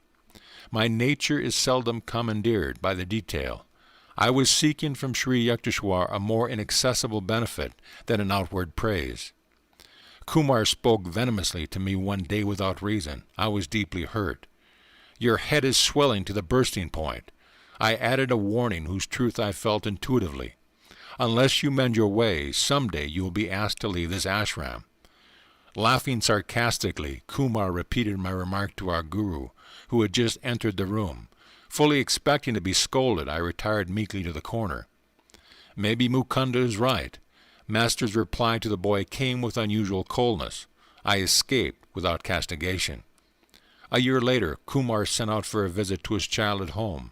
He ignored the quiet disapproval of Sri Yukteswar, who never authoritatively controlled his disciples' movements. On the boy's return to Serampore in a few months, a change was unpleasantly apparent. Gone was the stately Kumar with serenely glowing face. Only an undistinguished peasant stood before us, one who had lately acquired a number of evil habits. Master summoned me and broke-heartedly discussed the fact that the boy was now unsuited to the monastic hermitage life. Mukunda, I will leave it to you to instruct Kumar to leave the ashram tomorrow. I can't do it. Tears stood in Sri Yukteswar's eyes, but he controlled himself quickly. The boy would never have fallen to these depths had he listened to me and not gone away to mix with undesirable companions. He has rejected my protection. The callous world must be his guru still. Kumar's departure brought me no elation. Sadly, I wondered how one with power to win a master's love could ever respond to cheaper allures. Enjoyment of wine and sex are rooted in a natural man, and require no delicacies of perception for their appreciation. Sense wiles are comparable to the evergreen oleander, fragrant with its multicolored flowers. Every part of the plant is poisonous. The land of healing lies within, radiant with that happiness blindly sought in 1,000 misdirections. Keen intelligence is two-edged, Master once remarked in reference to Kumar's brilliant mind. It may be used constructively or destructively like a knife, either to cut the boil of ignorance or to decapitate oneself. Intelligence is rightly guided only after the mind has acknowledged the inescapability of spiritual law. My guru mixed freely with men and women disciples, treating all as his children. Perceiving their soul equality, he showed no distinction or partiality. In sleep, you do not know whether you are a man or a woman, he said. Just as a man impersonating a woman does not become one, so the soul, impersonating both man and woman, has no sex. The soul is the pure, changeless image of God. Sri Yukteswar never avoided or blamed woman as objects of seduction. Men, he said, were also a temptation to women. I once inquired of my guru why a great ancient saint had called women the door to hell. A girl must have proved very troublesome to his peace of mind in his early life. My guru answered caustically. Otherwise he would have denounced not woman, but some imperfection in his own self-control. If a visitor dared to relate a suggestive story in the hermitage, Master would maintain an unresponsive silence. Do not allow yourself to be thrashed by the provoking whip of a beautiful face, he told the disciples. How can sense slaves enjoy the world? Its subtle flavor escapes them while they grovel in primal mud. All nice discriminations are lost to the man of elemental lusts. Students seeking to escape from the dualistic Maya delusion received from Sri Yukteswar patience and understanding counsel. Just as the purpose of eating is to satisfy hunger, not greed, so the sex instinct is designed for the propagation of the species according to natural law, never for the kindling of insatiable longings. He said, destroy wrong desires now, otherwise they will follow you after the astral body is torn from its physical casing. Even when the flesh is weak, the mind should be constantly resistant. If temptation assails you with cruel force, overcome it by impersonal analysis and indomitable will. Every natural passion can be mastered. Conserve your powers, be like the capacious ocean, absorbing within all the tributary rivers of the senses. Small yearnings are openings in the reservoir of your inner peace, permitting healing waters to be wasted in the desert soil of materialism. The forceful activating impulse of wrong desire is the greatest enemy to the happiness of man. Roam in a world as a line of self-control. See that the frogs of weakness don't kick you around. The devotee is finally freed from all instinctive compulsions. He transforms his need for human affection into aspiration for God alone. A love solitary becomes omnipresent. Sri Yukteswar's mother lived in the Rana Mahal district of Benares, where I had first visited my guru. Gracious and kindly, she was yet a woman of very decided opinions. I stood on her balcony one day and watched mother and son talking together. In his quiet, sensible way, Master was trying to convince her about something. He was apparently unsuccessful, for she shook her head with great vigor. Nay, nay, my son, go away now. Your wise words are not for me. I am not your disciple. Sri Yukteswar backed away without further argument, like a scolded child. I was touched at his great respect for his mother, even in her unreasonable moods. She saw him only as her little boy, not as a sage. There was a charm about the trifling incident. It supplied a sidelight on my guru's unusual nature, inwardly humble and outwardly unbendable. The monastic regulations do not allow a swami to retain connection with worldly ties after their formal severance. He cannot perform the ceremonial family ties which are obligatory on the householder. Yet Shankara, the ancient founder of the Swami order, disregarded the injunctions. At the death of his beloved mother, he cremated her body with heavenly fire, which he caused to spurt from his unpraised hand. Sri Yukteswar also ignored the restrictions in a fashion less spectacular. When his mother passed on, he arranged the crematory services by the holy Ganges in Benares, and fed many Brahmins in conformance with age-old custom. The Shastric prohibitions were intended to help swamis overcome narrow identifications. Shankara and Sri Yukteswar had wholly merged their beings into the impersonal spirit. They needed no rescue by rule. Sometimes, too, a master purposely ignores a canon in order to uphold its principle as superior to and independent of form. Thus Jesus plucked ears of corn on the day of rest. To the inevitable critics he says, the Sabbath was made for man, and not man for the Sabbath.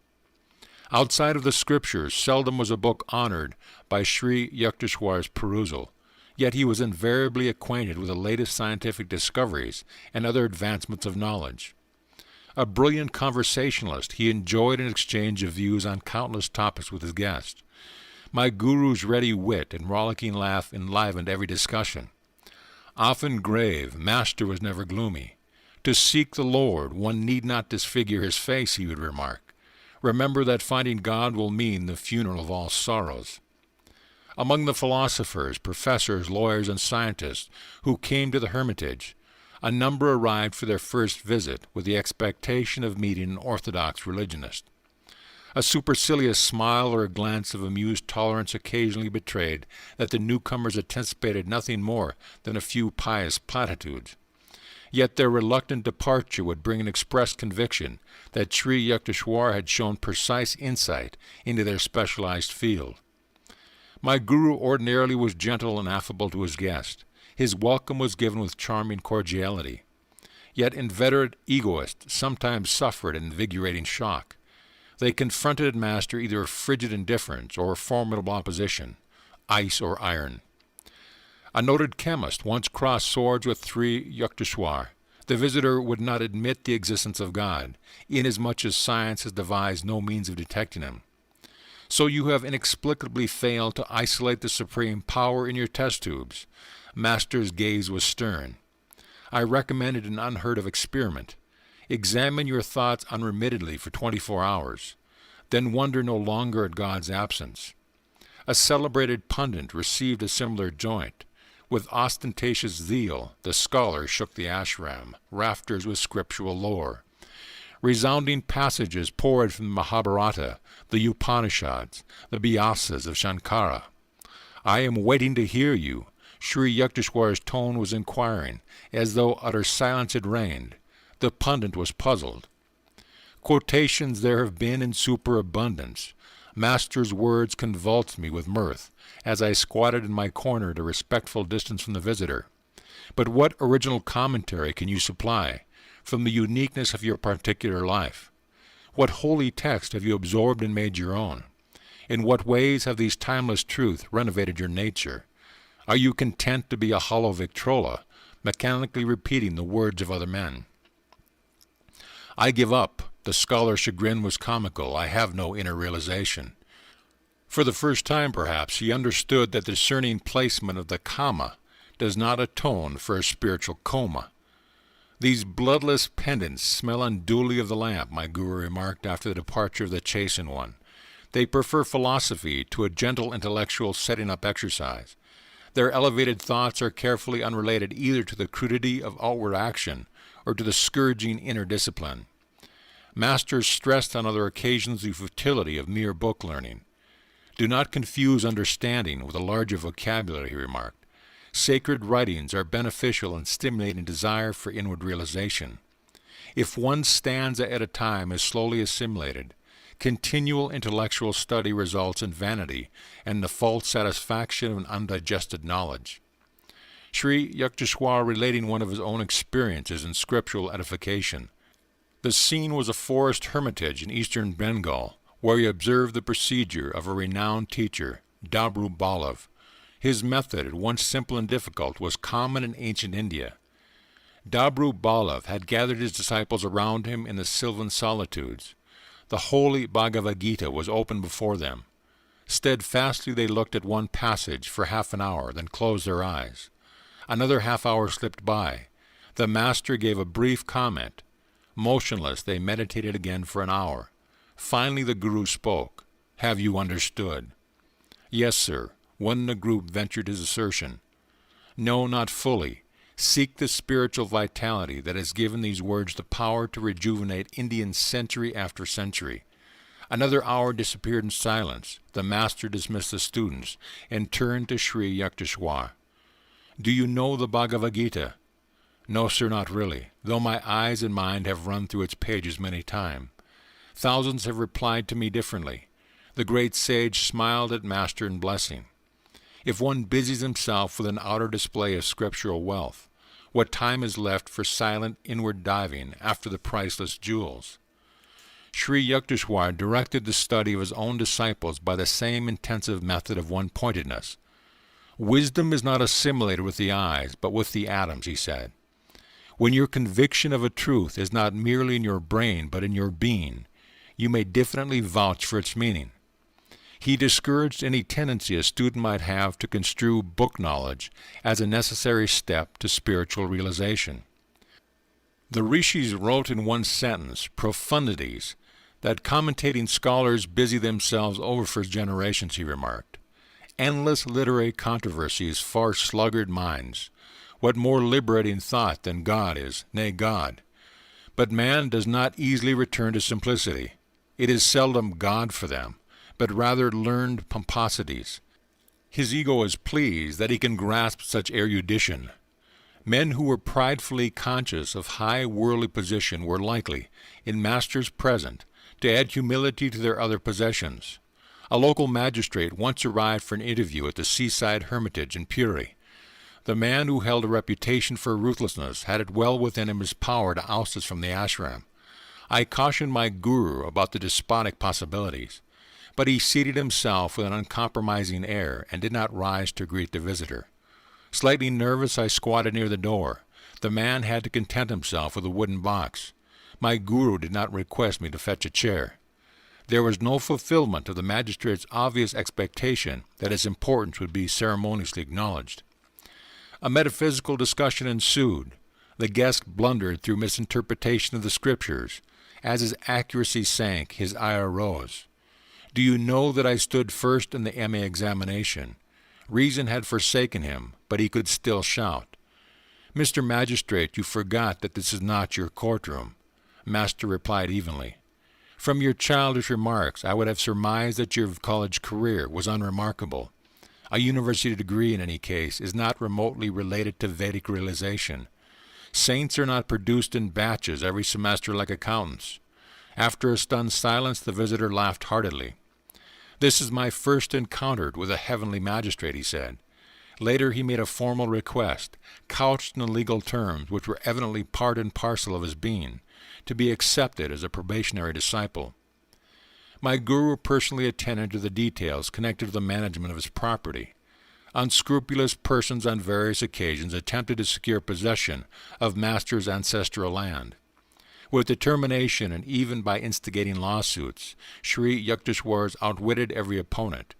He underwent these painful experiences from a desire never to be a begging guru or a burden on his disciples. His financial independence was one reason why my alarmingly outspoken master was innocent of the cunnings of diplomacy. Unlike these teachers who have to flatter their supporters, my guru was impervious to the influences, open or subtle, of others' wealth. Never did I hear him ask or even hint for money for any purpose. His hermitage training was given free and freely to all disciples. An insolent court deputy arrived one day at the Serampore ashram to serve Sri Yukteswar with a legal summons. A disciple named Kani and myself were also present. The officer's attitude toward Master was offensive. I will do you good to leave the shadows of your hermitage and breathe the honest air of a courtroom. The deputy grinned contemptuously. I could not contain myself. Another word of your impudence, and you will be on the floor, I advanced threateningly. You wretch! Connie's shout was simultaneous with my own. Dare you bring blasphemies into this sacred ashram? But Master stood protectingly in front of his abuser.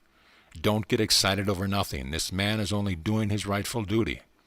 The officer, dazed at his varying reception, respectfully offered a word of apology and sped away. Amazing it was to find that a master with such a fiery will could be so calm within. He fitted the Vedic definition of a man of God, softer than the flower where kindness is concerned, stronger than the thunder where principles are at stake. There are always those in this world who, in Brownie's words, endure no light, being themselves obscure. An outsider occasionally berated Sri Yukteswar for an imaginary grievance. My imperturbable guru listened politely, analyzing himself to see if any shred of truth lie within the denunciation.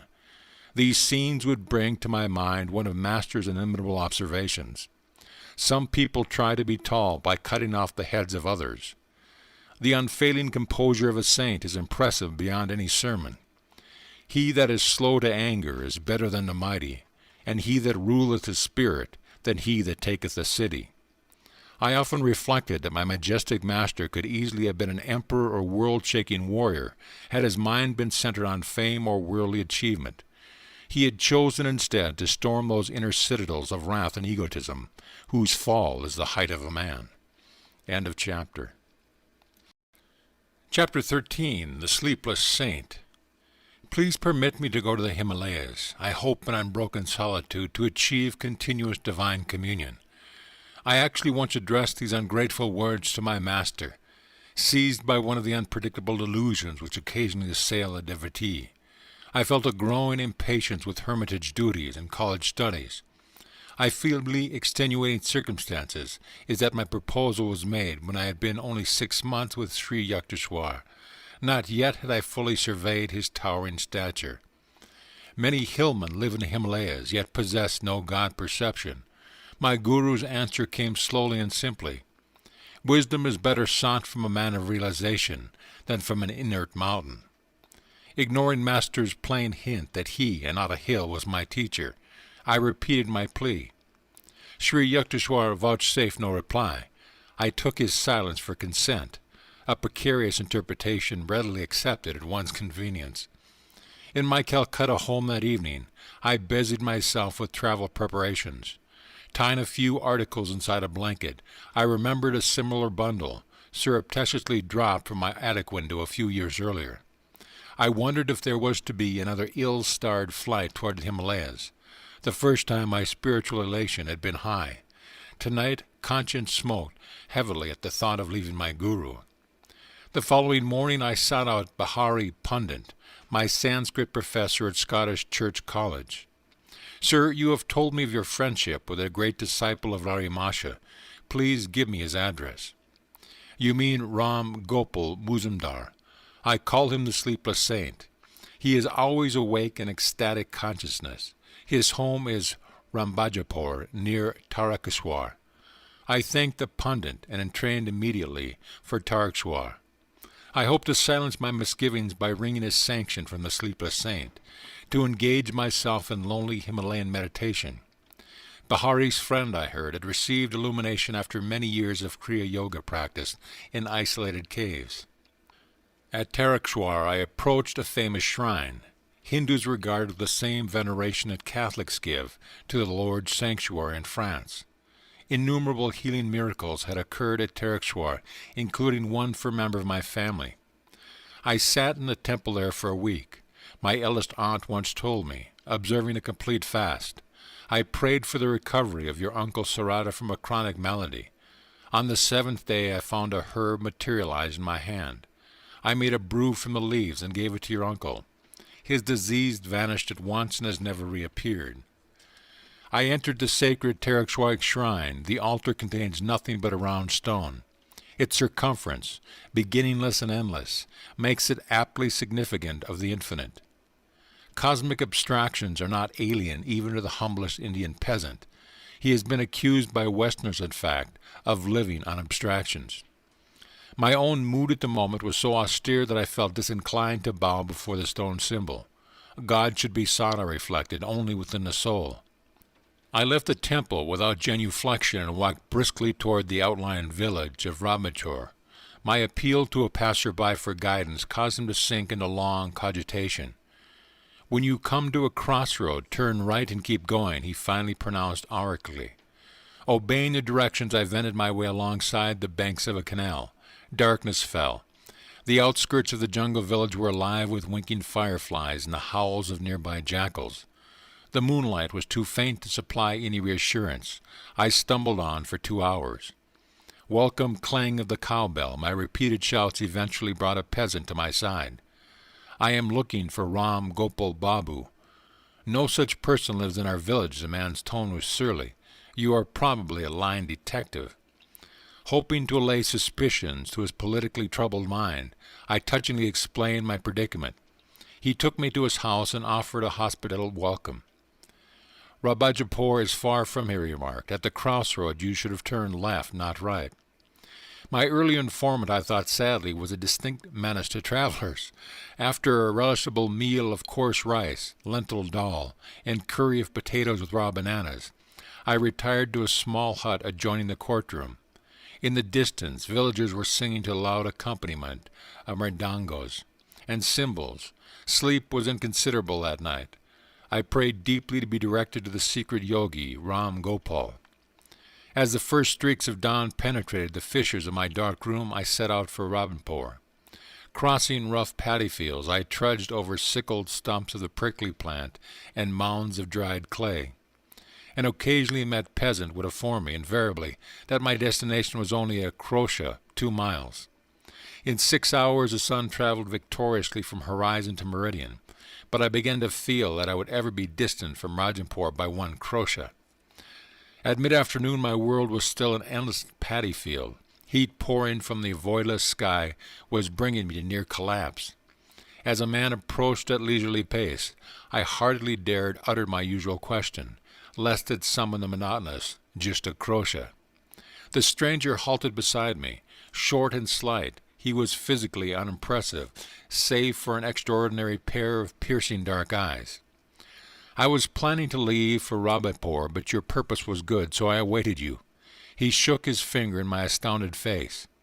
"Aren't you clever to think that unannounced you could pounce on me? That Professor Bahari had no right to give you my address." Considering that introduction of myself would be mere verbosity in the presence of this master, I stood speechless, somewhat hurt at my reception. His next remark was abruptly put. "Tell me, where do you think God is?" "Why, he is within me and everywhere."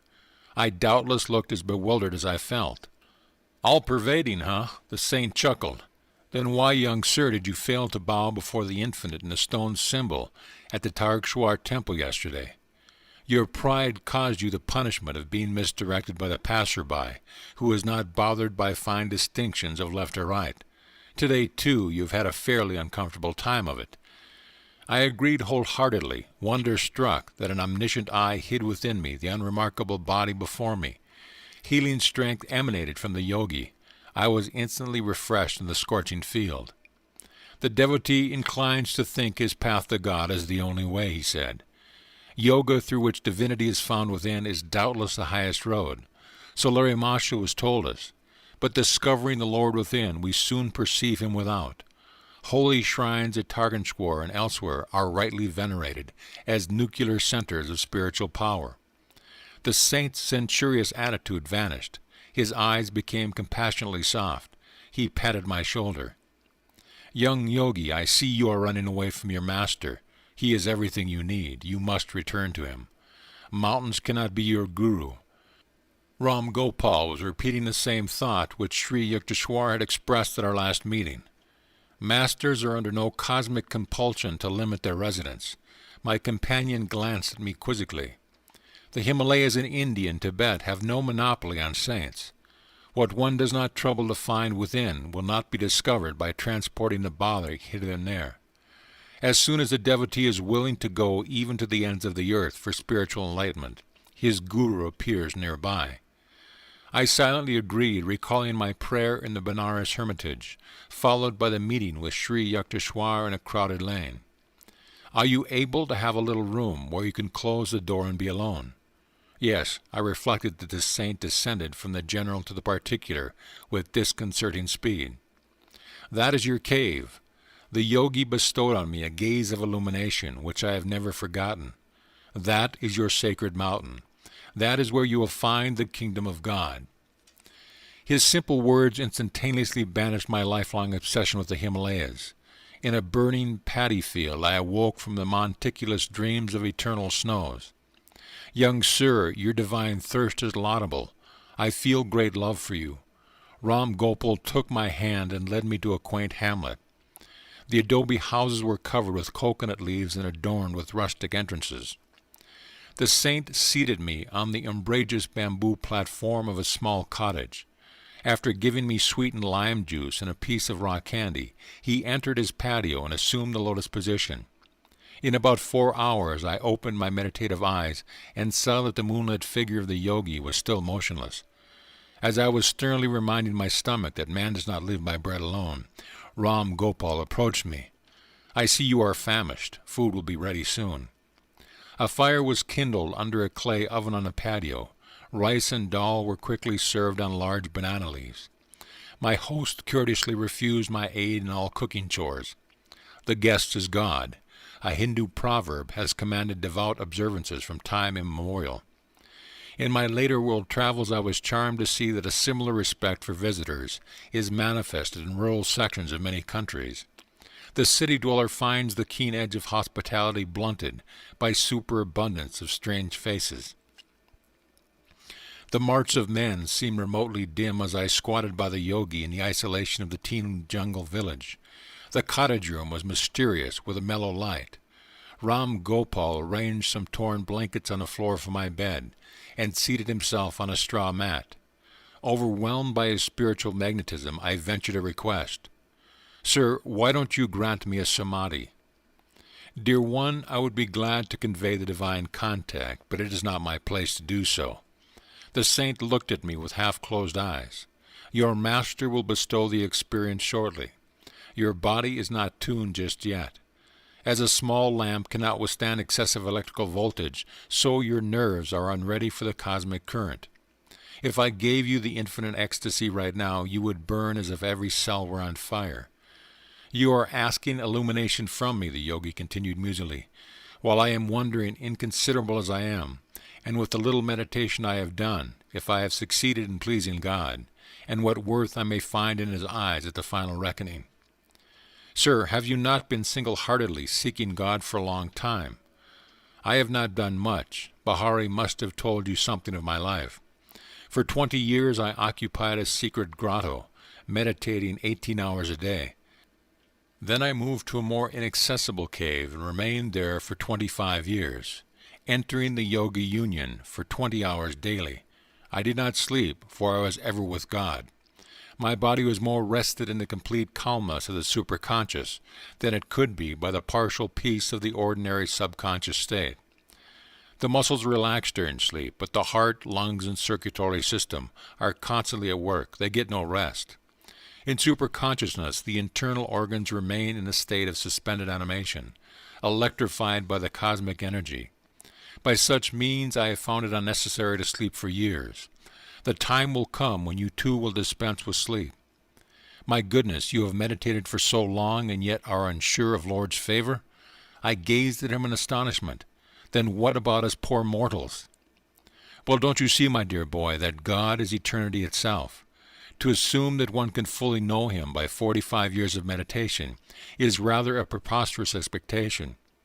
Babaji assures us, however, that even a little meditation saves one from the dire fear of death and after-death states. Do not fix your spiritual idea on a small mountain, but hitch it to the star of unqualified divine attainment. If you work hard, you will get there. Enthralled by the prospect, I asked him for further enlightenment words. He related a wondrous story of his first meeting with Larry Masha's guru, Babaji. Around midnight, Gam Gopal fell into silence, and I lay down on my blanket.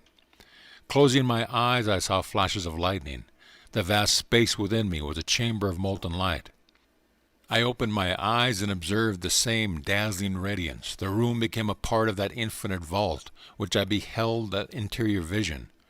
"Why don't you go to sleep?" "Sir, how can I sleep in the presence of lightning, blazing whether my eyes are shut or open?" "You are blessed to have this experience. The spiritual radiations are not easily seen." The saint added a few words of affection. At dawn, Ram Gopal gave me rock candies and said I must depart. I felt such reluctance to bid him farewell that tears coursed down my cheeks. "I will not let you go empty-handed," the yogi spoke tenderly. "I will do something for you." He smiled and looked at me steadfastly. I stood rooted to the ground, peace rushing like a mighty flood through the gates of my eyes. I was instantaneously healed of a pain in my back, which had troubled me intermittently for years. Renewed, bathed in a sea of luminous joy, I wept no more. After touching the saint's feet, I sauntered into the jungle, making my way through its tropical tangle until I reached Takeswar. There I made a second pilgrimage to the famous shrine and prostrated myself fully before the altar. The round stone enlarged before my inner vision, and it became the cosmical spheres, ring within ring, zone after zone, all dowered with divinity. I entrained happily an hour later for Calcutta. My travels ended not in the lofty mountains, but in the Himalayan presence of my master. End of chapter. Chapter 14. An Experience in Cosmic Consciousness. I am here, Guruji. My shamefacedness spoke more eloquently for me. Let us go to the kitchen and find something to eat. Sri Yukteswar's manner was as natural as if hours and not days had separated us.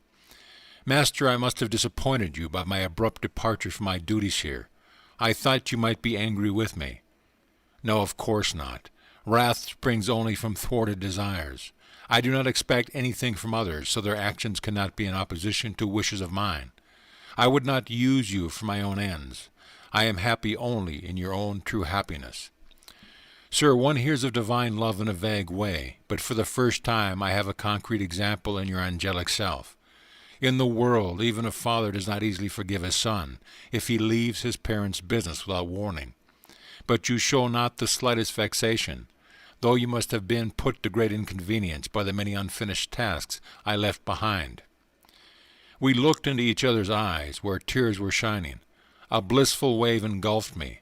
I was conscious that the Lord, in the form of my guru, was expanding the small ardors of my heart into the incomprehensible reaches of cosmic love. A few mornings later I made my way to Master's empty sitting room. I planned to meditate, but my laudable purpose was unshared by disobedient thoughts. They scattered like birds before the hunter. Mukunda, Sri Yukteswar's voice sounded from a distant inner balcony. I felt as rebellious as my thoughts. Master always urges me to meditate, I muttered to myself. He should not disturb me when he knows I came to this room. He summoned me again. I remained obstinately silent. The third time his tone held rebuke. Sir, I am meditating, I shouted protestingly. I know how you are meditating, my guru called out, with your mind distracted like leaves in a storm. Come here to me. Snubbed and exposed, I made my way sadly to his side. Poor boy, the mountains couldn't give you what you wanted, Master spoke carelessly, comfortingly. His calm gaze was unfathomable. Your heart's desires shall be fulfilled. Sri Yukteswar seldom indulged in riddles. I was bewildered. He struck gently on my chest above the heart. My body became immovably rooted. Breath was drawn out of my lungs as if by some huge magnet. Soul and mind instantly lost their physical bondage and streamed out like a fluid-piercing light from my every pore. The flesh was as though dead, yet in my immense awareness I knew that never before had I been so fully alive. My sense of identity was no longer narrowly confined to a body, but embraced the circumambient atoms. People on distant streets seemed to be moving gently over my own remote periphery. The roots of plants and trees appeared through a dim transparency of the soil. I discerned the inward flow of their sap. The whole vicinity lay bare before me. My ordinary frontal vision was now changed to a vast spherical sight, simultaneously all perceptive. Through the back of my head I saw men strolling far down Rai Ghat Road, and noticed also a white cow who was leisurely approaching. When she reached the space in front of the open ashram gate, I observed her with two physical eyes. As she passed by behind the brick wall, I saw her clearly still. All objects within my paranomic gaze trembled and vibrated like quick motion pictures. My body, Master's, the pillared gateyard, the furniture and the floor, the trees and sunshine, occasionally became violently agitated, until all melted into the luminescent sea, even as sugar crystals thrown into a glass of water dissolve after being shaken. The unifying light alternated with materialization of form, the metamorphosis revealing the law of cause and effect in creation. An oceanic joy broke upon calm, endless shores of my soul. The Spirit of God, I realized, is inexhaustible bliss. His body is countless tissues of light. A swelling glory within me began to envelop towns, continents, the earth, solar and stellar systems, tenuous nebulae and floating universe. The entire cosmos, gently luminous, like a city seen afar at night, glimmered within the infinitude of my being. The sharply etched global outlines faded, somewhat at the farthest edge. There I could see a mellow radiance, ever diminished. It was indescribably subtle. The planetary pictures were formed at the grosser light. The divine dispersion of rays poured from an eternal source, blazing into galaxies, transfigured with ineffable auras. Again and again I saw the creative beams condense into constellations, then resolve into sheets of transparent flame. But rhythmic reversions, sextillation words passed into diaphanous luster, fire became firmament. I cognized the center of my ephraim as a point of intuitive perception in my heart. Irradiating splendor issued from my nucleus to every part of the universal structure. Blissful Amrita, the nectar of immortality, pulsed through me with quicksilver-like fluidity.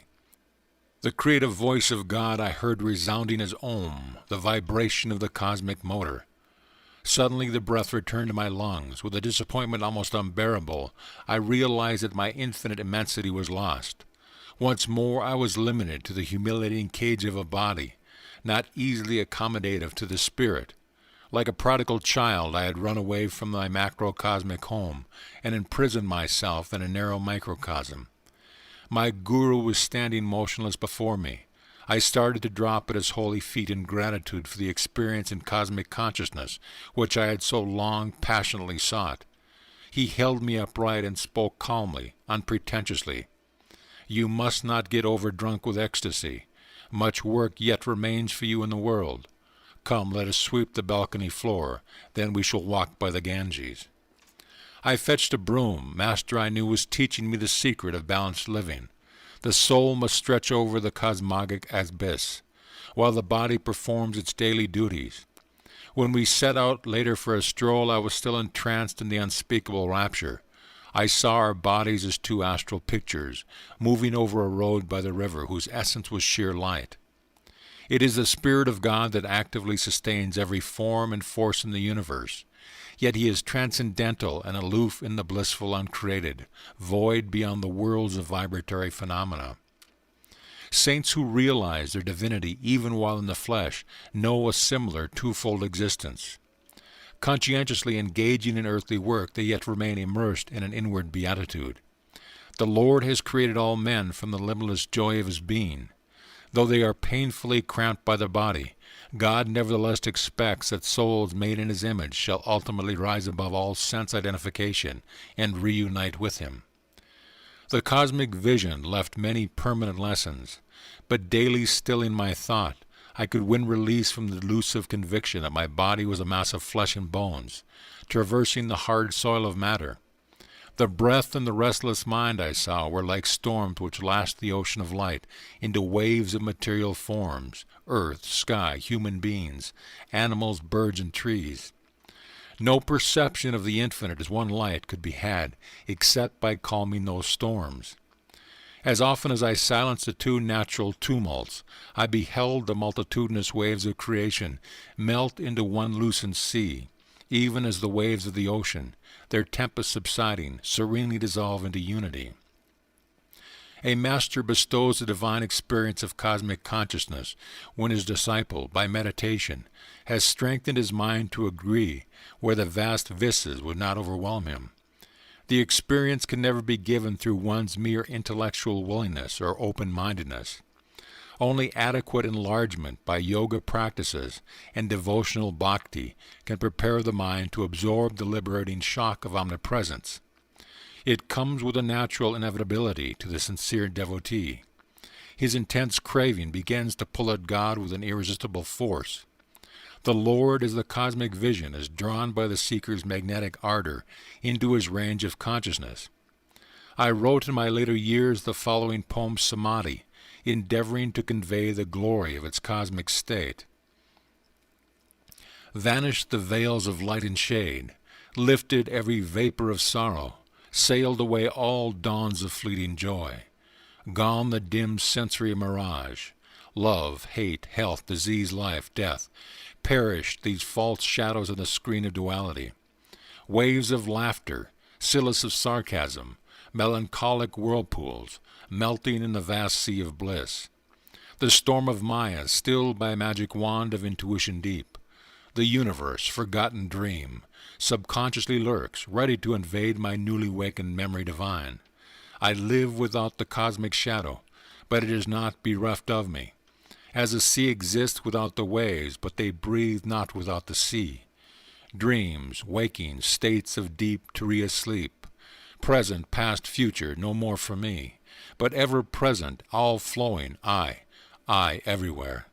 Planets, stars, stardust, earth, volcanic bursts of doomsday cataclysms, creation molding furnace, glaciers of silent X-rays, burning electron floods, thought of all men, past, present, to come, every blade of grass, myself, mankind, each particle of universal dust, anger, greed, good, bad, salvation, lust, I swallowed, transmuted all into a vast ocean of blood of my own one being. Smoldering joy, oft puffed by meditation blinding my tearful eyes, burst into immortal flames of bliss, consumed my tears, my frame, my all. Thou art I am thou, knowing, knower, known as one, tranquil, unbroken thrill, eternally living, ever new peace, enjoyable beyond imagination of expectancy, samadhi, bliss, not an unconscious state or mental chloroform without willful return. Samadhi but extends my conscious realm beyond limits of the mortal frame to farthest boundary of eternity, where I, the cosmic sea, watch the little ego floating in me. The sparrow, each grain of sand, fall not without my sight. All space floats like an iceberg in my mental sea. Colossal container, I of all things made. By deeper, longer, thirsty, guru-given meditation comes this celestial samadhi. Mobile murmurs of atoms are heard.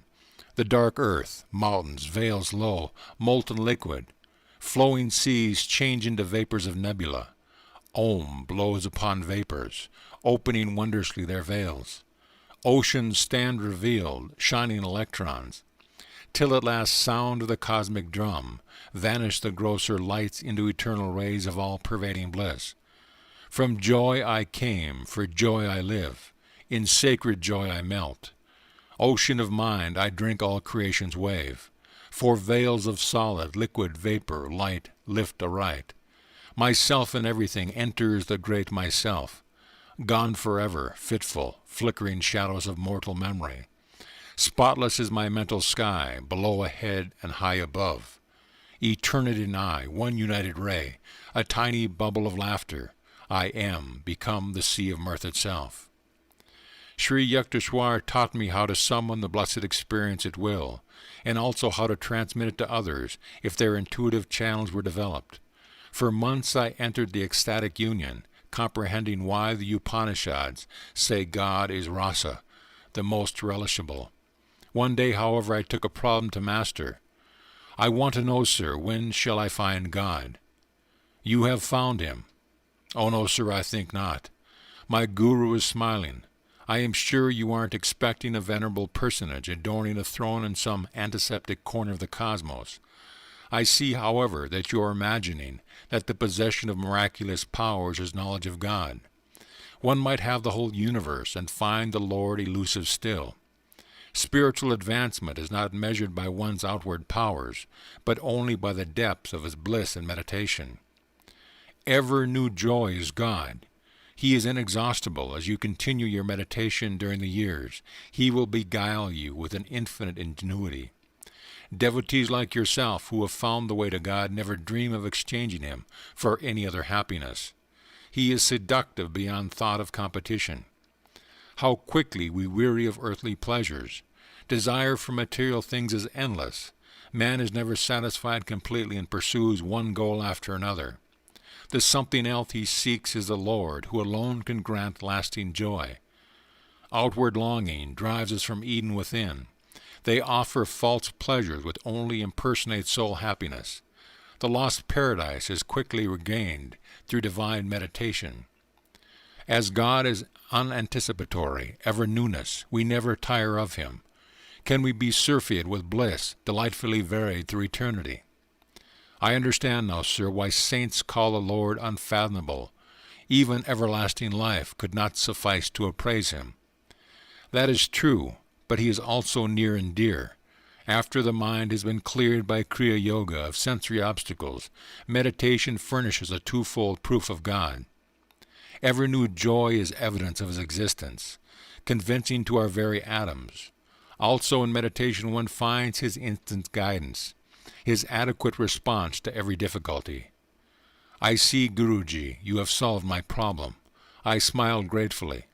I do realize now that I have found God, for whenever the joy of meditation has returned subconsciously during my active hours, I have been subtly directed to adopt the right course in everything, even details.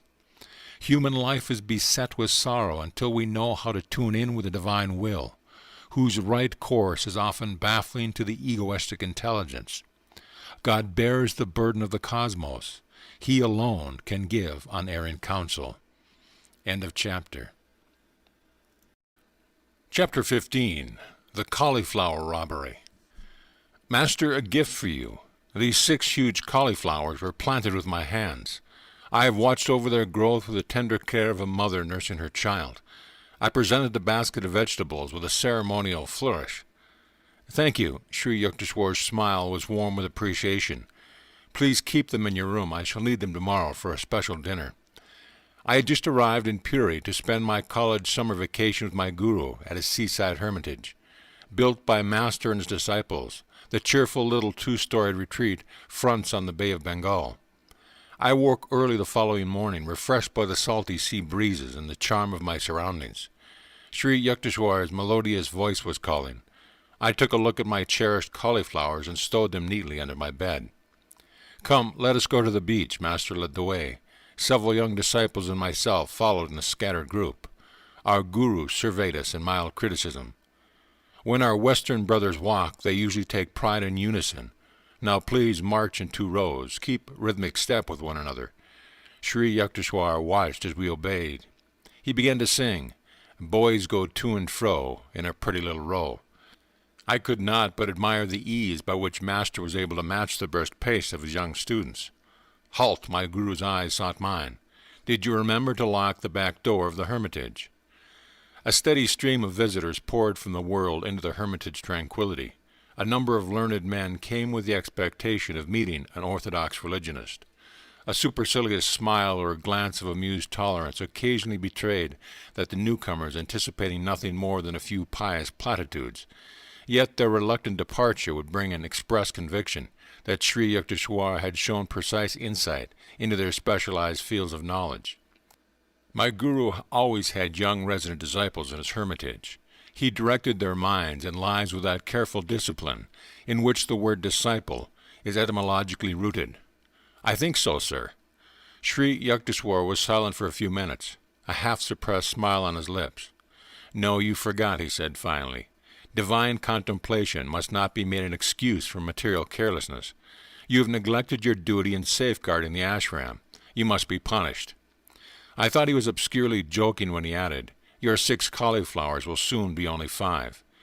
We turned around at Master's orders and marched back until we were close to the hermitage. Rest a while, Mukunda. Look across the compound on our left. Observe the road beyond. A certain man will arrive there presently.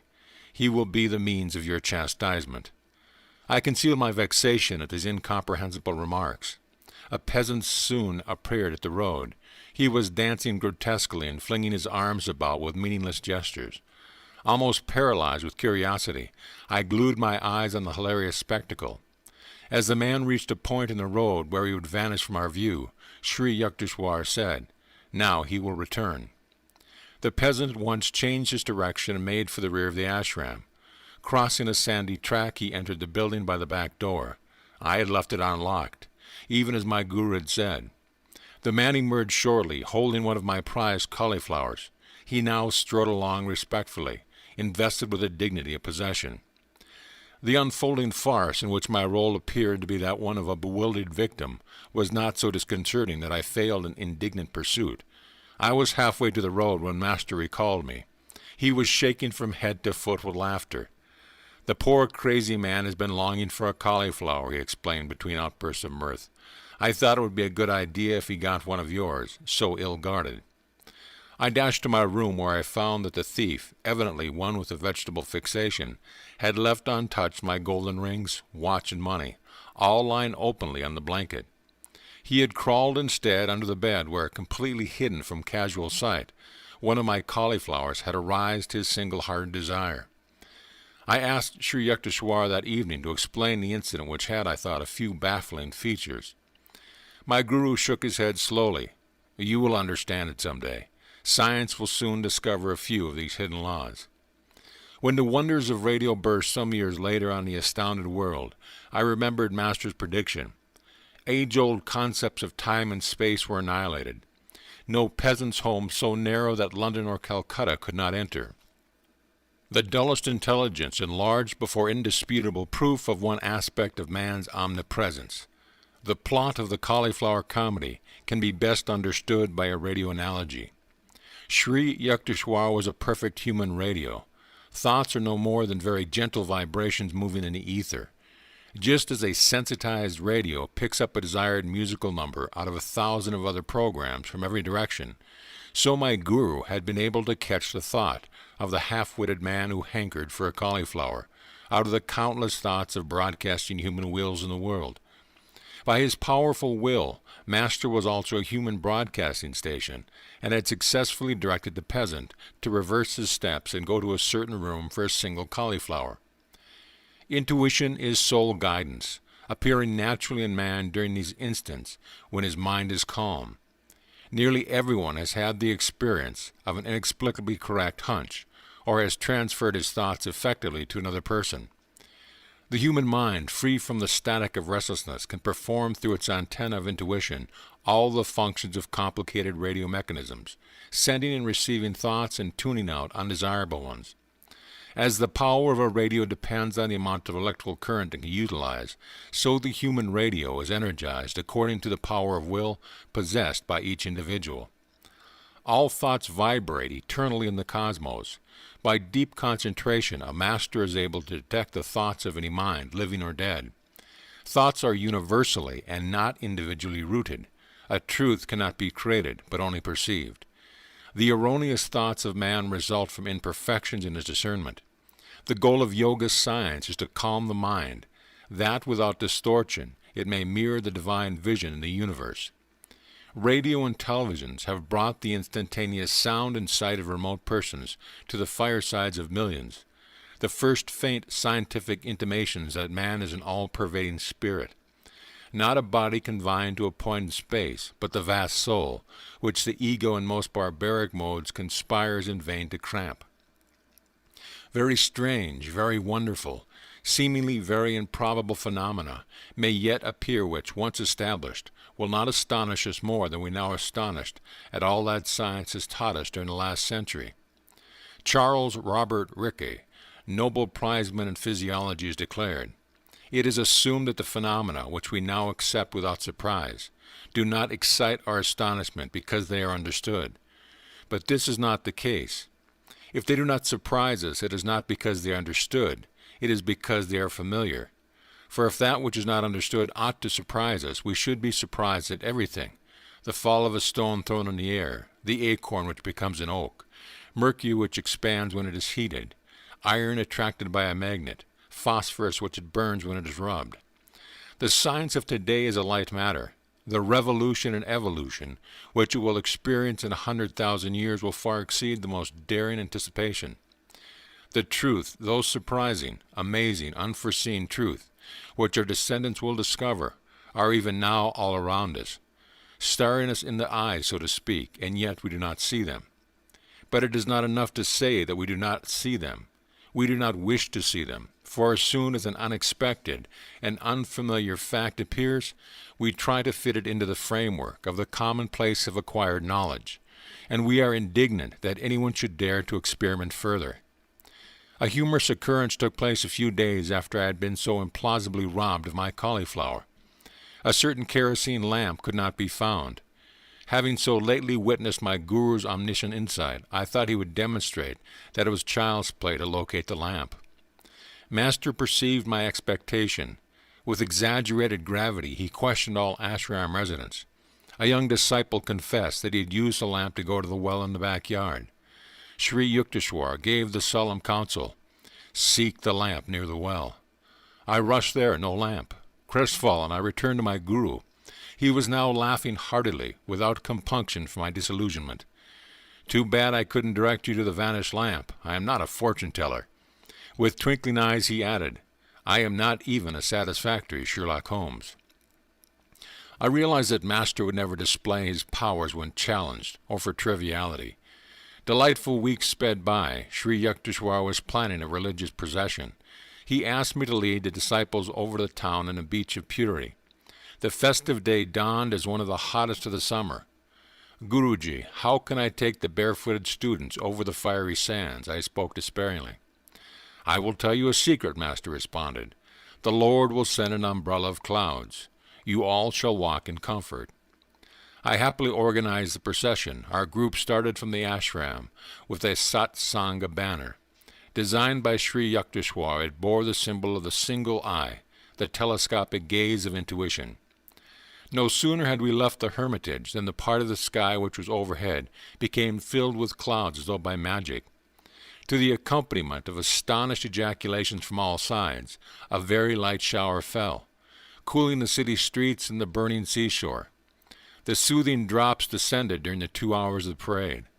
The exact instant at which our group returned to the ashram, the clouds and rain passed away tracelessly. You see how God feels for us, Master replied after I had expressed my gratitude. The Lord responds to all and works for all. Just as he sent rain at my plea, so he fulfills any sincere desire of the devotee. Seldom do men realize how often God hears their prayers. He is not partial to a few, but listens to everyone who approaches him trustfully. His children should ever have implicit faith in the loving kindness of their omnipresent Father. Sri Yukteswar sponsored 4 yearly festivals at the equinoxes and the solstices, when his students gathered from afar and near.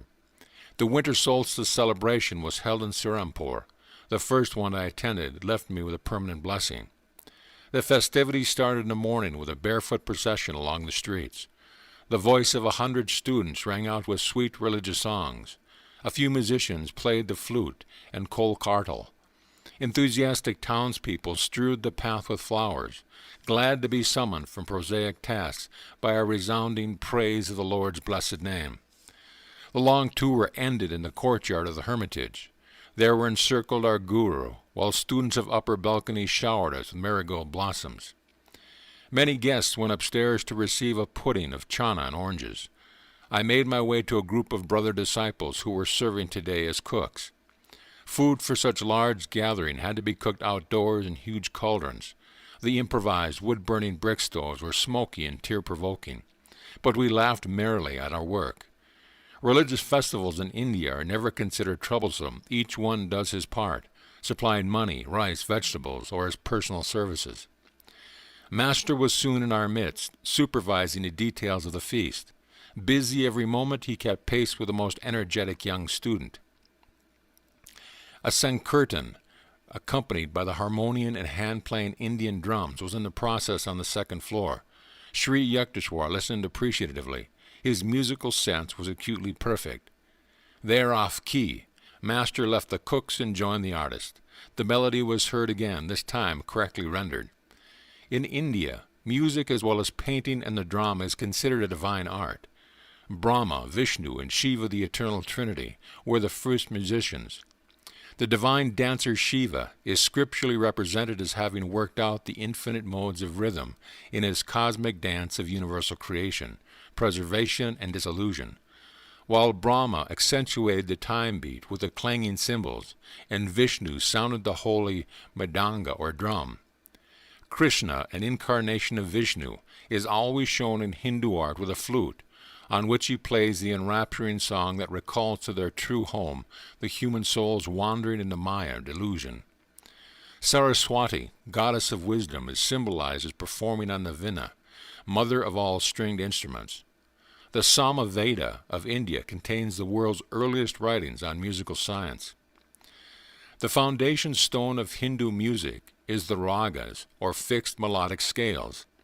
The 6 basic ragas branch out into 126 derivative rajinas, wives, and putras, sons. Each raga has a minimum of 5 notes. A leading note, vadi or king, a secondary note, samavadi or prime minister, helping notes, anuvadi, attendants, and a dissonant note, vivadi, the enemy. Each one of the 6 basic ragas has a natural correspondence with a certain hour of the day, season of the year, and a presiding deity who bestows a particular potency. Thus, the Hindu raga is heard only at dawn in the spring to evoke the mood of universal love. Dipaka raga is played during the evening in summer to arouse compassion. Megha raga is a melody for midday in the rainy season to summon courage. Bhairava raga is played in the mornings of August, September, October to achieve tranquility. Shri Raga is reserved for autumn twilights to attain pure love. Malkunsa Raga is heard at midnight in winter for valor. The ancient rishis discovered these laws of sound alliance between nature and man, because nature is an objectification of Om, the primal sound or vibratory word. Man can obtain control over all natural manifestations through the use of certain mantras or chants. Historical documents tell all the remarkable powers possessed by Mayam Tansen, 16th century court musician for Akbar the Great, commanded by the emperor to sing a night raga while the sun was overhead. Tansen intoned a mantra which instantly caused the whole palace precincts to become enveloped in darkness. India music divides the octave into 22 shrutis, or demi-semitones. These microtonal intervals permit 5 shades of musical expression unattainable by the Western chromatic scale of 12 semitones. Each one of the 7 basic notes of the octave is associated in Hindu mythology with a color, and the natural cry of a bird or beast, doe with green, the peacock, ray with red, and the skylark, me with golden, and the goat, fa with yellowish white, and the heron, sol with black, and the nightingale, la with yellow, and the horse, si with a combination of all colors, and the elephant. 3 scales major, harmonic minor, melodic minor are the only ones which Occidental music employs, but Indian music outlines 72 thatas or scales. The musician has a creative scope for endless improvisation around the fixed traditional melody or raga. He concentrates on the sentiment or definitive mode of the structural theme, and then embroiders it to the limits of its own originality. The Hindu musician does not read set notes. He clothes anew at each plane the bare skeleton of the raga, often confining himself to a single melodic sequence, stressing by repetition all of its subtle microtonal and rhythmic variations. Bach, among Western composers, had an understanding of the charm and power of repetition sounds slightly differentiated in 100 complex ways. Ancient Sanskrit literature describes 120 talas, or time measures. The traditional founder of Hindu music, Bharata, is said to have isolated 32 kinds of tala in a Song of a Lark. The origin of tala or rhythm is rooted in human movements, the double time of walking, and the triple time of respiration and sleep, when inhalation is twice the length of exhalation. India has always recognized the human voice as the most perfect instrument of sound. Hindu music, therefore, largely confines itself to the voice range of 3 octaves. For the same reason, melody, relation of successive notes, is stressed, rather than harmony, relation of simultaneous notes. The deeper aim of the early rishi musicians was to blend the singer with a cosmic song, which can be heard through awakening of man's occult spinal centers. Indian music is a subjective, spiritual, and individualistic art, aiming not at sympathetic brilliance, but at personal harmony with the Oversoul. The Sanskrit word for musician is Bhagavatar, he who sings the praises of God. The Sankirtans, or musical gatherings, are an effective form of yoga or spiritual discipline, necessitating deep concentration, intense absorption in the seed, thought, and sound. Because man himself is an expression of the creative word, sound has the most potent and immediate effect on him, offering a way to remembrance of his divine origin. The Sankirtan, issuing from Sri Yukteswar's second-story sitting room on the day of the festival, was inspiring to the cooks amidst the steaming pots. My brother disciples and I joyously sang the refrains, beating time with our hands. By sunset we had served our hundreds of visitors with kirchurl, rice and lentils, vegetable curry and rice pudding. We laid cotton blankets over the courtyard. Soon the assemblage was squatting under the starry vault, quietly attentive to the wisdom pouring from Sri Yukteswar's lips. His public speeches emphasized the value of Kriya Yoga and a life of self-respect, calmness, determination, simple diet, and regular exercise. A group of very young disciples then chanted a few sacred hymns. The meeting concluded with Sankirtan. From 10 o'clock until midnight, the ashram residents washed pots and pans and cleared the courtyard. My guru called me to his side. I am pleased over your cheerful labors today and during the past week of preparations. I want you with me. You may sleep in my bed tonight. This was a privilege I had never thought would fall to my lot. We sat a while in a state of intense divine tranquility. Hardly 10 minutes after we had gotten to bed, Master rose and began to dress. "What is the matter, sir?" I felt a tinge of unreality in the unexpected joy of sleeping beside my guru. "I think that a few students who missed their proper train connections will be here soon. Let us have some food ready." "Guruji, no one would come at 1 o'clock in the morning." "Stay in bed. You have been working very hard, but I'm going to cook." At Sri Yukteswar's resolute tone, I jumped up and followed him to the small, daily-used kitchen, adjacent to the second-floor inner balcony. Rice and dot were soon boiling. My guru smiled affectionately. "Tonight you have conquered fatigue and fear of hard work. You shall never be bothered by them in the future." As he uttered these words of lifelong blessing, footsteps sounded in the courtyard. I ran downstairs and admitted a group of students. "Dear brother, how reluctant we are to disturb Master at this hour." One man addressed me apologetically. "We made a mistake about train schedules, but felt we could not return home without a glimpse of our guru. He has been expecting you, is even now preparing your food." Sri Yukteswar's welcoming voice rang out. I led the astonished visitors to the kitchen. Master turned to me with twinkling eyes. "Now that you have finished comparing notes, no doubt you are satisfied that our guests really did miss the train." I followed him to his bedroom a half-hour later, realizing fully that I was about to sleep beside a godlike guru. End of chapter. Chapter 16. Outwitting the Stars. "Mukunda, why don't you get an astrological armlet?" "Should I, Master? I don't believe in astrology." It is never a question of belief. The only scientific attitude one can take on any subject is whether it is true. The law of gravitation worked as efficiently before Newton as after him. The cosmos would be fairly chaotic if its laws could not operate without the sanction of human belief. Charlatans have brought the stellar science to its present state of disrepute. Astrology is too vast, both mathematically and philosophically, to be rightly grasped except by men of profound understanding. If ignoramuses misread the heavens and see there a scrawl instead of a script, that is to be expected in this imperfect world. One should not dismiss the wisdom with the wise. All parts of creation are linked together and interchange their influences. The balanced rhythm of the universe is rooted in reciprocity, my guru continued. Man in his human aspect has to combat two sets of forces. First, the tumult within his being, caused by the admixture of earth, water, fire, air, and ethereal elements. Second, the outer disintegrating powers of nature. So long as man struggles with his mortality, he is affected by the myriad mutations of heaven and earth. Astrology is a study of man's response to planetary stimuli. The stars have no conscious benevolence or animosity. They merely send forth positive and negative radiation.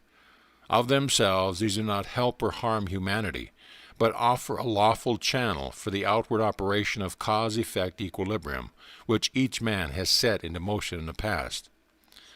A child is born on that day and at that hour, when the celestial rays are in mathematical harmony with his individual karma.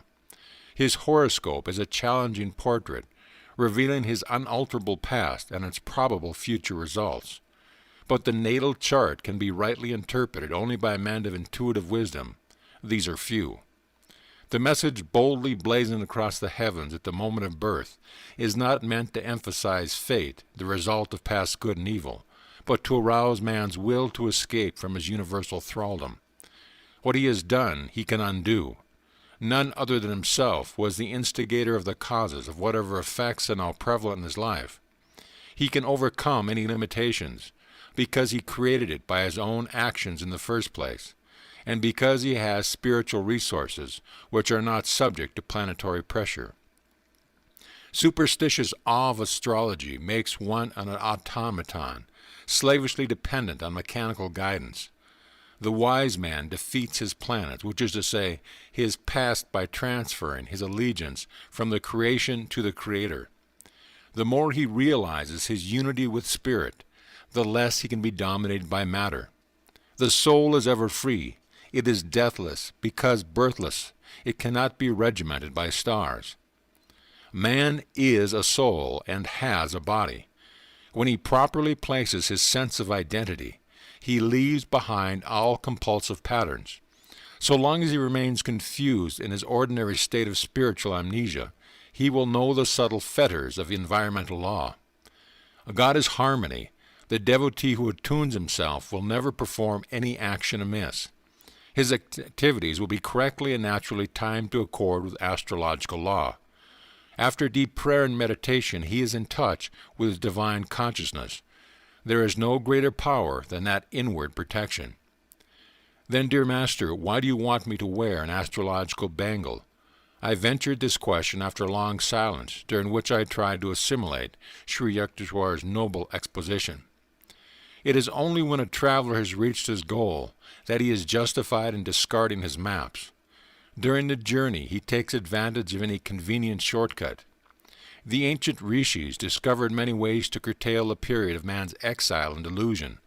There are certain mechanical features in the law of karma which can be skillfully adjusted by the finger of wisdom. All human ills arise from some transgression of universal law. The scriptures point out that man must satisfy the laws of nature, while not discrediting the divine omnipotence. He should say, Lord, I trust in thee, and know thou canst help me, but I too will do my best to undo any wrong I have done.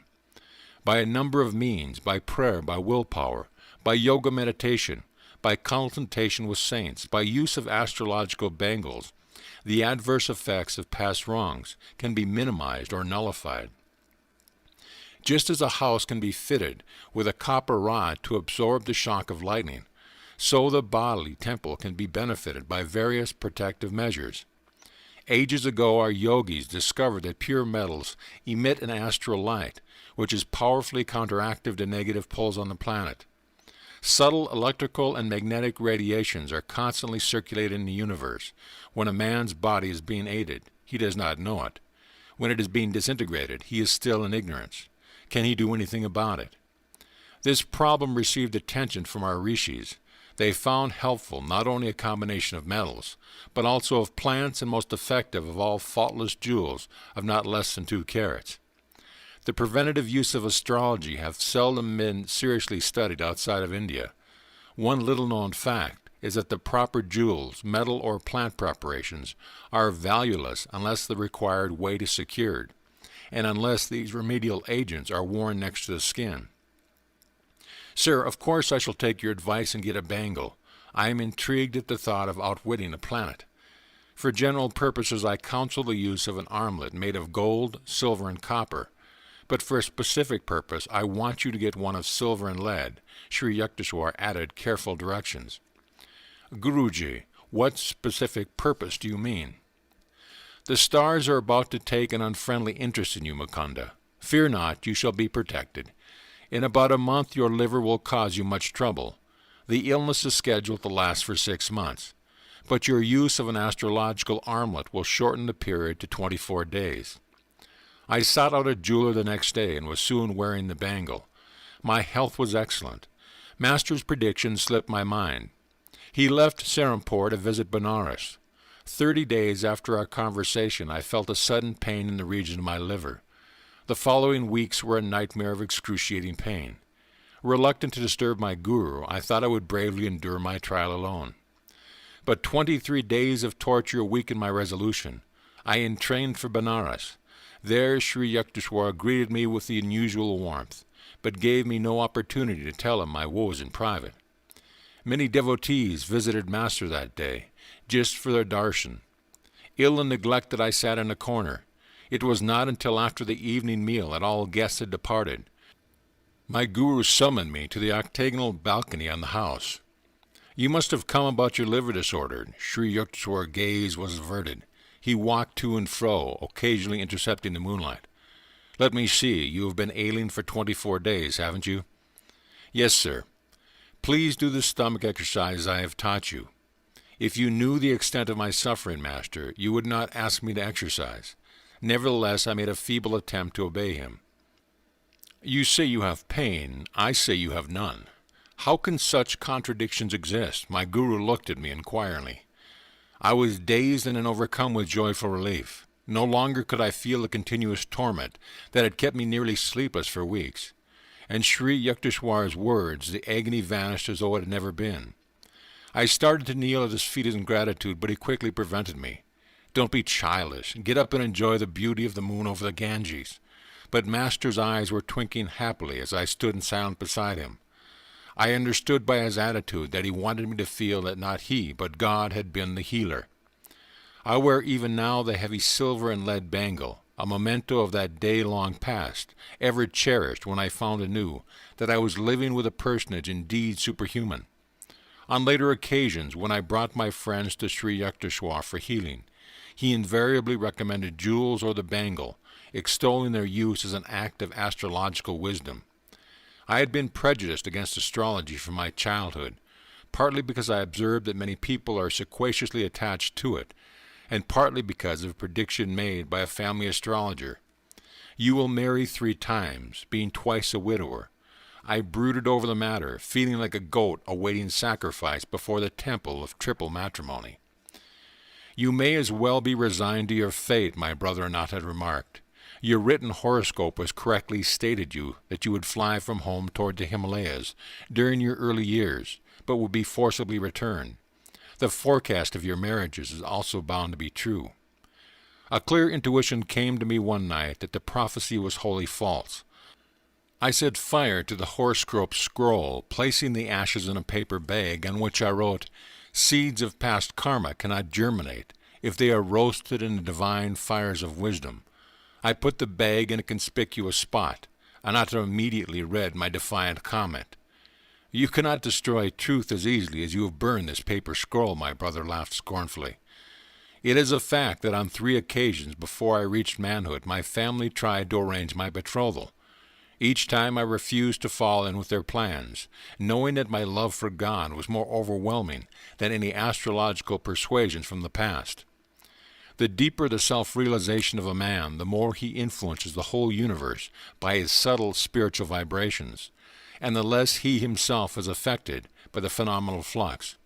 These words of Masters often returned inspiringly to my mind. Occasionally I told astrologers to select my worst periods according to planetary indications, and I would still accomplish whatever task I set myself. It is true that my success at such times had been accompanied by extraordinary difficulties, but my conviction has always been justified. Faith in the divine protection and the right use of man's God-given will are forces formidable beyond any of the inverted bowl can muster. This starry inscription of one's birth, I came to understand, is not that man is a puppet of his past. Its message is rather a prod to pride. The very heavens seek to arouse man's determination to be free from every limitation. God created each man as a soul, powered with individuality, hence essential to the universal structure, whether in the temporary role of pillars or parasite. His freedom is final and immediate. If so he wills, it depends not on outer, but inner victories. Sri Yukteswar discovered the mathematical application of a 24,000-year equinoctial cycle to our present age. The cycle is divided into ascending arc and a descending arc, each of 12,000 years. Within each arc fall 4 yugas or ages, called Kali, Dwapara, Treta, and Satya, corresponding to the Greek ideas of iron, bronze, silver, and golden ages.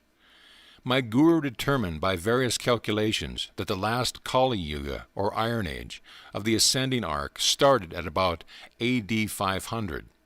The Iron Age, 1,200 years in duration, is a span of materialism. It ended about AD 1700.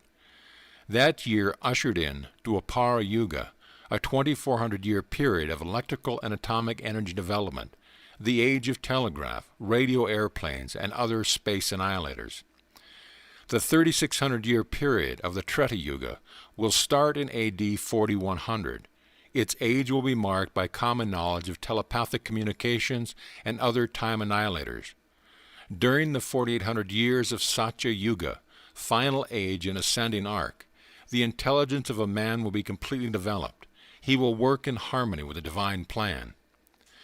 A descending arc of 12,000 years, starting with a descending golden age of 4,800 years, then begins for the world. Man gradually sinks into ignorance. These cycles are the eternal rounds of Maya, the contrasts and the relativities of the phenomenal universe. Man, one by one, escapes from creation's prison of duality as he awakens the consciousness of his inseverable divine unity with the Creator. Master enlarged my understanding not only of astrology, but of the world's scriptures. Placing the holy text on the spotless table of his mind, he was able to dissect them with the scalpel of intuitive reasoning, and to separate errors, interpolations of scholars from the truth as originally expressed by the prophets. Fix one's vision on the end of the nose. This inaccurate interpretation of the Bhagavad Gita stanza, widely accepted by Eastern pundits and Western translators, used to arouse Master's droll criticism. The path of a yogi is singular enough as it is, he remarked. Why counsel him that he must also make himself cross-eyed? The true meaning of nasikagram is origin of the nose, not end of the nose. The nose begins at the point between the two eyebrows, the seat of spiritual vision. Because of one Shankya aphorism, Ishwar Ashida, a lord of creation cannot be deduced, or God is not proved. Many scholars call the whole philosophy atheistical. This verse is not nihilistic, Sri Yukteswar explained. It merely signifies that to the unenlightened man, dependent on his senses for final judgment, proof of God must remain unknown and therefore non-existent. True Shankya followers, with unshakable insight born of meditation, understand that the Lord is both existent and knowable. Master expounded the Christian Bible with a beautiful clarity.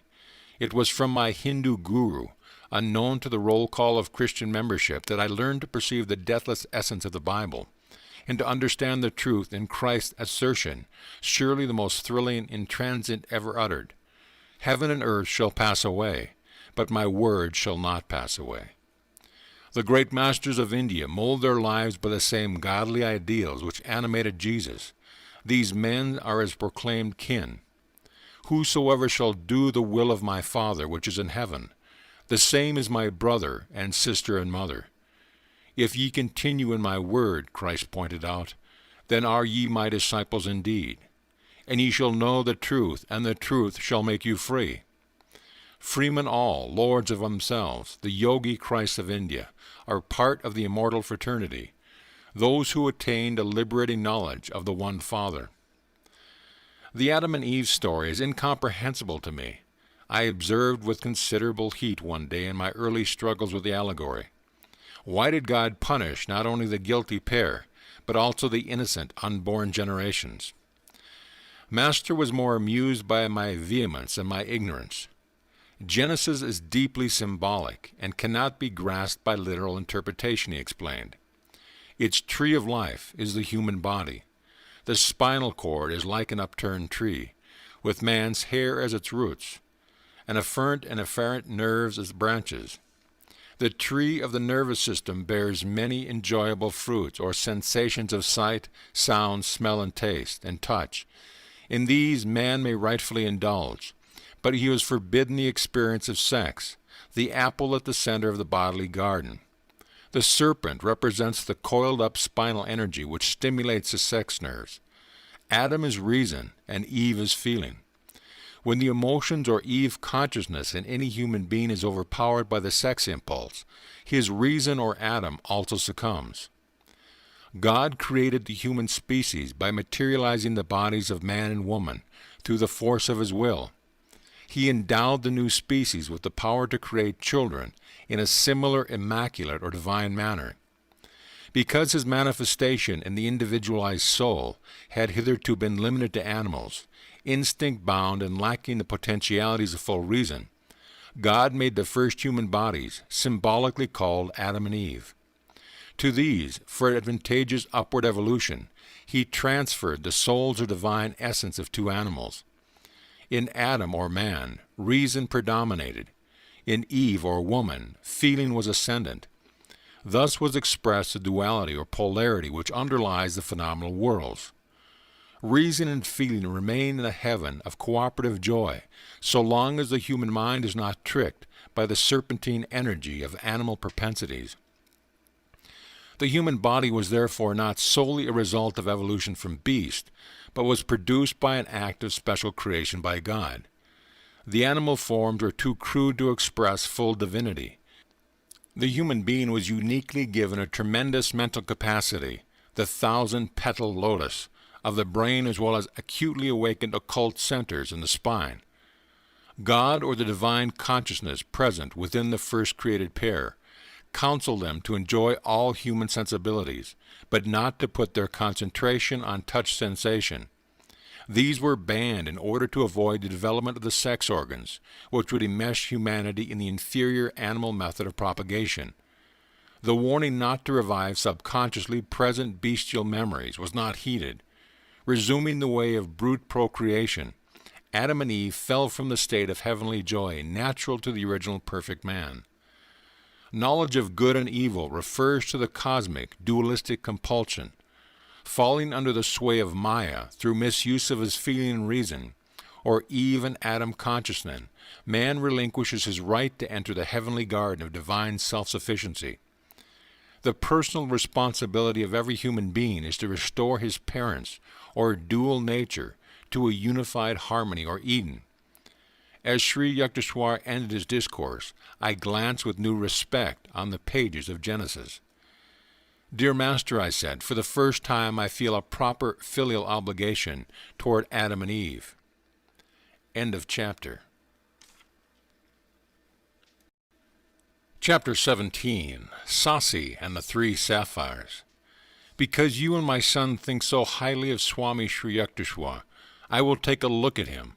The tone of voice used by Dr. Narayan Chunder Roy implied that he was humoring the whim of half-wits. I concealed my indignation in the best traditions of the proselytizer.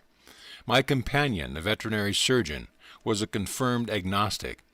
His son Santouche had implored me to take an interest in his father. So far my invaluable aid had been a bit on the invisible side. Dr. Roy accompanied me the following day to the Serampore Hermitage. After Master had granted him a brief interview, marked for the most part by stoic silence on both sides, the visitor brusquely departed. "Why bring a dead man to the ashram?" Sri Yukteswar looked at me inquiringly as soon as the door had closed on the Calcutta skeptic. "Sir, the doctor is very much alive, but in a short time he will be dead." I was shocked. "Sir, this will be a terrible blow to his son. Santouche yet hopes for time to change his father's materialistic views. I beseech you, Master, to help the man." "Very well, for your sake." My guru's face was impassive. "The proud horse doctor is far gone in diabetics, although he does not know it. In 15 days he will take to his bed. The physician will give him up for lost. His natural time to leave the earth is 6 weeks from today. Due to your intercession, however, on that date he will recover. But there is one condition. You must get him to wear an astrological bangle. He will doubtless object as violently as one of the horrors before an operation." Master chuckled. After a silence, during which I wondered how Santouche and I could best employ the arts of cajolery on the recalcitrant doctor, Sri Yukteswar made further disclosures. "As soon as the man gets well, advise him not to eat meat. He will not heed this counsel. However, and in 6 months, just as he is feeling at his best, he will drop dead. Even that 6-month extension of life is granted him only because of your plea." The following day I suggested to Santouche that he ordered an armlet at the jeweler's. It was ready in a week, but Dr. Roy refused to put it on. "I am in the best of health. You will never impress me with those astrological superstitions." The doctor glanced at me belligerently. I recalled with amusement that Master had justifiably compared the man to a bulky horse. Another 7 days passed. The doctor, suddenly ill, meekly consented to wear the bangle. 2 weeks later the physician in attendance told me that his patient's case was hopeless. He supplied harrowing details of the ravages inflicted by diabetes. I shook my head. My guru has said that, after a sickness lasting 1 month, Dr. Roy will be well. The physician stared at me incredulously, but he sought me out a fortnight later, with an apologetic air. "Dr. Roy has made a complete recovery," he exclaimed. "It is the most amazing case in my experience. Never before have I seen a dying man show such an inexplicable comeback. Your guru must indeed be a healing prophet." After one interview with Dr. Roy, during which I repeated Sri Yukteswar's advice about a meatless diet, I did not see the man again for 6 months. He stopped for a chat one evening as I sat on the piazza of my family home on Gurpur Road. "Tell your teacher that by eating meat frequently, I have wholly regained my strength." His unscientific ideas on diet have not influenced me. It was true that Dr. Roy looked a picture of health. But the next day, Santosh came running to me from his home on the next block. "This morning, Father dropped dead." This case was one of the strangest experiences with Master. He healed the rebellious veterinary surgeon in spite of his disbelief, and extended the man's natural term on earth by 6 months, just because of my earnest supplications. Sri Yukteswar was boundless in his kindness when confronted by the urgent prayer of a devotee. It was my proudest privilege to bring college friends to meet my guru. Many of them would lay aside, at least in the ashram, their fashionable academic cloak of religious skepticism. One of my friends, Sasi, spent a number of happy weekends in Serampore. Master became immensely fond of the boy and lamented that his private life was wild and disorderly. "Sasi, unless you reform 1 year henceforth, you will be dangerously ill." Sri Yukteswar gazed at my friend with affectionate exasperation. "Mukunda is the witness. Don't say later that I didn't warn you." Sasi laughed. "Master, I will leave it to you to interest the sweet charity of Cosmos in my own sad case. My spirit is willing, but my will is weak. You are my only savior on earth. I believe in nothing else. At least you should wear a 2-carat blue sapphire. It will help you." "I can't afford one. Anyhow, dear Guruji, if trouble comes, I believe you will protect me." "In a year you will bring 3 sapphires," Sri Yukteswar replied cryptically. "They will be of no use then." Variations of this conversation took place regularly. "I can't reform," Sasi would say in comical despair, "and my trust in you, Master, is more precious to me than any stone." A year later, I was visiting my guru at the Calcutta home of his disciple, Naren Babu. About 10 o'clock in the morning, as Sri Yukteswar and I were sitting quietly in the second-floor parlor, I heard the front door open. Master straightened stiffly. "It is that Sasha," he remarked gravely. "The year is now up. Both his lungs are gone. He has ignored my counsel. Tell him I don't want to see him." Half stunned by Sri Yukteswar's sternness, I raced down the stairway. Sasi was ascending. "Oh, Mukunda, I do hope Master is here. I had a hunch he might be." "Yes, but he doesn't wish to be disturbed." Sasi burst into tears and brushed past me. He threw himself at Sri Yukteswar's feet, placing there 3 beautiful sapphires. "Omniscient Guru, the doctors say I have galloping tuberculosis. They give me no longer than 3 more months. I humbly implore your aid. I know you can heal me." "Isn't it a bit late now to be worrying over your health? Depart with your jewels. Their time of usefulness is past." Master then sat sphinx-like in an unrelenting silence, punctuated by the boy's sob for mercy. An intuitive conviction came to me that Sri Yukteswar was merely testing the depth of Sasi's faith in the divine healing power. I was not surprised a tense hour later when Master turned a sympathetic gaze on my prostrate friend.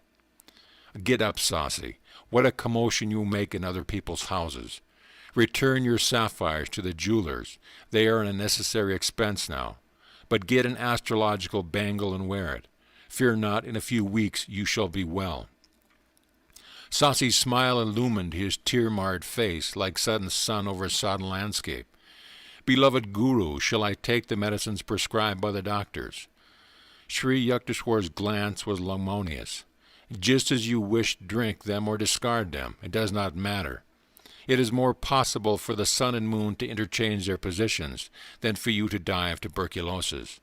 He added abruptly, "Go now, before I change my mind." With an agitated bow, my friend hastily departed. I visited him several times during the next few weeks and was aghast to find his condition increasingly worse. Sasi cannot last through the night. These words from his physician, and the spectacle of my friend, now reduced almost to a skeleton, sent me poste to Serampore. My guru listened coldly to my tearful report. "Why do you come here to bother me? You have already heard me assure Sasi of his recovery." I bowed before him in great awe and retreated to the door. Sri Yukteswar said no parting word but sank into silence, his unwinking eyes half open, their vision fled to another world. I returned at once to Sasi's home in Calcutta. With astonishment I found my friend sitting up drinking milk. "O Mukunda, what a miracle! 4 hours ago I felt Master's presence in the room. My terrible symptoms immediately disappeared. I feel that through his grace I am entirely well. In a few weeks Sasi was stouter and in better health than ever before, but his singular reaction to his healing had an ungrateful tinge. He seldom visited Sri Yukteswar again. My friend told me one day that he so deeply regretted his previous mode of life that he was ashamed to face Master. I could only conclude that Sasi's illness had had the contrasting effect of stiffening his will and impairing his manners. The first 2 years of my course at Scottish Church College were drawing to a close. My classroom attendance had been very spasmodic. What little studying I did was only to keep pace with my family. My 2 private tutors came regularly to my house. I was regularly absent. I can discern at least this one regularity in my scholastic career. In India, 2 successful years of college bring an intermediate arts diploma. The student may then look forward to another 2 years and his A.B. degree. The intermediate arts final examination loomed ominously ahead. I fled to Puri, where my guru was spending a few weeks. Vaguely hoping that he would sanction my non-appearance at the finals, I related my embarrassing unpreparedness. But Master smiled consolingly. "You have wholeheartedly pursued your spiritual duties, and could not help neglecting your college work. Apply yourself diligently to your books for the next week. You shall get through your ordeal without failure." I returned to Calcutta, firmly suppressing all reasonable doubts that occasionally arose with unnerving ridicule. Surveying the mountain of books on my table, I felt like a traveler lost in a wilderness. A long period of meditation brought me a labor-saving inspiration. Opening each book at random, I studied only those pages which lay thus exposed. Pursuing this course during 18 hours a day for a week, I considered myself entitled to advise all succeeding generations on the art of cramming. The following days in the examination halls were a justification of my seemingly haphazard procedure. I passed all the tests, though by a hairbreadth. The congratulations of my friends and family were additionally mixed with ejaculations betraying their astonishment. On his return from Puri, Sri Yukteswar gave me a pleasant surprise. "Your Calcutta studies are now over. I will see that you pursue your last 2 years of university work right here in Serampore." I was puzzled. "Sir, there is no Bachelor of Arts course in this town." Serampore College, the sole institution of higher learning, offered only a 2-year course in intermediate arts. Master smiled mischievously. "I am too old to go about collecting donations to establish an A.B. college for you. I guess I shall have to arrange the matter through someone else." 2 months later, Professor Howell, president of Serampore College, publicly announced that he has succeeded in raising sufficient funds to offer a 4-year course. Serampore College became a branch affiliation of the University of Calcutta. I was one of the first students to enroll in Serampore as an A.B. candidate. "Guruji, how kind you are to me. I have been longing to leave Calcutta and be near you every day in Serampore. Professor Howell does not dream how much he owes to your silent help." Sri Yukteswar gazed at me with mock severity. "Now you won't have to spend so many hours on trains. What a lot of free time for your studies. Perhaps you will become less of a last-minute crammer and more of a scholar."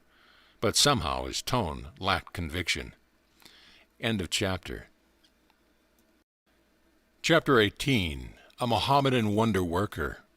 Years ago, right in this very room you now occupy, a Mohammedan wonder worker performed 4 miracles before me. Sri Yukteswar made his surprising statement during his first visit to my new quarters.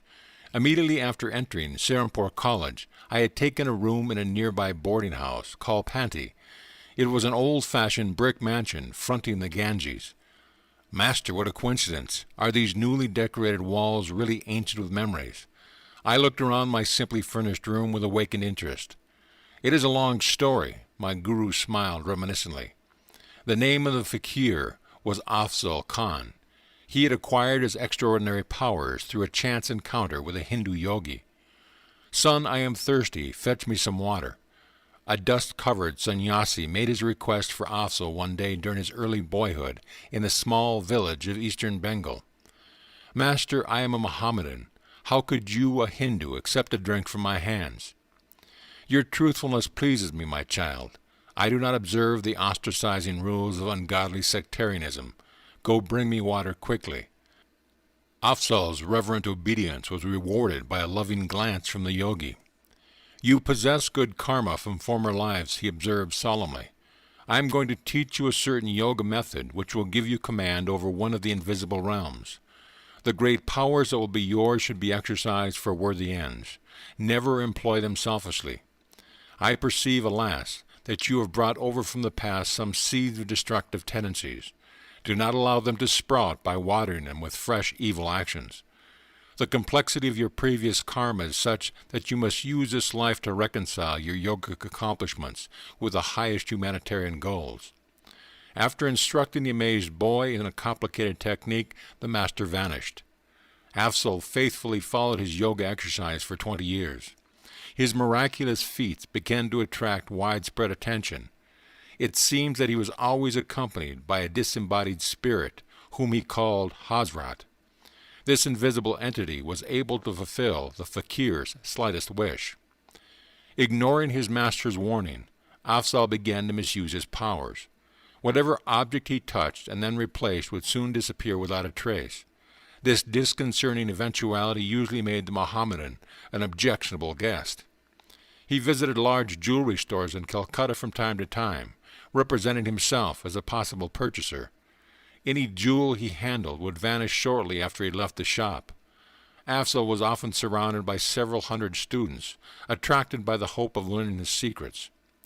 The fakir occasionally invited them to travel with him. At the railway station he would manage to touch a roll of tickets. These he would return to the clerk, remarking, "I have changed my mind and won't buy them now."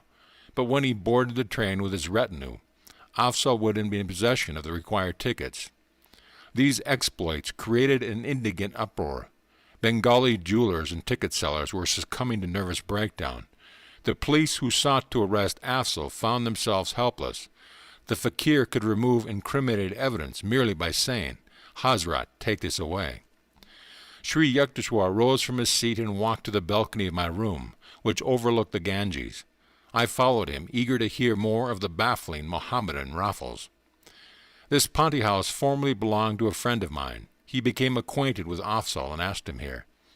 My friend also invited about 20 neighbors, including myself. I was only a youth then, and felt a lively curiosity about the notorious fakir. Master laughed. I took the precaution of not wearing anything valuable. Afzal looked me over inquisitively, then remarked, "You have powerful hands. Go downstairs to the garden. Get a smooth stone and write your name on it with chalk. Then throw the stone as far as possible into the Ganges." I obeyed. As soon as the stone had vanished under the distant waves, the Mohammedan addressed me again. "Fill a pot with Ganges water near the front of this house." After I had returned with a vessel of water, the fakir cried, "Hazrat, put the stone in the pot." The stone appeared at once. I pulled it from the vessel and found my signature as legible as I had written it. Babu, one of my friends in the room, was wearing a heavy antique gold watch and chain. The fakir examined them with ominous admiration. Soon they were missing. "Afzal, please return my prized heirloom." Babu was nearly in tears. The Mohammedan was stoically silent for a while and then said, "You have 500 rupees in an iron safe. Bring them to me, and I will tell you where to locate your timepiece." The distraught Babu left immediately for his house. He came back shortly and handed Afzal the required sum. "Go to the little bridge near your house," the fakir instructed Babu. "Call on Hazrat to give you the watch and chain." Babu rushed away. On his return he was wearing a smile of relief and no jewelry whatever. When I commanded Hazrat as directed, he announced, my watch came tumbling down from the air into my right hand. You may be sure I locked the heirloom in my safe before rejoining the group here. Babu's friends, witnesses of the comic tragedy of a ransom for a watch, were staring with resentment at Afzal. He now spoke placidly. Please name any drink you want. Hazrat will produce it. A number asked for milk, others for fruit juices. I was not too much shocked when the unnerved Babu requested whiskey. The Mohammedan gave an order. The obliging Hazrat sent sealed containers sailing down the air and thudding on the floor. Each man found his desired beverage. The promise of the fourth spectacular feat of the day was doubtless gratifying to our host. Afzal offered to supply an instantaneous lunch. Let us order the most expensive dishes, Babu suggested gloomily. I want an elaborate meal for my 500 rupees. Everything should be served on gold plates. As soon as each man had expressed his preference, the fakir addressed himself to the inexhaustible Hazrat. A great rattle ensued. Gold platters filled with intricately prepared curries, hot luchis, and many out-of-season fruits landed from nowhere at our feet. All the food was delicious. After feasting for an hour, we started to leave the room. A tremendous noise, as though dishes were being piled up, caused us to turn around. Lo, there was no signs of the glittering plates or the remnants of the meal. Guruji interrupted. If Afzal could easily secure such things as gold dishes, why did he covet the property of others? The fakir was not highly developed spiritually, Sri Yukteswar explained. His mastery of a certain yogic technique gave him access to an astral plane where any desire is immediately materialized. Through the agency of an astral being, Hazrat, the Mohammedan could summon the atoms of any objects from any etheric energy by an act of powerful will. But such astrally projected objects are structurally evanescent. They cannot be long retained. Afzal still yearned for worldly wealth, which, though more hardly earned, has a more dependable durability. I laughed. It is too sometimes vanishes most unaccountably. Afzal was not a man of God realization, Master went on. Miracles of a permanent and beneficial nature are performed by true saints because they have attuned themselves to the omnipotent Creator. Afzal was merely an ordinary man with an extraordinary power of penetrating a subtle realm not usually entered by mortals until death. I understand now, Guruji. The afterworld appears to have some charming features. Master agreed. I never saw Afzal after that day, but a few years later Babu came to my home to show me a newspaper account of the Mohammedan's public confession. From it I learned the facts I've just told you about Afzal's early initiation from a Hindu guru. The gist of the latter part of the published document, as recalled by Sri Yukteswar, was as follows. I, Afzal Khan, now writing these words as an act of penance and as a warning to those who seek the possession of miraculous powers. For years I have been misusing the wondrous abilities imparted to me through the grace of God and my Master. I became drunk with egotism, feeling that I was beyond the ordinary laws of morality. My day of reckoning finally arrived. Recently I met an old man on a road outside of Calcutta. He limped along painfully. Carrying a shining object which looked like gold, I addressed him with greed in my heart. I am Afzal Khan, the great fakir. What have you there? This ball of gold is my sole material wealth. It can be of no interest to a fakir. I implore you, sir, to heal my limp. I touched the ball and walked away without reply. The old man hobbled after me. He soon raised an outcry. My gold is gone. As I paid no attention, he suddenly spoke in a stentorian voice that issued oddly from his frail body. Do you not recognize me? I stood speechless, aghast at the belated discovery that this unimpressive old cripple was none other than the great saint who long, long ago had initiated me into yoga. He straightened himself. His body instantly became strong and youthful. So, my guru's glance was fiery. I see with my own eyes that you use your powers not to help suffering humanity, but to prey on it like a common thief. I withdraw your occult gift. Hazrat is now freed from you.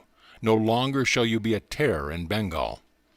I called on Hazrat in anguished tones. For the first time he did not appear to my inner sight, but some dark veil suddenly lifted within me. I saw clearly the blasphemy of my life. My Guru, I thank you for coming to banish my long delusion. I was sobbing at his feet. I promise to forsake my worldly ambition. I will retire to the mountains for lonely meditation on God, hoping to atone for evil past. My master regarded me with silent compassion. I feel your sincerity, he said finally. Because of your earlier years of strict obedience, and because of your present repentance, I will grant you one boon. Your other powers are now gone, but whenever food and clothing are needed, you may still call successfully on Hazrat to supply them. Devote yourself wholeheartedly to divine understanding in the mountain solitude. My Guru then vanished. I was left to my tears and reflection. Farewell, world. I go to seek the forgiveness of the cosmic beloved. End of chapter. Chapter 19. My Master in Calcutta appears in Serampore. I am often beset by atheistic doubts, yet a torturing surmise sometimes haunts me. May not untapped soul possibilities exist? Is man not missing his real destiny if he fails to explore them? These remarks of Dijan Babu, my roommate at the Panthi boarding house, were called forth by my invitation that he meet my Guru. Sri Yukteswar will initiate you into Kriya Yoga, I replied. It calms the dualistic turmoil by a divine inner certainty. That evening Dijan accompanied me to the hermitage. In Master's presence my friend received such spiritual peace that he was soon a constant visitor. The trivial preoccupations of daily life are not enough for man. Wisdom, too, is a native hunger. In Sri Yukteswar's words, Dian found an incentive to those attempts first painful, then effortlessly liberating to locate a realer self within its bosom than the humiliating ego of a temporary birth, seldom ample enough for the spirit. As Dijan and I were both pursuing the A.B. course at Serampore College, we got into the habit of walking together to the ashram as soon as classes were over. We would often see Sri Yukteswar standing on the second-floor balcony, welcoming our approach with a smile. One afternoon, Kanai, a young hermitage resident, met Dijan and me at the door with disappointing news. Master is not here. He was summoned to Calcutta by an urgent note. The following day I received a note and a postcard from my Guru. I shall leave Calcutta Wednesday morning, he had written. You and Dijan meet me at 9 o'clock train at Serampore station. About 8:30 on Wednesday morning, a telepathic message from Sri Yukteswar flashed insistently to my mind. I am delayed. Do not meet the 9 o'clock train. I conveyed the latest instruction to Dijan, who was already dressed for departure. You and your intuition. My friend's voice was edged in scorn. I prefer to trust Master's written word. I shrugged my shoulders and seated myself with quite finality. Muttering angrily, Dijan made for the door and closed it noisily behind me. As the room was rather dark, I moved nearer to the window overlooking the street. The scant sunlight suddenly increased to an intense brilliancy, in which the iron-barred window completely vanished. Against this dazzling background appeared the clearly materialized figure of Sri Yukteswar. Bewildering to the point of shock, I rose from my chair and knelt before him. With my customary gesture of respectful greeting to my Guru's feet, I touched his shoes. These were a pair familiar to me, an orange-dyed canvas, soled with rope. His ochre swami cloth brushed against me. I distinctly felt not only the texture of the robe, but also the gritty surface of the shoes and the pressure of his toes within them. Too much astounded to utter the word, I stood up and gazed at him questioningly. I was pleased that you got my telepathic message. Master's voice was calm, entirely normal. I have now finished my business in Calcutta and shall arrive in Serampore by the 10 o'clock train. As I still stared mutely, Sri Yukteswar went on. This is not an apparition, but my flesh and blood form. I have been divinely commanded to give you this experience, rare to achieve on earth. Meet me at the station. You and Dijan will see me coming toward you, dressed as I am now. I shall be preceded by a few passengers, a little boy carrying a silver jug. My Guru placed both hands on my head with a murmured blessing, as he concluded with the words, Tabu Asi. I heard a peculiar rumbling sound. His body began to melt gradually within the piercing light. First his feet and his legs vanished, then his torso and his head, like a scroll being rolled up. To the very last I could feel his fingers resting lightly on my hair. The effulgence faded. Nothing remained before me but the barred window and a pale stream of sunlight. I remained in a half-stupor of confusion, questioning whether I had not been the victim of a hallucination. A crestfallen Dejan soon entered the room. Master was not on the 9 o'clock train, nor even the 9:30. My friend made his announcement with a slightly apologetic air. "Come then, I know he will arrive at 10 o'clock. I took Dejan's hand and rushed him forcibly along with me, heedless of his protests. In about 10 minutes we entered the station, where the train was already puffing to a halt. "The whole train is filled with the light of Master's aura. He is here," I exclaimed joyfully. "You dreamed so," Dejan laughed mockingly. "Let us wait here." I told my friend details on the way in which our guru would approach us. As I finished my description, Sri Yukteswar came into view wearing the same clothes I had seen a short time earlier. He walked slowly in the wake of a small lad bearing a silver jug. For a moment a wave of cold fear passed through me at the unprecedented strangeness of my experience. I felt the materialistic 20th century world slipping from me. Was I back in the ancient days where Jesus appeared before Peter on the sea? As Sri Yukteswar, a modern Yogi Christ, reached the spot where Dejan and I were speechlessly rooted, Master smiled at my friend and remarked, "I sent you a message too, but you were unable to grasp it." Dejan was silent, but glared at me suspiciously. After we had escorted our guru to his hermitage, my friend and I proceeded toward Serampore College. Dejan halted in the street, indignation streaming from every pore. "So, Master sent me a message, yet you concealed it. I demand an explanation." "Can I help it if your mental mirror oscillates with such restlessness that you cannot register our guru's instruction?" I retorted. The anger vanished from Dejan's face. "I see what you mean," he said ruefully. "But please explain how you could know about the child with the jug." By the time I had finished the story of Master's phenomenal appearance at the boarding house that morning, my friend and I had reached Serampore College. "The account I have just heard of our guru's power," Dejan said, "makes me feel that any university in the world is only a kindergarten." End of chapter. Chapter 20. We do not visit Kashmir. "Father, I want to invite Master and 4 friends to accompany me to the Himalayan foothills during my summer vacation. May I have 6 train passes to Kashmir and enough money to cover our travel expenses?" As I expected, Father laughed heartily. "This is the 3rd time you have given me the same cock-and-bull story. Didn't you make a similar request last summer and the year before that? At the last moment, Sri Yukteswarji refuses to go." "It is true, Father. I don't know why my guru will not give me his definite word about Kashmir. But if I tell him that I've already secured the passes from you, somehow I think that this time he will consent to make the journey." Father was unconvinced at the moment, but the following day, after some good-humored jibes, he handed me 6 passes and a roll of 10-rupee bills. "I hardly think your theoretical trip needs such practical props," he remarked, "but here they are." That afternoon I exhibited my booty to Sri Yukteswar. Though he smiled at my enthusiasm, his words were non-committal. "I would like to go, we shall see." He made no comment when I asked his little hermitage disciple, Kani, to accompany us. I also invited 3 other friends, Rajendra Na Mitra, Jotan Adi, and 1 other boy. Our date of departure was set for the following Monday. On Saturday and Sunday I stayed in Calcutta, where marriage rites for a cousin were being celebrated at my family home. I arrived in Serampore with my luggage early Monday morning. Rajendra met me at the hermitage door. "Master is out walking. He has refused to go." I was equally grieved and odorate. I will not give Father a 3rd chance to ridicule my chimerical plans for Kashmir. Come, the rest of us will go anyway. Rajendra agreed. I left the ashram to find a servant.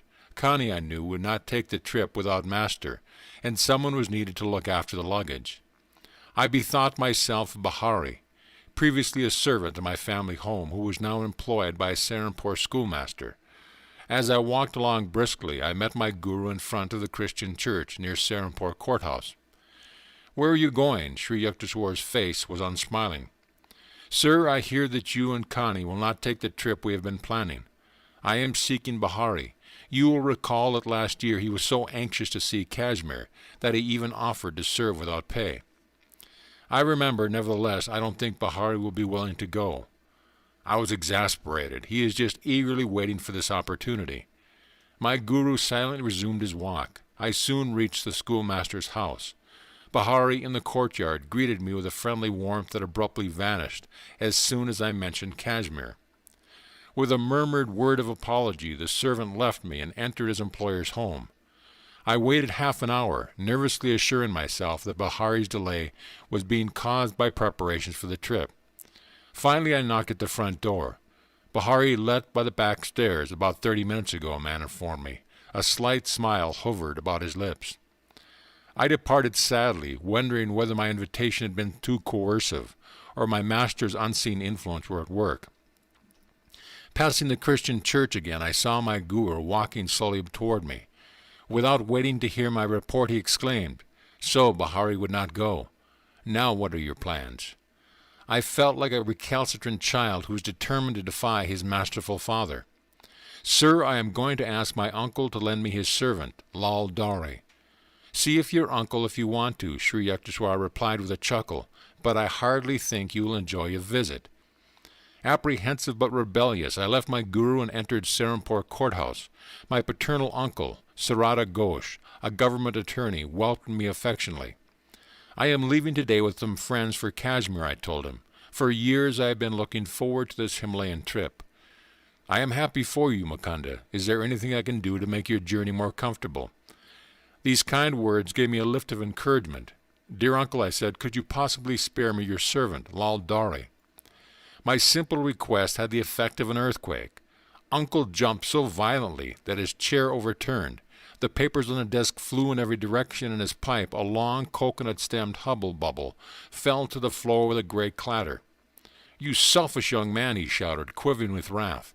"What a preposterous idea! Who will look after me if you take my servant on one of your pleasure jaunts?"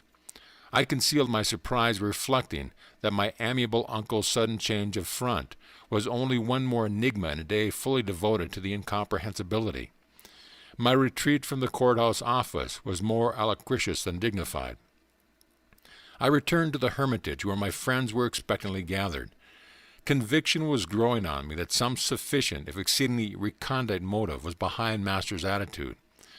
Remorse seized me that I had been trying to thwart my guru's will. "Mukunda, wouldn't you like to stay a while longer with me?" Sri Yukteswar inquired. "Rajendra and the others can go ahead now and wait for you at Calcutta. There will be plenty of time to catch the last evening train leaving Calcutta for Kashmir." "Sir, I don't care to go without you," I said mournfully. My friends paid not the slightest attention to my remark. They summoned a hackney carriage and departed with all the luggage. Connie and I sat quietly at our guru's feet. After a half-hour of complete silence, Master rose and walked toward the second-floor dining patio. "Connie, please serve Mukunda's food. His train leaves soon." Getting up from my blanket seat, I staggered suddenly with nausea and a ghastly churning sensation in my stomach. The stabbing pain was so intense that I felt I had been abruptly hurled into some violent hell. Groping blindly toward my guru, I collapsed before him, attacked all by symptoms of the dread Asiatic cholera. Sri Yukteswar and Connie carried me to the sitting-room. Racked with agony, I cried, "Master, I surrender my life to you," for I believed it was indeed fast ebbing from the shores of my body. Sri Yukteswar put my head on his lap, stroking my forehead with angelic tenderness. "You see now what would happen if you were at the station with your friends," he said. "I had to look after you in a strange way, because you chose to doubt my judgment after taking the trip at this particular time. I understood at last, inasmuch as great masters seldom see fit to display their powers openly. A casual observer of the day's event would have imagined that their sequence was quite natural. My guru's intervention had been so subtle to be suspected. He had worked his will through Bahari and my uncle Sarada and Rajendra and the others in such an inconspicuous manner that probably everyone but myself thought the situation had been logically normal. As Sri Yukteswar never failed to observe his social obligations, he instructed Connie to go for a specialist and to notify my uncle. "Master," I protested, "only you can heal me. I am too far gone for any doctor." "Child, you are protected by the divine mercy. Don't worry about the doctor. He will not find you in this state. You are already healed." With my guru's words, the excruciating suffering left me. I sat up feebly. A doctor soon arrived and examined me carefully. "You appear to have passed through the worst," he said. "I will take some specimens with me for laboratory tests." The following morning the physician arrived hurriedly. I was sitting up in good spirits. Well, here you are, smiling and chatting, as though you had no close call with death." He patted my hand gently. "I hardly expected to find you alive after I had discovered from the specimens that your disease was Asiatic cholera. You are fortunate, young man, to have a guru with divine healing powers. I am convinced of it." I agreed wholeheartedly as the doctor was preparing to leave. Rajendra and Adi appeared at the door. The resentment in their faces changed into sympathy as they glanced at the physician and then at my somewhat wanton countenance. "We were angry when you didn't turn up as agreed at the Calcutta train. You have been sick?" Yes, I could not help laughing as my friend placed the luggage in the same corner it occupied yesterday. I quoted, "There was a ship that went to Spain. When it arrived, it came back again." Master entered the room. I permitted myself a convalescent liberty and captured his hand lovingly. "Guruji," I said, "from my 12th year on, I have made many unsuccessful attempts to reach the Himalayas. I am finally convinced that without your blessing, the goddess Parvati will not receive me." End of chapter. Chapter 21. We visit Kashmir. "You are strong enough now to travel. I will accompany you to Kashmir," Sri Yukteswar informed me 2 days after my miraculous recovery from Asiatic cholera. That evening our party of 6 entrained for the north. Our first leisurely stop was at Smilla, a queenly city resting on the throne of the Himalayan hills. We strolled over the steep streets, admiring the magnificent views.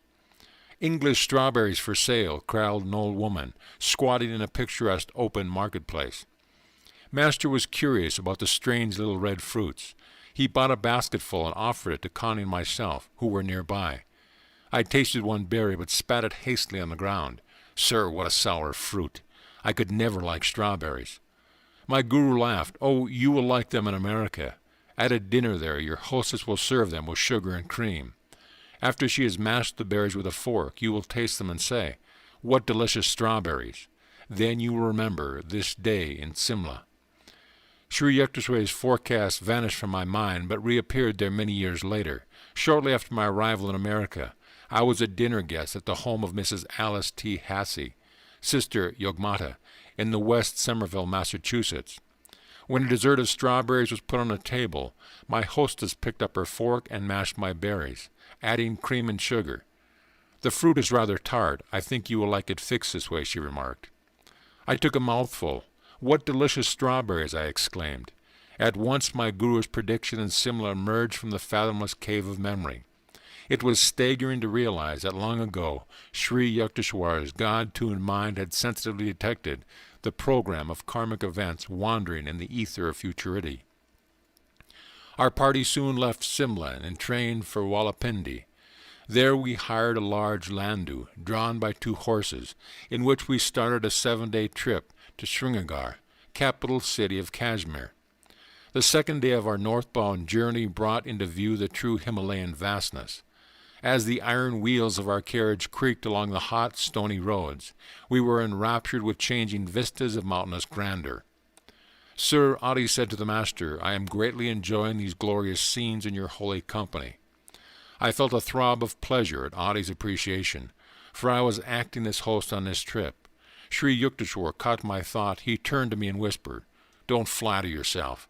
Adi is not nearly as entranced with the scenery as he is with the prospect of leading us long enough to have a cigarette." I was shocked. "Sir," I said in an undertone, "please do not break our harmony by these unpleasant words. I can hardly believe that Adi is hankering for a smoke," looking apprehensively at my usually irrepressible guru. "Very well, I won't say anything to Adi," Master chuckled, "but you will soon see, when the landau halts, that Adi is quick to seize this opportunity." The carriage arrived at a small caravanserai. As our horses were led to be watered, Adi inquired, "Sir, do you mind if I ride a while with the driver? I would like to get a little outside air." Sri Yukteswar gave permission, but remarked to me, He wants fresh smoke and not fresh air. The landau resumed its noisy progress over the dusty road. Master's eyes were twinkling. He instructed me.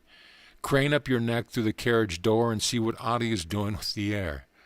I obeyed and was astonished to observe Adi in the act of exhaling rings of cigarette smoke. My glance toward Sri Yukteswar was apologetic. You are right as always, sir. Adi is enjoying a puff alongside with a panorama. I surmised that my friend had received a gift from the cab driver. I knew Adi had not carried any cigarettes from Calcutta. We continued on the labyrinth way, adorned by views of rivers, valleys, precipitous crags, and multitudinous mountain tiers. Every night we stopped at rustic inns and prepared our own food. Sri Yukteswar took special care of my diet, insisting that I have little lime juice on all meals. I was still weak but daily improving, through the rattling carriage was strictly designed for discomfort. Joyous anticipations filled our hearts as we neared central Kashmir, paradise land of lotus lakes, floating gardens, gaily canopied houseboats, the many-bridged Jhelum River, and flower-strewn pastures, all ringed round by the Himalayan majesty. Our approach to Srinagar was through an avenue of tall, welcoming trees. We engaged rooms at a double-storied inn overlooking the noble hills. No running water was available. We drew our supply from a nearby well. The summer weather was ideal, with warm days and slightly cold nights. We made a pilgrimage to the ancient Srinagar temple of Swami Shankara. As I gazed upon the mountain peak hermitage, standing bold against the sky, I fell into an ecstatic trance. A vision appeared on the hilltop mansion in distant land. The lofty Shankara ashram before me was transformed into the structure where years later I established the Self-Realization Fellowship headquarters in America. When I first visited Los Angeles and saw the large building on the crest of Mount Washington, I recognized it at once from my long-past visions in Kashmir and elsewhere. A few days at Srinagar, then on to Gulmarg, mountains path of flowers. Elevated by 6,000 feet, there I had my first ride on a large horse. Rajendra mounted a small trotter, whose heart was fired with ambition for speed. We ventured onto the very steep Kalamarg.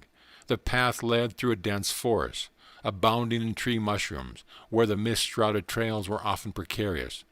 But Rajendra's little animal never permitted my oversized steed a moment's rest, even at the most perilous turns. On, untiringly came Rajendra's horse, oblivious to all but the joy of competition. Our strenuous race was rewarded by breathtaking views. For the first time in this life, I gazed in all directions at sublime snow-capped Himalayas, lying tier upon tier like silhouettes of huge polar bears. My eyes feasted exultingly on endless reaches of icy mountains against sunny blue skies. I rolled merrily with my young companions, all wearing overcoats, on the sparkling white slopes. On our downward trip we saw afar a vast carpet of yellow flowers, wholly transfiguring the bleak hills. Our next excursions were the famous royal pleasure gardens of the Emperor Jenagar at Shalimar and Nishit-Ba. The ancient palace at Nishit-Ba is built directly over a natural waterfall. Rushing down from the mountains, the torrent has been regulated through ingenious contrivances to flow over colorful terraces and to gush into fountains amidst the dazzling flower beds. The stream also enters several of the palace rooms, ultimately dropping fairy-like into the lake below. The immense gardens are riotous with colored roses of dozen hues, snapdragons, lavenders, pansies, poppies. An emerald enclosing outline is given by symmetrical rows of chinars, cypresses, cherry trees. Beyond them tower the white austerities of the Himalayas. Kashmir grapes are considered a rare delicacy in Calcutta. Rajendra, who had been promising himself a veritable feast on reaching Kashmir, was disappointed to find there no large vineyards. Now and then I chaffed him jocosely over his baseless anticipation. "Oh, I have become so much gorged with grapes I can't walk," I would say. "The invisible grapes are brewing within me." Later I heard that sweet grapes grow abundantly in Kabul, west of Kashmir. We consoled ourselves with ice cream made of rubbery, a heavily condensed milk, and flavored with whole pistachio nuts. We took several trips in the shikars or houseboats, shaded by red embroidered canopies, coursing along the intricate channels of Dal Lake, a network of canals like a watery spiderweb. Here the numerous floating gardens, crudely improvised with logs and earth, strike one with amazement. So incongruous is the first sight of vegetables and melons growing in the midst of vast waters. Occasionally one sees a peasant, disdaining to be rooted to the soil, towing his square plot of land to a new location in the many-fingered lake. In this storied vale one finds an epitome of all earth's beauty. The Lady of Kashmir is mountain-crowned, lake-garlanded, and flower-shod. In later years, after I had toured many distant lands, I understood why Kashmir is often called the world's most scenic spot. It possesses some of the charms of the Swiss Alps, and of Loch Lomond in Scotland, and of the exquisite English lakes. An American traveler in Kashmir finds much to remind him of the rugged grandeur of Alaska and Pike Peaks near Denver. As entries in Scenic Beauty Contest, I offer for first prize either the gorgeous views of Zaxamo in Mexico, where mountains, skies, and poplars reflect themselves in a myriad lanes of water amidst the playful fish, or the jewel-like lakes of Kashmir, guarded like beautiful maidens by the stern surveillance of the Himalayas. These two places stand out in my memory as the loveliest spots on earth. Yet I was awed also when I first beheld the wonders of Yellowstone National Park, and of the Grand Canyon of the Colorado and of Alaska. Yellowstone Park is perhaps the only region where one can see innumerable geysers shooting high into the air, performing a year after year with clockwork regularity. Its opal and sapphire pools and hot sulphurous springs, its bears and wild creatures remind me that here nature left a specimen of her earliest creation. Motoring along the roads of Wyoming to the Devil's Paint Pot of hot bubbling mud, with gurgling springs, vaporous fountains, and spouting geysers in all directions, I was disposed to say that Yellowstone deserves a special prize for uniqueness. The ancient majestic redwoods of Yosemite, stretching their huge column far into the unfathomable sky, are green natural cathedrals designed with skill divine. Though there are wonderful falls in the Orient, none match the torrential beauty of Niagara near the Canadian border. The mammoth caves of Kentucky and the Carlsbad Cavern in New York, Mexico, with colorful ice-like formations, are stunning fairylands. Their long needles of stalactite spires hanging from cave ceilings and mirrored in underground waters present a glimpse of other worlds as fancied by men. Most of the Hindus of Kashmir, world famed for their beauty, are as white as Europeans and have similar features and bone structure. Many have blue eyes and blonde hair. Dressed in Western clothes, they look like Americans. The cold Himalayas protect the Kashmirs from the sultry sun and preserve their light complexion. As one travels to the southern and tropical latitudes of India, he finds progressively that the people become darker and darker. After spending happy weeks in Kashmir, I was forced to return to Bengal for the fall term of Serampore College. Sri Yukteswar remained in Srinagar with Kani and Adi. Before I departed, Master hinted that his body would be subject to suffering in Kashmir. "Sir, you look a picture of health," I protested. "There is a chance that I may even leave this earth." "Guruji," I felt at his feet with an imploring gesture, "please promise me that you won't leave your body now. I am utterly unprepared to carry on without you." Sri Yukteswar was silent, but smiled at me so compassionately that I felt reassured. Reluctantly, I left him. "Master dangerously ill. This telegram from Adi reached me shortly after my return to Serampore. Sir," I wired my guru fanatically, "I ask for your promise not to leave me. Please keep your body, otherwise I shall also die." "Be it as you wish." This was Sri Yukteswar's reply from Kashmir. A letter from Adi arrived in a few days informing me that Master had recovered. On his return to Serampore during the next fortnight, I was grieved to find my guru's body reduced to half its usual weight. Fortunately for his disciples, Sri Yukteswar burned many of their sins in the fire of a severe fever in Kashmir. The metaphysical method of physical transfer of disease is known to highly advanced yogis. A strong man can assist a weaker one by helping to carry his heavy load. A spiritual superman is able to minimize his disciples' physical or mental burdens by sharing the karma of their past actions. just as a rich man loses some money when he pays off a large debt for his prodigal son, who was thus saved from dire consequences of his own folly. So a master willingly sacrifices a portion of his bodily wealth to lighten the misery of disciples. By a secret method, the yogi unites his mind and astral vehicle with those of a suffering individual. The disease is conveyed, wholly or in part, to a saint's body. Having harvested God on the physical plane, a master no longer cares what happens to the material form. Though he may allow it to register a certain disease in order to relieve others, his mind is never affected. He considers himself fortunate in being able to render such aid. The devotee who has achieved final salvation in the Lord finds that his body has completely fulfilled its purpose. He can then use it in any way he deems fit.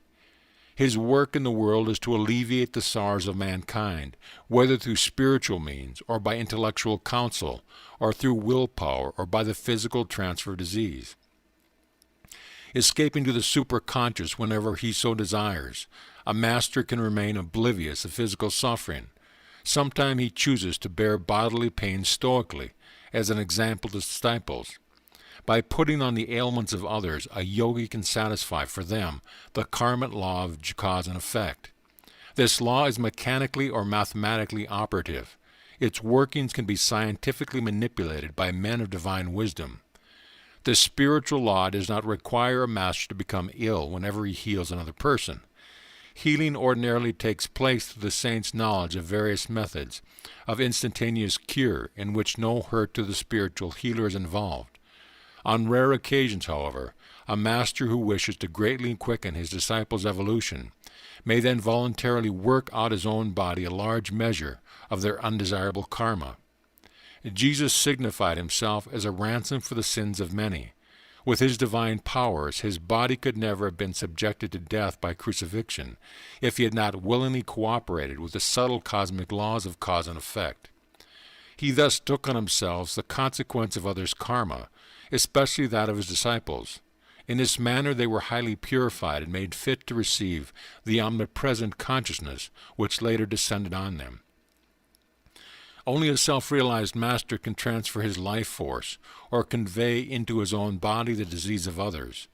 An ordinary man cannot employ this yogic method of cure, nor is it desirable that he should do so, for an unsound physical instrument is a hindrance to God meditation. The Hindu scriptures teach that the first duty of man is to keep his body in good condition. Otherwise his mind is unable to remain fixed in devotional concentration. A very strong mind, however, can transcend all physical difficulties and attain to God realization. Many saints have ignored illness and succeeded in their divine quest.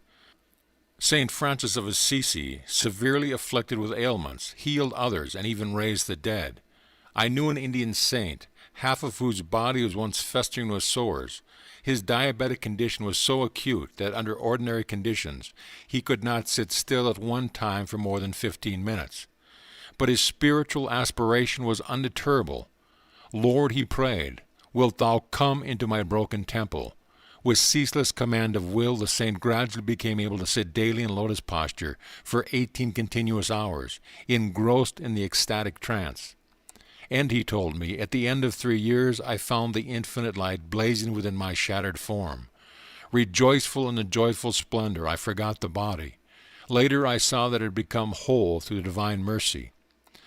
A historical healing incident concerns King Babur, founder of the Mughal Empire in India. His son, Prince Humayun, was mortally ill. The father prayed with anguished determination that he receive the sickness and that his son be spared. After all physicians had given hope, Humayun recovered. Babur immediately fell sick and died of the same disease which had stricken his son. Humayun succeeded Babur as emperor of the Hindustan. Many people imagine that every spiritual master has or should have the health and strength of a Sandow. The assumption is unfounded. A sickly body does not indicate that a guru is not in touch with divine powers, any more than lifelong health necessarily indicates an inner illumination. The condition of the physical body, in other words, cannot rightfully be made a test of a master. His distinguishing qualifications must be sought in his own domain, the spiritual. Numerous bewildered seekers in the West erroneously think that an eloquent speaker or writer on metaphysics must be a master. The rishis, however, have pointed out that the acid test of a master is a man's ability to enter at will the breathless state and to maintain the unbroken samadhi of nirvikalpa. Only by these achievements can a human being prove that he has mastered Maya, or the dualistic cosmic delusion. He alone can say from the depth of realization, Ekam Sat, only one exists. The Vedas declare that the ignorant man who rests content with making the slightest distinction between the individual soul and the Supreme Self is exposed to danger. Shankara, the great monist, has written, "Where there is duality by virtue of ignorance, one sees all things as distinct from the self. When everything is seen as the self, then there is not even an atom other than the self. As soon as the knowledge of the reality has sprung up, there can be no fruits of past actions to be experienced, owing to the unreality of the body, in the same way as there can be no dream after waking. Only great gurus are able to assume the karma of disciples. Sri Yukteswar would not have suffered in Kashmir unless he had received permission from the spirit within him to help his disciples in that strange way. Few saints were ever more sensitively equipped with wisdom to carry out divine commands than my God-tuned master. When I ventured a few words of sympathy over his emaciated figure, my guru said gaily, "It has its good points. I am now able to get into small ganges that I haven't worn in years." Listening to the master's jovial laugh, I remembered the words of St. Francis de Sales, "A saint that is sad is a sad saint." End of chapter. Chapter 22. The Heart of a Stone Image. As a loyal Hindu wife, I do not wish to complain of my husband, but I yearn to see him turn from his materialistic views. He delights in ridiculing the picture of saints in my meditation room. Dear brother, I have deep faith that you can help him, will you? My eldest sister, Roma, gazed beseechingly at me. I was paying a short visit at her Calcutta home on Girish Vindyatra Lane. Her plea touched me, for she had exercised a profound spiritual influence over my early life, and had lovingly tried to fill the void left in the family circle by mother's death. "Beloved sister, of course I will do anything I can." I smiled, eager to lift the gloom painfully evident on her face, in contrast to her usual calm and cheerful expression. Roma and I sat a while in silent prayer for guidance.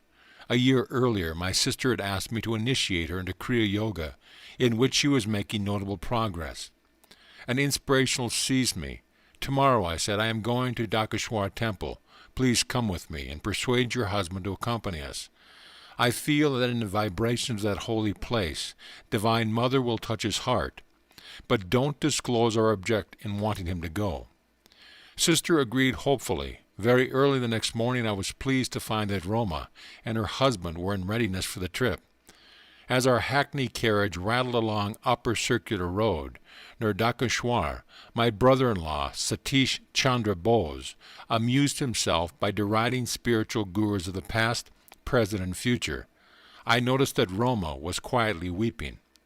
"Sister, cheer up," I whispered. "Don't give your husband the satisfaction of believing that we take his mockery seriously." "Mukunda, how can you admire worthless humbug?" Satish was saying. "A sadhu's very appearance is repulsive. He is either as thin as a skeleton or as unholily fat as an elephant." I shouted with laughter. My good-natured reaction was annoying to Satish. He retired into sullen silence. As our cab entered the Dakeshwar Gardens, he grinned sarcastically. "This excursion, I suppose, is a scheme to reform me." As I turned away without reply, he caught my arm.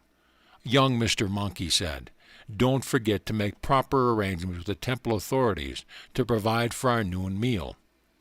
"I am going to meditate now. Do not worry about your lunch," I replied sharply. "Divine Mother will look after it." "I don't trust Divine Mother to do a single thing for me, but I do hold you responsible for my food." Satish's tone was threatening. I proceeded along to the colonnade hall where fronts the large temple of Kali, or Mother Nature, selecting a shady spot near one of the pillars. I arranged my body in a lotus position. Although it was only about 7 o'clock, the morning sun would soon be oppressive. The world receded as I became devotionally entranced.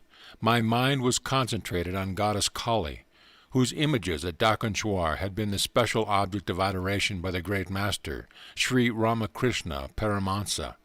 In answer to his anguished demands, the stone image of this fairy temple had often taken a living form and conversed with him. Silent Mother with stony heart, I prayed, thou become filled with life at the request of thy beloved devotee, Ramakrishna. Why dost thou not also heed the wails of this yearning son of thine? My aspiring zeal increased boundlessly, accompanied by divine peace. Yet when 5 hours had passed and the goddess whom I was inwardly visualizing had made no response, I felt slightly disheartened. Sometimes it is a test by God to delay the fulfillment of prayers, but he eventually appears to the persistent devotee in whatever form he holds dear. A devout Christian sees Jesus, a Hindu beholds Krishna, or the goddess Kali, or an expanding light if his worship takes an impersonal turn. Reluctantly I opened my eyes and saw that the temple doors were being locked by a priest, in conformance with noon-hour custom. I rose from my secluded seat under the open-roofed hall and stepped into the courtyard. In stone floor was scorching under the midday sun. My bare feet were painfully burned. Divine Mother, I silently remonstrated, thou didst not come to me in vision, and now thou art hidden in the temple behind closed doors. I wanted to offer a special prayer to thee today on behalf of my brother-in-law. My inward petition was instantly acknowledged. First, a delightful cold wave descended over my back and under my feet, banishing all discomfort. Then, to my amazement, the temple became greatly magnified. Its large doors slowly opened, revealing the stone figure of Goddess Kali. Gradually it changed into a living form, smiling, nodding, and greeting, thrilling me with joy indescribable. As if by a mystic syringe, the breath was withdrawn from my lungs. The body became very still, though not inert. An ecstatic enlargement of consciousness followed. I could see clearly for several miles over the Ganges River to my left, and beyond the temple into the entire Dakshwanur precinct. The walls of all buildings glimmered transparently. Through them I observed people walking to and fro over distant acres. Though I was breathless and my body in strangely quiet state, yet I was able to move my hands and feet freely. For several minutes I experimented in closing and opening my eyes. In either state I saw distinctly the whole Dakshwanaya panorama. Spiritual sight, X-ray-like, penetrates into all matter. The divine eye is center everywhere, circumference nowhere. I realized anew, standing there in the sunny courtyard, that when man ceases to be a prodigal child of God, engrossed in a physical world indeed dream, bearless as a bubble, he re-inherits his eternal realms. If escapism be a need of man, cramped in his narrow personality, can any escape compare with the majesty of omnipresence? In my sacred experience at Dakshwanur, the only extraordinarily enlarged objects were the temple and the form of the goddess.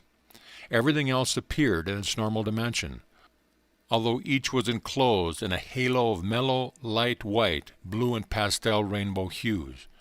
My body seemed to be of ethereal substance, ready to levitate, fully conscious of my material surroundings. I was looking about me and taking a few steps without disturbing the continuity of the blissful vision.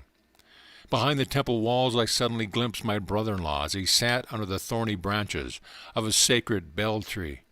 I could effortlessly discern the course of his thoughts. Somewhat uplifted under the holy influence of Dakshwanur, his mind yet held unkind reflections about me.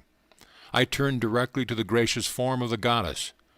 Divine Mother, I prayed, wilt thou not spiritually change my sister's husband? The beautiful figure, hitherto silent, spoke at last. Thy wish is granted. I looked happily at Satish, as though instinctively aware that some spiritual power was at work. He rose resentfully from his seat on the ground.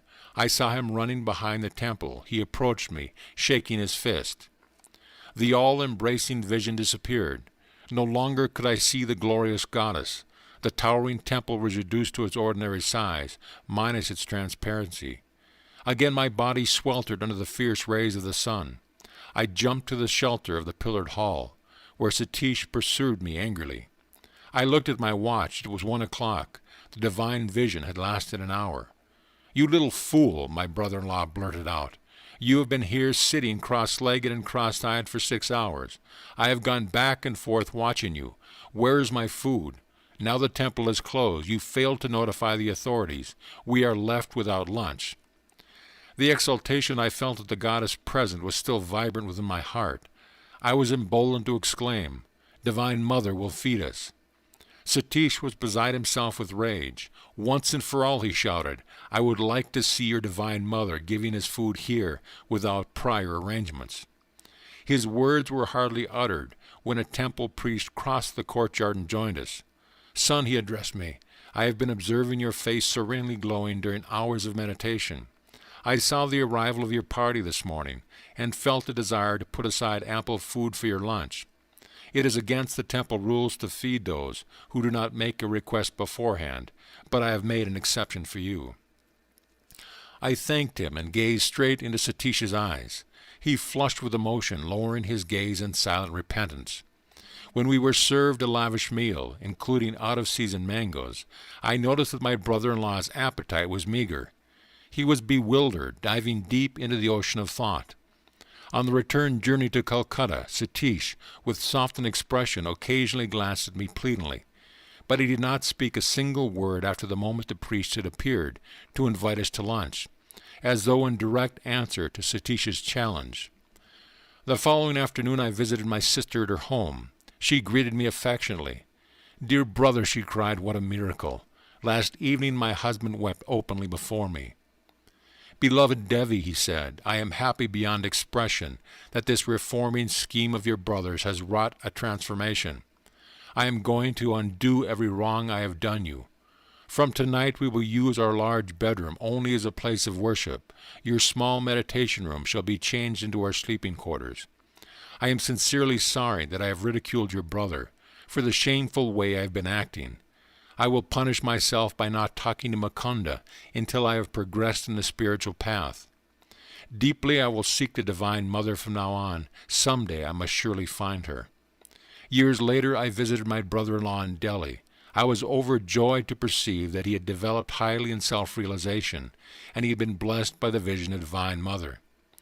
During my stay with him, I noticed that Satish secretly spent the greater part of every night in divine meditation, though he was suffering from a serious ailment and was engaged during the day at his office. The thought came to me that my brother-in-law's lifespan would not be a long one. Roma must have read my mind. "Dear brother," she said, "I am well and my husband is sick. Nevertheless, I want you to know that, as a devoted Hindu wife, I am going to be the first one to die. It won't be long now before I pass on." Taken aback by her ominous words, I yet realized their sting of truth. I was in America when my sister died about a year after her prediction. My youngest brother, Bishnu, later gave me the details. "Roma and Satish were in Calcutta at the time of her death," Bishnu told me. "That morning she dressed herself in her bridal finery." "Why this special costume?" Satish inquired. "This is my last day of service to you on earth," Roma replied. A short time later she had a heart attack, and her son was rushing out for aid. She said, "Son, do not leave me. It is no use. I shall be gone before a doctor could arrive." 10 minutes later, holding the feet of her husband in reverence, Roma consciously left her body, happily and without suffering. Satish became very reclusive after his wife's death. Bishnu contained. On one day he and I were looking at the large smiling photograph of Roma. "Why do you smile?" Satish suddenly exclaimed, as though his wife were present. "You think you were clever in arranging to go before me. I shall prove that you cannot longer remain away from me. Soon I shall see you." Although at this time Satish had fully recovered from his sickness and was enjoying excellent health, he died without apparent cause shortly after his strange remark before the photograph. Thus prophetically passed my dearly beloved eldest sister Roma and her husband Satish, who had changed at Dakeshwar from an ordinary worldly man to a silent saint. End of chapter. Chapter 23. I receive my university degree. You ignore your textbook assignments in philosophy. No doubt you are depending on an unlaborious intuition to get you through the examination. But unless you apply yourself in a more scholarly manner, I shall see to it that you don't pass this course." Professor D.C. Goschel of Serampore College was addressing me sternly. If I failed to pass his final written classroom test, I would be ineligible to take the conclusive examinations. These are formulated by the faculty of Calcutta University, which numbers Serampore College among its affiliated branches. A student in Indian universities who is unsuccessful in one subject in the AB finals must be examined anew in all his subjects the following year. My instructors at Serampore College usually treated me with kindness, not untinged by an amused tolerance. Mukunda is a bit overdrunk with religion. Thus summing me up, they tactfully spared me the embarrassment of answering classroom questions. They trusted the final written test to eliminate me from the list of AB candidates. The judgment passed by my fellow students was expressed in their nickname for me, Mad Monk. I took an ingenious step to nullify Professor Goschel's threat to me of failure in philosophy. When the results of the final test were about to be publicly announced, I asked a classmate to accompany me to the professor's study. "Come along, I want a witness," I told my companion. "I shall be very disappointed if I have not succeeded in outwitting the instructor." Professor Goschel shook his head after I inquired what rating he had given my paper. "You are not among those who have passed," he said in triumph. He hunted through a large pile on his desk. "Your paper isn't here at all. You have failed in any case, through non-appearance at the examination." I chuckled. "Sir, I was there. May I look through the stack myself?" The professor, nonplussed, gave his permission. I quickly found my paper, where I had carefully omitted any identification mark except my roll call number. Unwarned by the red flag of my name, the instructor had given a high rating to my answers, even though they were unembellished by textbook quotations. Seeing through my trick, he now thundered, "Sheer brazen luck." He added hopefully, "You are sure to fail in the AB finals." For the tests in my other subjects I received some coaching, particularly from my dear friend and cousin, Prabhas Chandra Ghose, son of my uncle Sarada. I staggered painfully but successfully with the lowest possible passing marks through all my final tests. Now, after 4 years of college, I was eligible to sit for the AB examinations. Nevertheless, I hardly expected to avail myself of the privilege. The Serampore College finals were child's play compared to the stiff ones, which would be set by Calcutta University for the AB degree. My almost daily visits to Sri Yukteswar had left me little time to enter the college halls. There it was my presence, rather than my absence, that brought forth ejaculations of amazement from my classmates. My customary routine was to set out on my bicycle about 9:30 in the morning. In one hand I would carry an offering from my guru, a few flowers from the garden of my Panti boarding house. Greeting me affably, Master would invite me to lunch.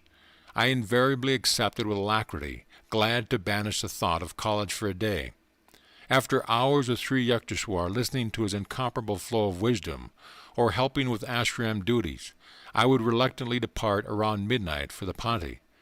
Occasionally I stayed all night with my guru, so happily engrossed in his conversation that I scarcely noticed when darkness changed into dawn. One night around 11 o'clock, as I was putting on my shoes in preparation for the ride to the boarding house, Master questioned me gravely. "When do you do your AB examinations start?" 5 days hence, sir." "I hope you are in readiness for them." Transfixed with alarm, I held one shoe in the air. "Sir," I protested, "you know how my days have been passed with you rather than with the professors. How can I enact a farce by appearing for those difficult finals?" Sri Yukteswar's eyes were turned piercingly on me. "You must appear." His tone was coldly peremptory. "He should not give cause for your father and other relatives to criticize your preferences for ashram life. Just promise me that you will be present for the examinations. Answer them the best way you can." Uncontrollable tears were coursing down my face. I felt that Master's command was unreasonable, and that his interest was, to say the least, belated. "I will appear if you wish it," I said amidst sobs, "but no time remains for proper preparation." Under my breath I muttered, "I will fill up the sheets with your teachings and answer to the question." When I entered the hermitage the following day at my usual hour, I presented my bouquet with a certain mournful solemnity. Sri Yukteswar laughed at my woebegone air. "Mukunda, has the Lord ever failed you at an examination or elsewhere?" No, sir, I responded warmly. Grateful memories came in a revivifying flood. Not laziness, but burning zeal for God has prevented you from seeking college honors, my guru said kindly. After a silence he quoted, "Seek ye first the kingdom of God and his righteousness, and all these things shall be added unto you." For the 1000th time I felt my burdens lifted in Master's presence. When we had finished our early lunch, he suggested that I return to the Ponte. "Does your friend, Romesh Chandra Dutt, still live in your boarding house?" "Yes, sir." "Get in touch with him. The Lord will inspire him to help you with the examinations." "Very well, sir, but Romesh is unusually busy. He is the honor man in our class and carries a heavier course than the others." Master waved away my objections. "Romesh will find time for you. Now go." I bicycled back to the Ponte. The first person I met in the boarding house compound was the scholarly Romesh.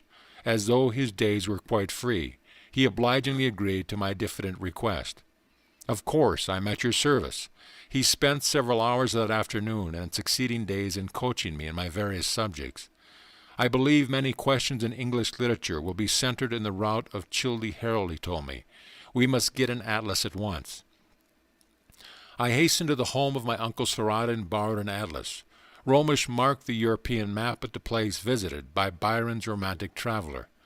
A few classmates had gathered around to listen to the tutoring.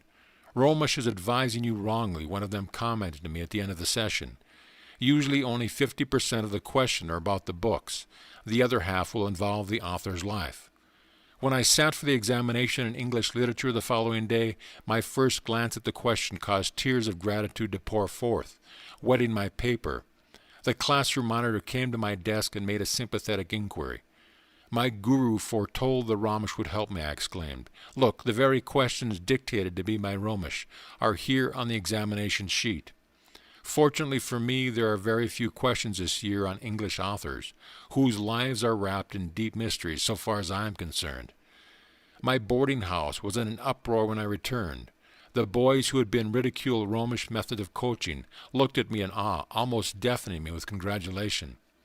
During the week of the examination, I spent many hours with Romesh, who formulated questions that he thought were likely to be set by the professors. Day by day, Romesh's questions appeared in almost the same form on the examination sheet. The news was widely circulated in the college that something resembling a miracle was occurring, and that success seemed probable for the absent-minded mad monk. I made no attempt to hide the facts of the case. The local professors were powerless to alter the questions, which had been arranged by Calcutta University. Thinking over the examination in English literature, I realized one morning that I had made a serious error. One section of the questions had been divided into two parts of A, B, and C or D. Instead of answering one question from each part, I had carelessly answered both questions in Group 1, and had failed to consider anything in Group 2. The best mark I could score in that paper would be a 33, 3 less than the passing mark of 36. I rushed to Master and poured out my troubles. "Sir, I have made an unpardonable blunder. I don't deserve the divine blessing through Romesh. I am quite unworthy." "Cheer up, Mukunda." Sri Yukteswar's tone were light and unconcerned. He pointed to the blue vault of the heavens. "It is more possible for the sun and the moon to interchange their positions in space than it is for you to fail in getting your degree." I left the hermitage in a more tranquil mood, though it seemed mathematically inconceivable that I could pass. I looked once or twice apprehensively into the sky. The Lord of Day appeared to be securely anchored in his customary orbit. As I reached the Ponte, I overheard a classmate remark, "I have just learned that this year, for the first time, the required passing mark in English literature has been lowered." I entered the boy's room with such speed that he looked up in alarm. I questioned him eagerly. "Long-haired monk," he said laughingly, "why this sudden interest in scholastic matters? Why cry in the 11th hour? But it is true that the passing mark has just been lowered to 33 points. A few joyous leaps took me into my own room, where I sank to my knees and praised the mathematical perfection of my Divine Father. Every day I thrilled with the consciousness of a spiritual presence that I clearly felt to be guiding me through Romesh. A significant incident occurred in connection with the examination in Bengali. Romesh, who had touched little on that subject, called me back one morning as I was leaving the boarding house on my way to the examination hall. "There is Romish shouting for you," a classmate said to me impatiently. "Don't return, we shall be late at the hall." Ignoring the advice, I ran back to the house. The Bengali examination is usually easily passed by our Bengali boys, Ramesh told me. But I have just had a hunch that this year the professors have planned to massacre the students by asking questions from our ancient literature. My friend then briefly outlined 2 stories from the life of Vidyasagar, a renowned philanthropist. I thanked Romesh and quickly bicycled to the college hall. The examination sheet in Bengali proved to contain 2 parts. The first instruction: write 2 instances of the charities of Vidyasagar. As I transferred to the paper the lore that I had so recently acquired, I whispered a few words of thanksgiving that I had heeded Romesh's last-minute summons. Had I been ignorant of Vidyasagar's benefactions to mankind, including ultimately itself, I could not have passed the Bengali examination. Failing in one subject, I would have been forced to stand examination anew in all subjects the following year. Such a prospect was understandably abhorrent. The second instruction on the sheet read, "Write an essay in Bengali on the life of the man who has most inspired you." Gentle reader, I need not inform you what man I chose for my theme. As I covered page after page with praise of my guru, I smiled to realize that my muttered prediction was coming true. I will fill up the sheets with your teaching. I had not felt inclined to answer Romesh about my course in philosophy. Trusting my long training under Sri Yukteswar, I safely disregarded the textbook explanation. The highest mark given to any of my papers was the one in philosophy. My score in all other subjects was just barely within the passing mark. It is a pleasure to record that my unselfish friend Romesh received his own degree, cum laude. Father was wreathed in smiles at my graduation. "I hardly thought you would pass, Mukunda," he confessed. "You spend so much time with your guru." Master had indeed correctly detected the unspoken criticism of my father. For years I had been uncertain that I would ever see the day when an A.B. would follow my name. I seldom use a title without reflecting that it was a divine gift conferred on me for reasons somewhat obscure. Occasionally I hear college men remark that very of their crammed knowledge remained with them after graduation. That admission consoles me a bit for my undoubted academic deficiencies. On the day I received my degree from Calcutta University, I knelt at my guru's feet and thanked him for all the blessings flowing from his life into mine. "Get up, Mukunda," he said indulgently. "The Lord simply found it more convenient to make you a graduate than to rearrange the sun and the moon." End of chapter. Chapter 24. I become a monk of the Swami order. Master, my father has been anxious for me to accept an executive position with the Bengal-Nagpur Railroad, but I have definitely refused it. I added hopefully, "Sir, will you not make me a monk of the Swami order?" I looked pleadingly at my guru. During preceding years, in order to test the depth of my determination, he had refused this same request. Today, however, he smiled graciously. "Very well. Tomorrow I will initiate you into Swamiship." He went on quietly, "I am happy that you have persisted in your desire to be a monk.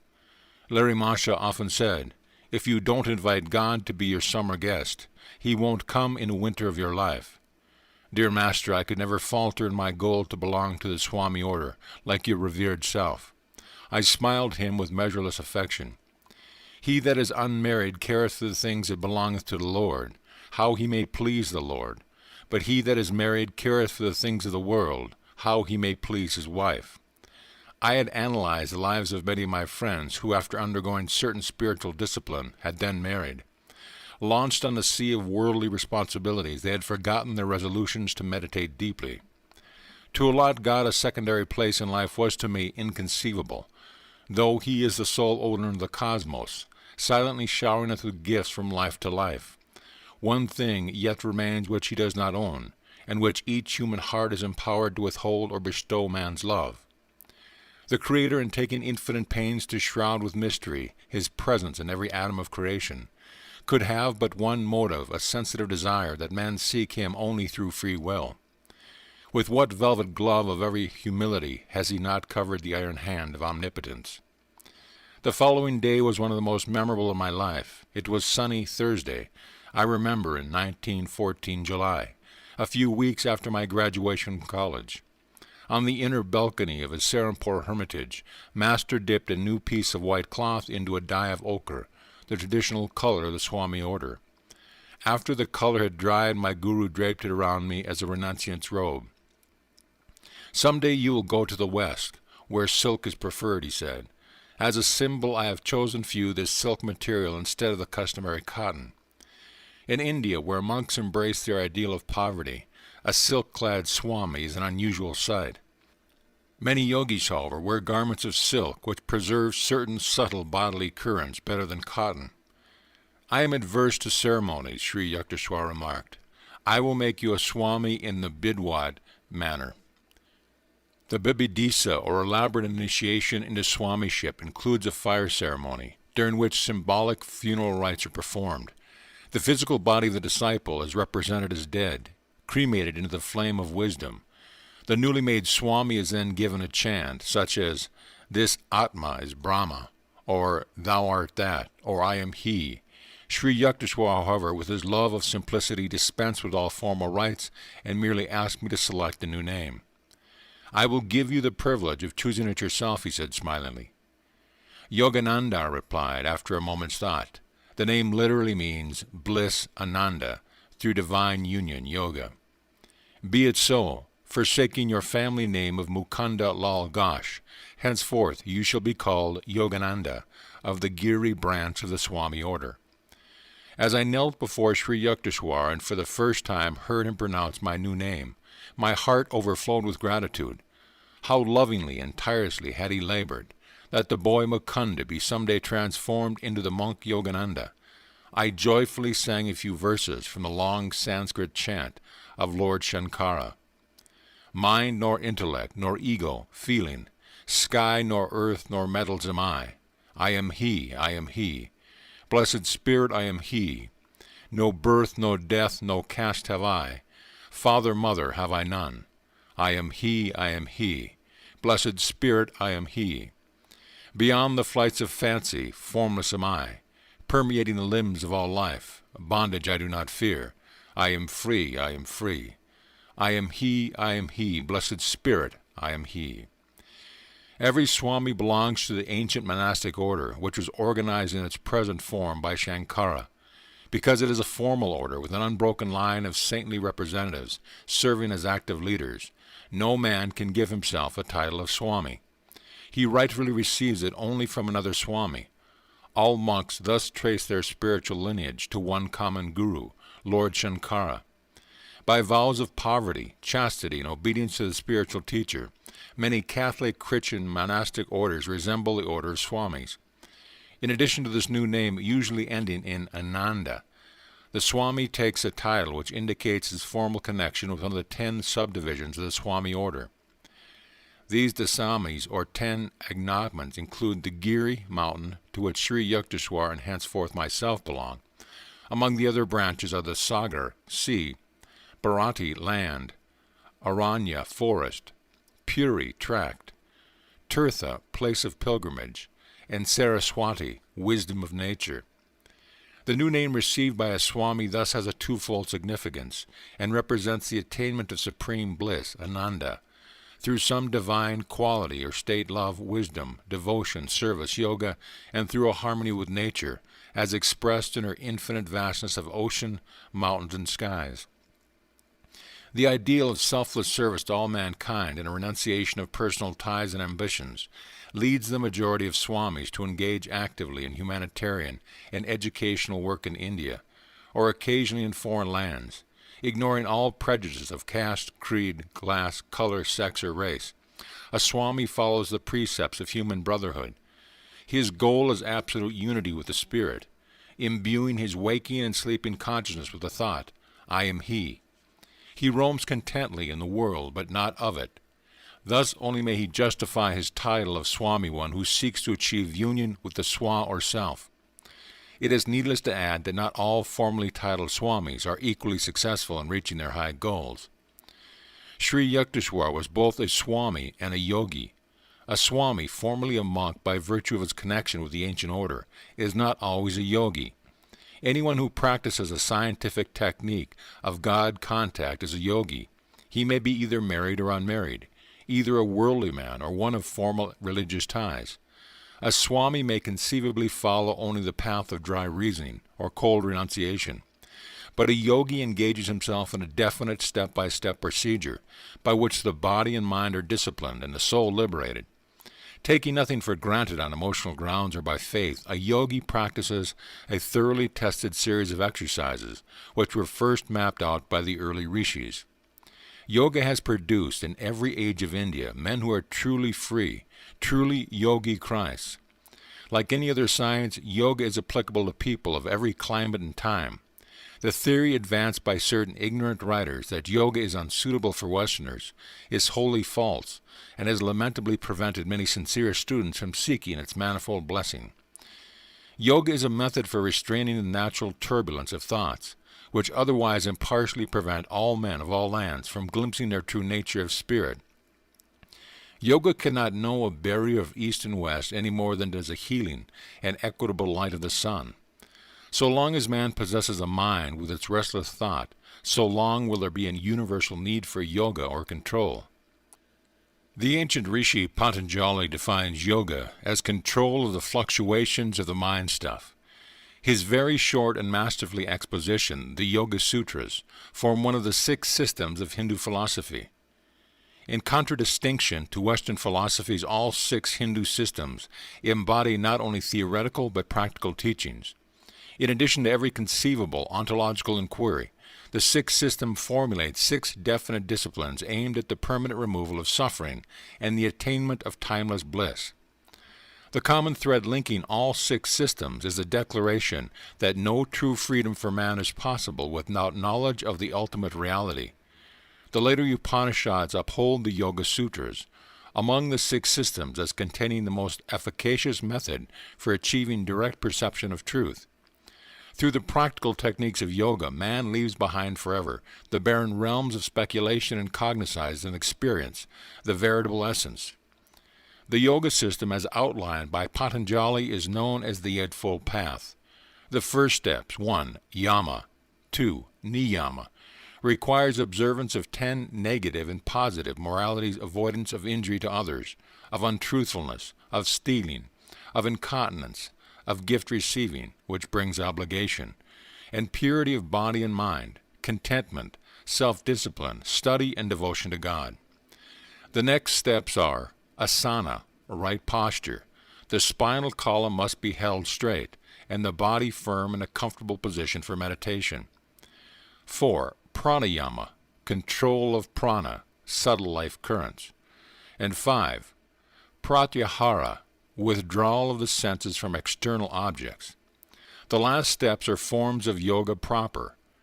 Dharana, concentration, holding the mind to one thought. 7. Dhyana, meditation. 8. Samadhi, superconscious perception. This is the Eightfold Path of yoga, which leads one to the final goal of kaivala, absoluteness. A term which might be more comprehensible, put as realization of the truth beyond all intellectual apprehension. Which is greater, one might ask, a Swami or a yogi? If and when final oneness with God is achieved, the distinction of the various paths disappear. The Bhagavad Gita, however, points out that the methods of yoga are all embracive. Its techniques are not meant only for certain types and temperaments, such as those few who incline toward the monastic life.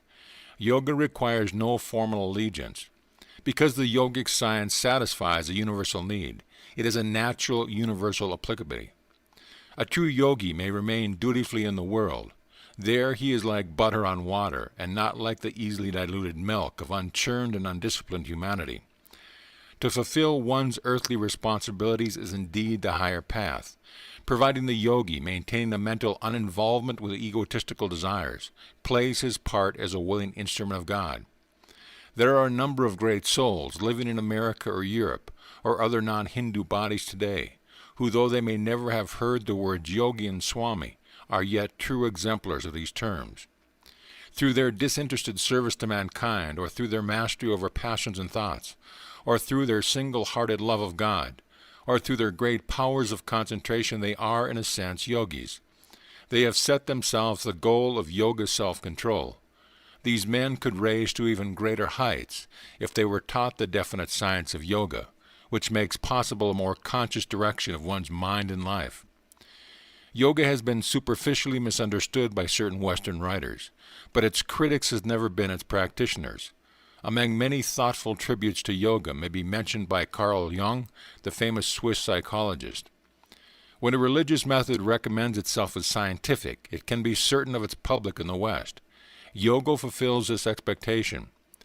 Dr. Jung writes, "Quite apart from the charm of the new and the fascination of the half-understood, there is good cause for yoga to have many adherents. It offers the possibilities of controllable experiences and thus satisfies the scientific need of facts. And besides this, by reason of its breadth and depth, its venerable age, its doctrine and method, which include every phase of life, it promises undreamed-of possibilities. Every religious or philosophical practice means a psychological discipline, that is, a method of mental hygiene. The manifold, purely bodily procedures of yoga also means a physiological hygiene, which is superior to ordinary gymnastics and breathing exercises, inasmuch as it not merely mechanizes and scientific, but is also philosophical. In its training on the parts of the body, it unites them with the whole of the point, as is quite clear, for instance, in the pranayama exercises, where prana is both the breath and the universal dynamics of the cosmos. When the thing which the individual is doing is also a cosmic event, the effect experienced in the body, the innervation, unites with the emotion of the spirit, the universal idea. And out of this there develops a lively unity, which no techniques, however, scientific can produce. Yoga practice is unthinkable, and would also be ineffectual without the conceptions of which yoga is based. It combines the bodily and spiritual, which each another way in an extraordinary, complete way.